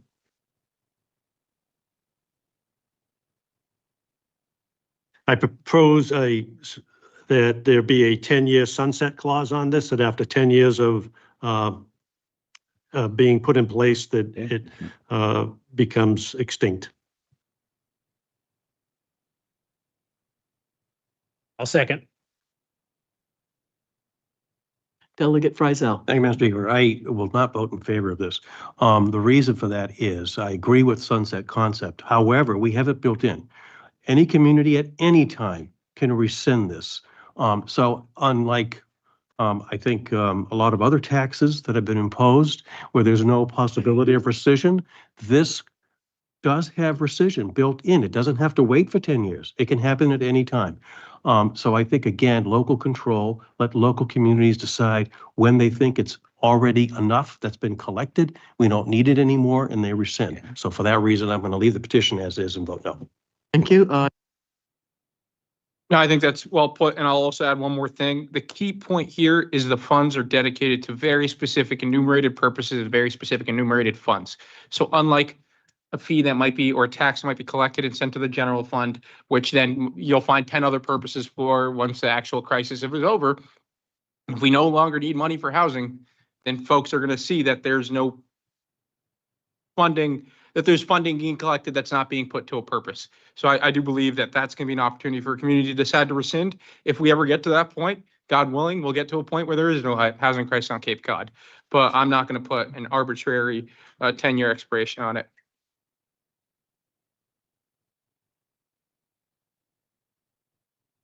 Yes, Delegate Green. Thank you, Madam Speaker. But I do, again, think it's important that the legislature knows that we are adamant that towns can opt out once they've already opted in, that they can opt out as well.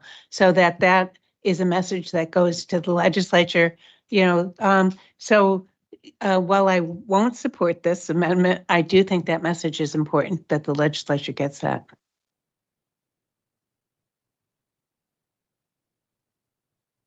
May we go to a vote?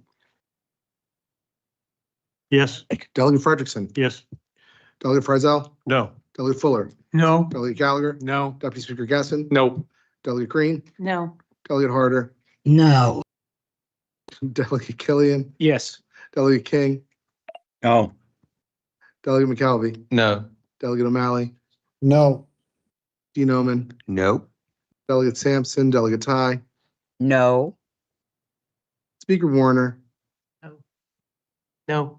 That is 2 delegates representing 30.21% of the population, so not enough. Doesn't pass. Does not. Okay, last one. You ready? I make a motion to add in that 5% of funding that goes to towns that goes to open space and environmental protection. Say that again. 5%. I'll second. Second. Delegate Fuller. Oh, no, it was Delegate Killing. Okay. Yes, Deputy Speaker. While I agree that open space, the environment are important tenets of this, I mean, that's why we included the amendment from the former delegate from Mashpee. I also believe that right now we are addressing a housing crisis. The legislation, for all its 11 pages, is structured towards addressing these housing issues. I believe that this 5% would be ancillary to the actual proposal we have here. And most importantly, actually, to speak to the CPA funds that were mentioned earlier today, those can be dedicated to 3 things: housing, open space, recreation. And the fact of the matter is, those CPA funds are a primary source of housing funds that our communities need to use at their town meetings year after year. So the hope here would be, if we give our communities a stable, real, reliable funding source for housing issues within their boundaries, then there obviously will be more money freed up for meritable projects to be funded with CPA funds at every town meeting. So I think for that purpose, I think A, it's already being achieved, and B, I don't think it's germane to this proposal here, so I'll be voting against it. Right, Delegate Frizel. Thank you, Madam Speaker. I also will vote against this for many of the same reasons as the Deputy Speaker. We have a ready source every single year in the CPA funds for this purpose, matched with state funds. So there's already a source of recurring revenues for this purpose that the communities have available to them. And this I agree, if we can get this passed and there's more funds for housing, it will free up money in those communities to spend more on open space, less on housing, if at all on housing, if they don't need the funds anymore. So for that reason, I'm going to vote no. Any other discussion? Yes, Delegate Green. Thank you, Madam Speaker. And I will also make a mention that while I think that open space is critically important, I will vote no for this because because of some of the same reasons I've heard already, but I will say that it's important for us delegates to keep an antenna up and eyes open because the Cape Cod Commission is going to start working on open space, and the state did water down the language for open space and open up the doors for eminent domain. So we do need to keep our eyes open as far as what happens with the Cape Cod Commission and what they do on open space. Thank you, Delegate Green. Anyone else? Go ahead, Delegate Frederickson. Okay, just last comment. You're absolutely right. There's money that goes to open space through community preservation, and also contained within, the taxpayers are also paying for housing issues within that same community preservation. But yet we're going to make it so, this motion solely there. So that's just for the record. Yep. I don't need any further. Okay. But we can. All right. So now the question. Huh? Got somebody else? No, we need a roll call on this amendment. I'm sorry. Roll call on this particular. I beg your So, pardon. all right. Delegate Frederickson, Yes. Delegate Friesel, No. Delegate Fuller, No. Delegate Gallagher, No. Deputy Speaker Gessen, No. Delegate Green, No. Delegate Harder, No. Delegate Killian, No. Delegate King, No. Delegate McKelvey, No. Delegate O'Malley, No. Dean Omen, No. Delegate Sampson. Still not here. Delegate Ty, No. Speaker Warner. No. That's one delegate representing 21.36%. Madam Speaker, so that fails.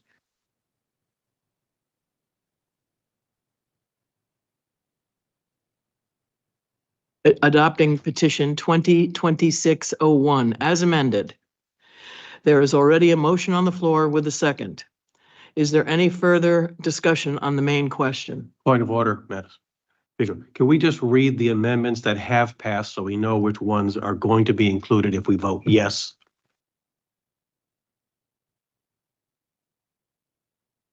Which amendments have passed?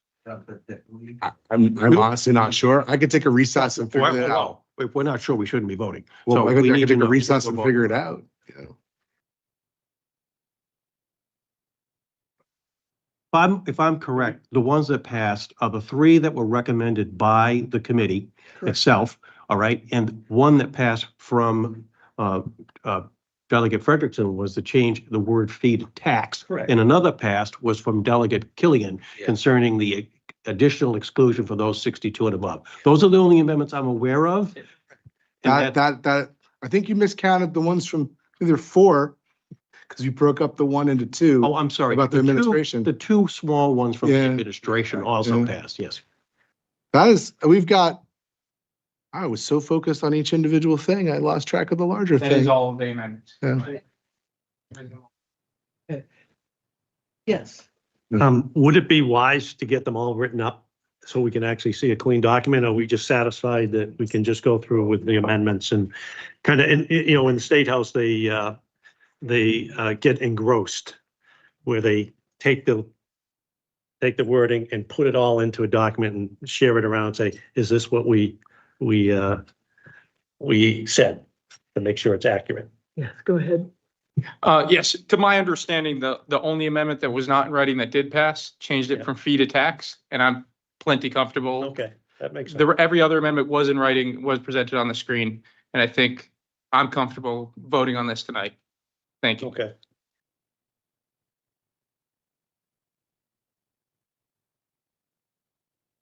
Yes.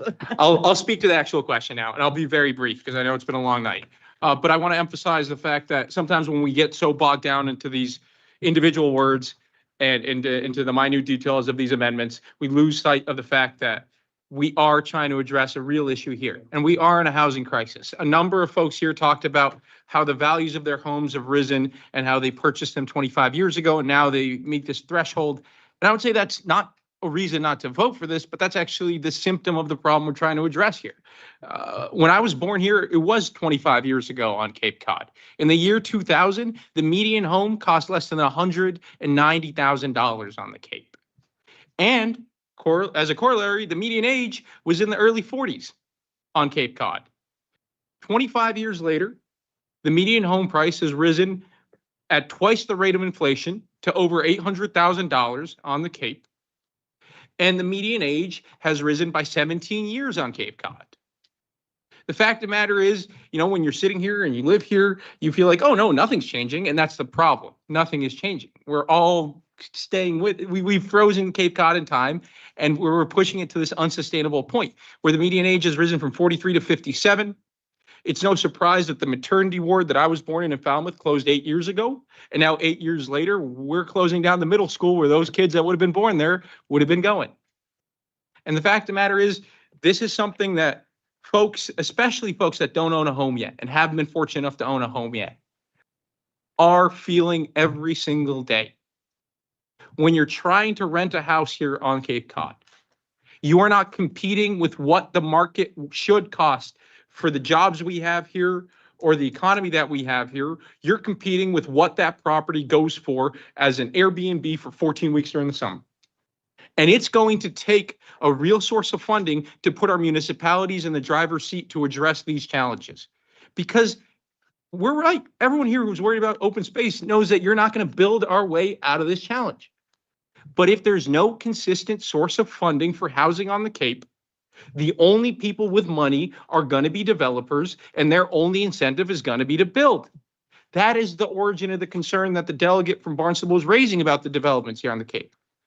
But if the money is not in the hands of private developers, but it's in the hands of our municipalities that have voted to adopt this, that have elected to do it through their town meeting, and now decided to spend it, they're going to do in ways that folks in the community support, through deed restrictions for year-round residency, through down payment assistance programs, through good landlord tax credits. There's so many tools available to our towns to create housing and to preserve the communities that we love here on the Cape.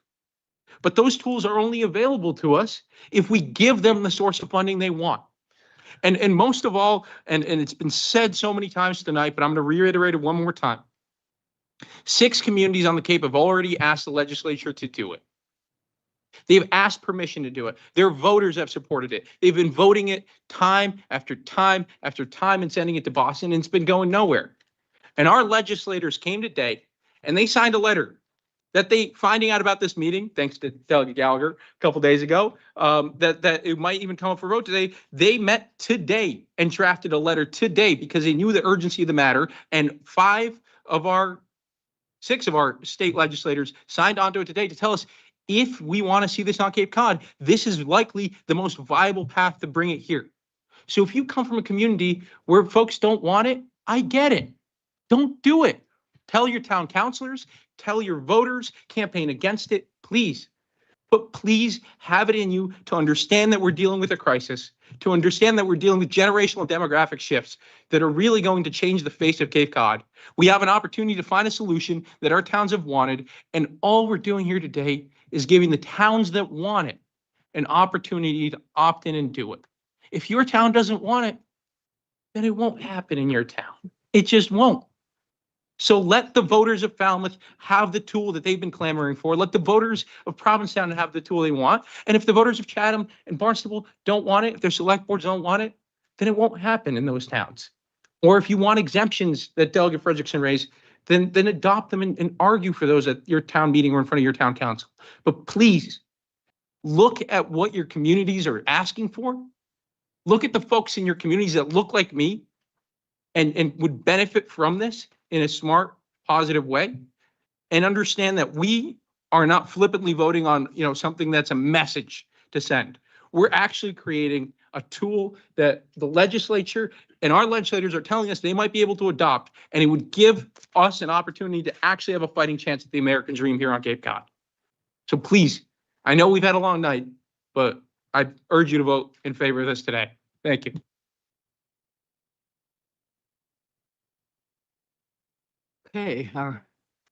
Okay, Delegate Green, I know you're gonna.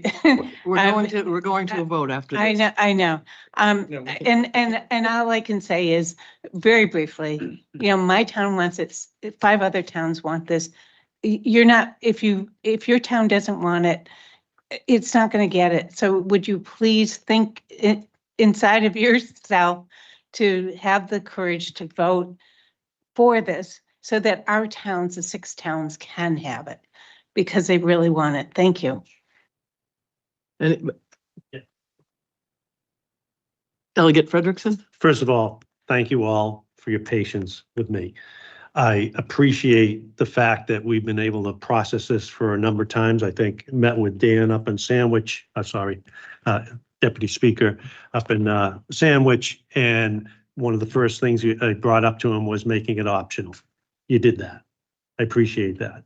Some of the amendments that you approved are important, and I appreciate the fact that you listened to me. This is not an easy thing that we're deciding to take people's money. Even Senator Sear knows that the popular vote wouldn't probably pass this, but we got an option, right? In your town, just like you spoke, but I just want to appreciate the fact that you allowed me to speak. And we all got stuff going on, but these are important matters. And if we're going to hold our offices and do them responsibly, we need to hear everybody out. And I can only say that. Thank you. Delegate Killian. Thank you, Madam Speaker. Just a couple of things to clarify. I think this is premature. I think the reason the legislature has avoided giving these towns permissions to do this is they had other ideas. We just had one of the biggest, most impactful zoning changes in 40 years recently with the addition of the ADUs. That is going to add thousands of sites, thousands of residences to the Cape. And I really think we need to see the result of that change before we go off and create another bureaucracy, because I think that's a market-based system. It doesn't require that we take money away from someone else. So there's encouragement, there is incentive for people to put these up on their own property because it's worthwhile, it creates value, it creates income for them.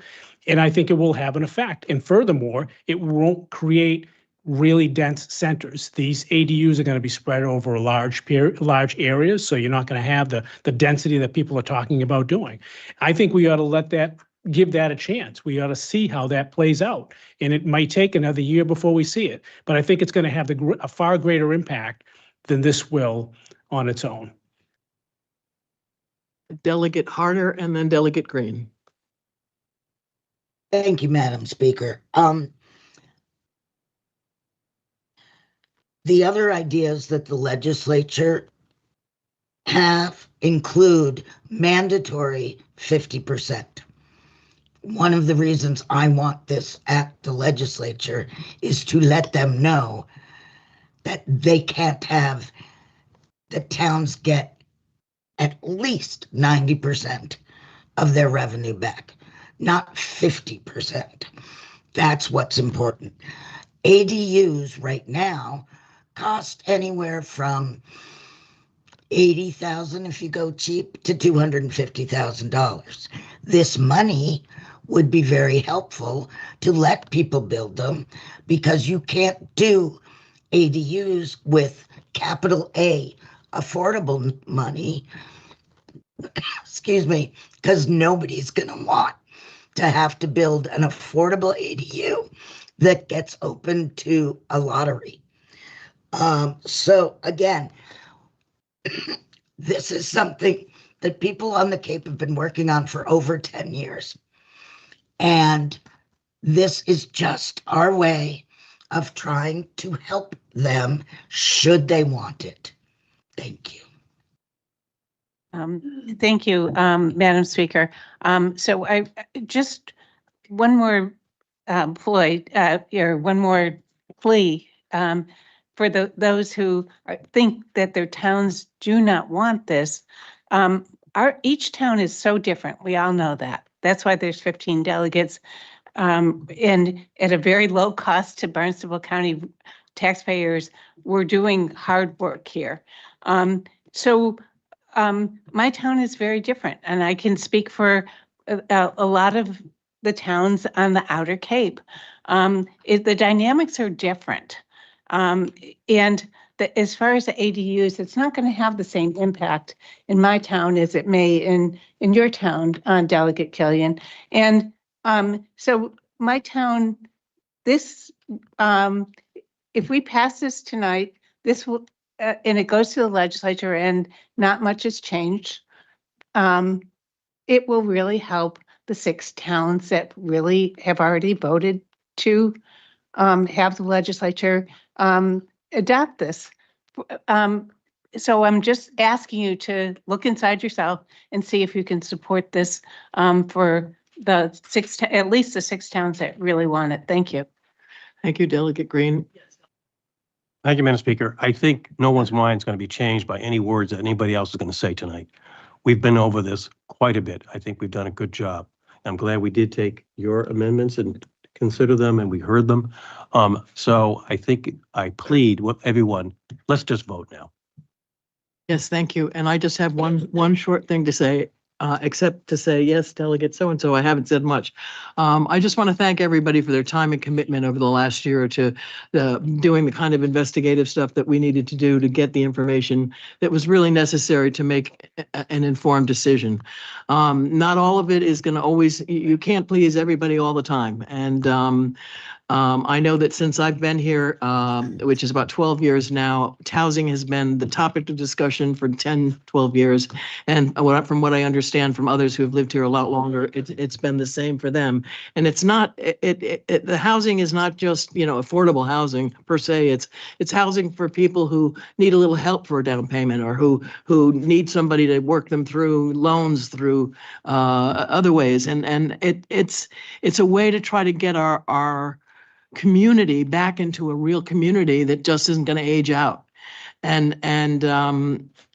So for that reason, when I started at this process, I was kind of not too for it. But as I did the research and I listened to what my other colleagues had to say, I came to realize that even though every community is involved with it, the way in which the information has been drafted gives those communities the freedom to decide how it is they want to do this, and with whatever constraints that they want. And for that reason, I really do see this as a regional initiative, one that will hopefully begin to bring back the younger people. Let your kids stay here when they grow older, so I intend to vote yes on this particular document. I would like to thank the very, very big audience that's been here the whole time and the time that they put into this, and I'm ready to go for a vote. The question is on adopting petition 2061-01 as amended. There's already a motion on the floor with a second. Is there any further discussion on the main question? Okay, Clerk Fletcher, please call roll. Delegate Frederickson. No. Delegate Frizel. Yes. Delegate Fuller. Yes. Delegate Gallagher. Yes. Deputy Speaker Gessen. Yes. Delegate Green. Yes. Delegate Harder. Yes. Delegate Killian. No. Delegate King. No. Delegate McKelvey. No. Delegate O'Malley. Yes. Dean Omen. Yes. Delegate Sampson. No. Delegate Ty. Yes. Speaker Warner. Yes. Madam Speaker, that's 10 delegates in favor, representing 51.40% of the county's population. It did. The motion passes by a narrow margin, and What is wrong with these? we are at the end of we have a few more things to, since there are no orders of the day on the calendar, Is there any new business? Huh? So, like, we've got four ordinances that have been introduced formally today by the Board of Regional Commissioners. 3 budget ordinances, 1 on a supplemental appropriation for the Aqua Fund. So the Aqua Fund ordinance, I believe, is 2026-07. We're gonna label the rest of them 8, 9, and 10, operating Cape Cod Commission or operating Dredge Cape Cod Commission. So they've all been distributed to everybody. We have them. I believe that the finance chair, I'll have to ask him again after this long marathon session, wants to get started on Monday. So hopefully we'll get a quorum. Can't make it, can't make it. We got to get to work on something else now. Thank you all for your patience. That's it for me. No, any announcements? I'm not there yet.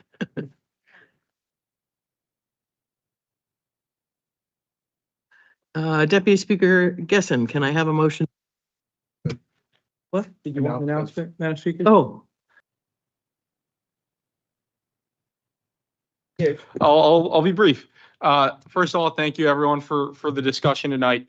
I had a conversation with the speaker before the meeting today. And the reality is, I joined the assembly because there are challenges in my generation is feeling here on the Cape. And these are big challenges, and we're going to need to step up regionally, I believe. It's not enough to do it on a town-by-town basis if we actually want to address them, whether it's housing, whether it's affordability generally, or whether it's addressing the environmental concerns that were raised tonight. And I've made the decision myself to run for county commissioner. And after a conversation with the speaker, in order to make sure that, whatever relationship it is that we have with the commissioners continues in a healthy way. And I don't get in the way as I'm seeking to join that executive board. So I continue working with y'all just on the other side of the street here. I'll be stepping down as deputy speaker and opening that position up to other delegates here. But I really want to emphasize is, the fight stays on, because today was a big step forward, but it's going to take a lot more bravery and decisions to feel and act regionally rather than on a town by town basis if we're actually going to be able to address the challenges we face here. So I appreciate y'all today. I think it was a very thorough conversation, and I believe it's important that 10 towns did support moving forward with this. So thank you very much, and it's been a pleasure. still stability in the assembly, so, but thank you for that, and thank you for all the work you've done. Okay, now I guess we're ready for a motion to adjourn. So moved. Second? Okay. Roll call. Delegate Frederickson, Yes. Delegate Friesel, Yes. Delegate Fuller, Yes. Delegate Gallagher, Yes. Deputy Speaker Gasson, Yes. Delegate Green, Yes. Delegate Harder, Yes. Delegate Killian, Yes. Delegate King, Yes. Delegate McCalvey, Yes. Delegate O'Malley, Yes. Dean Omen, I'm not sure. Dean Omen, okay. Delegate Sampson, Yes. Delegate Ty, Yes. Speaker Warner. We're adjourned. Thank you, everybody. Thank you. 4 hours, 59.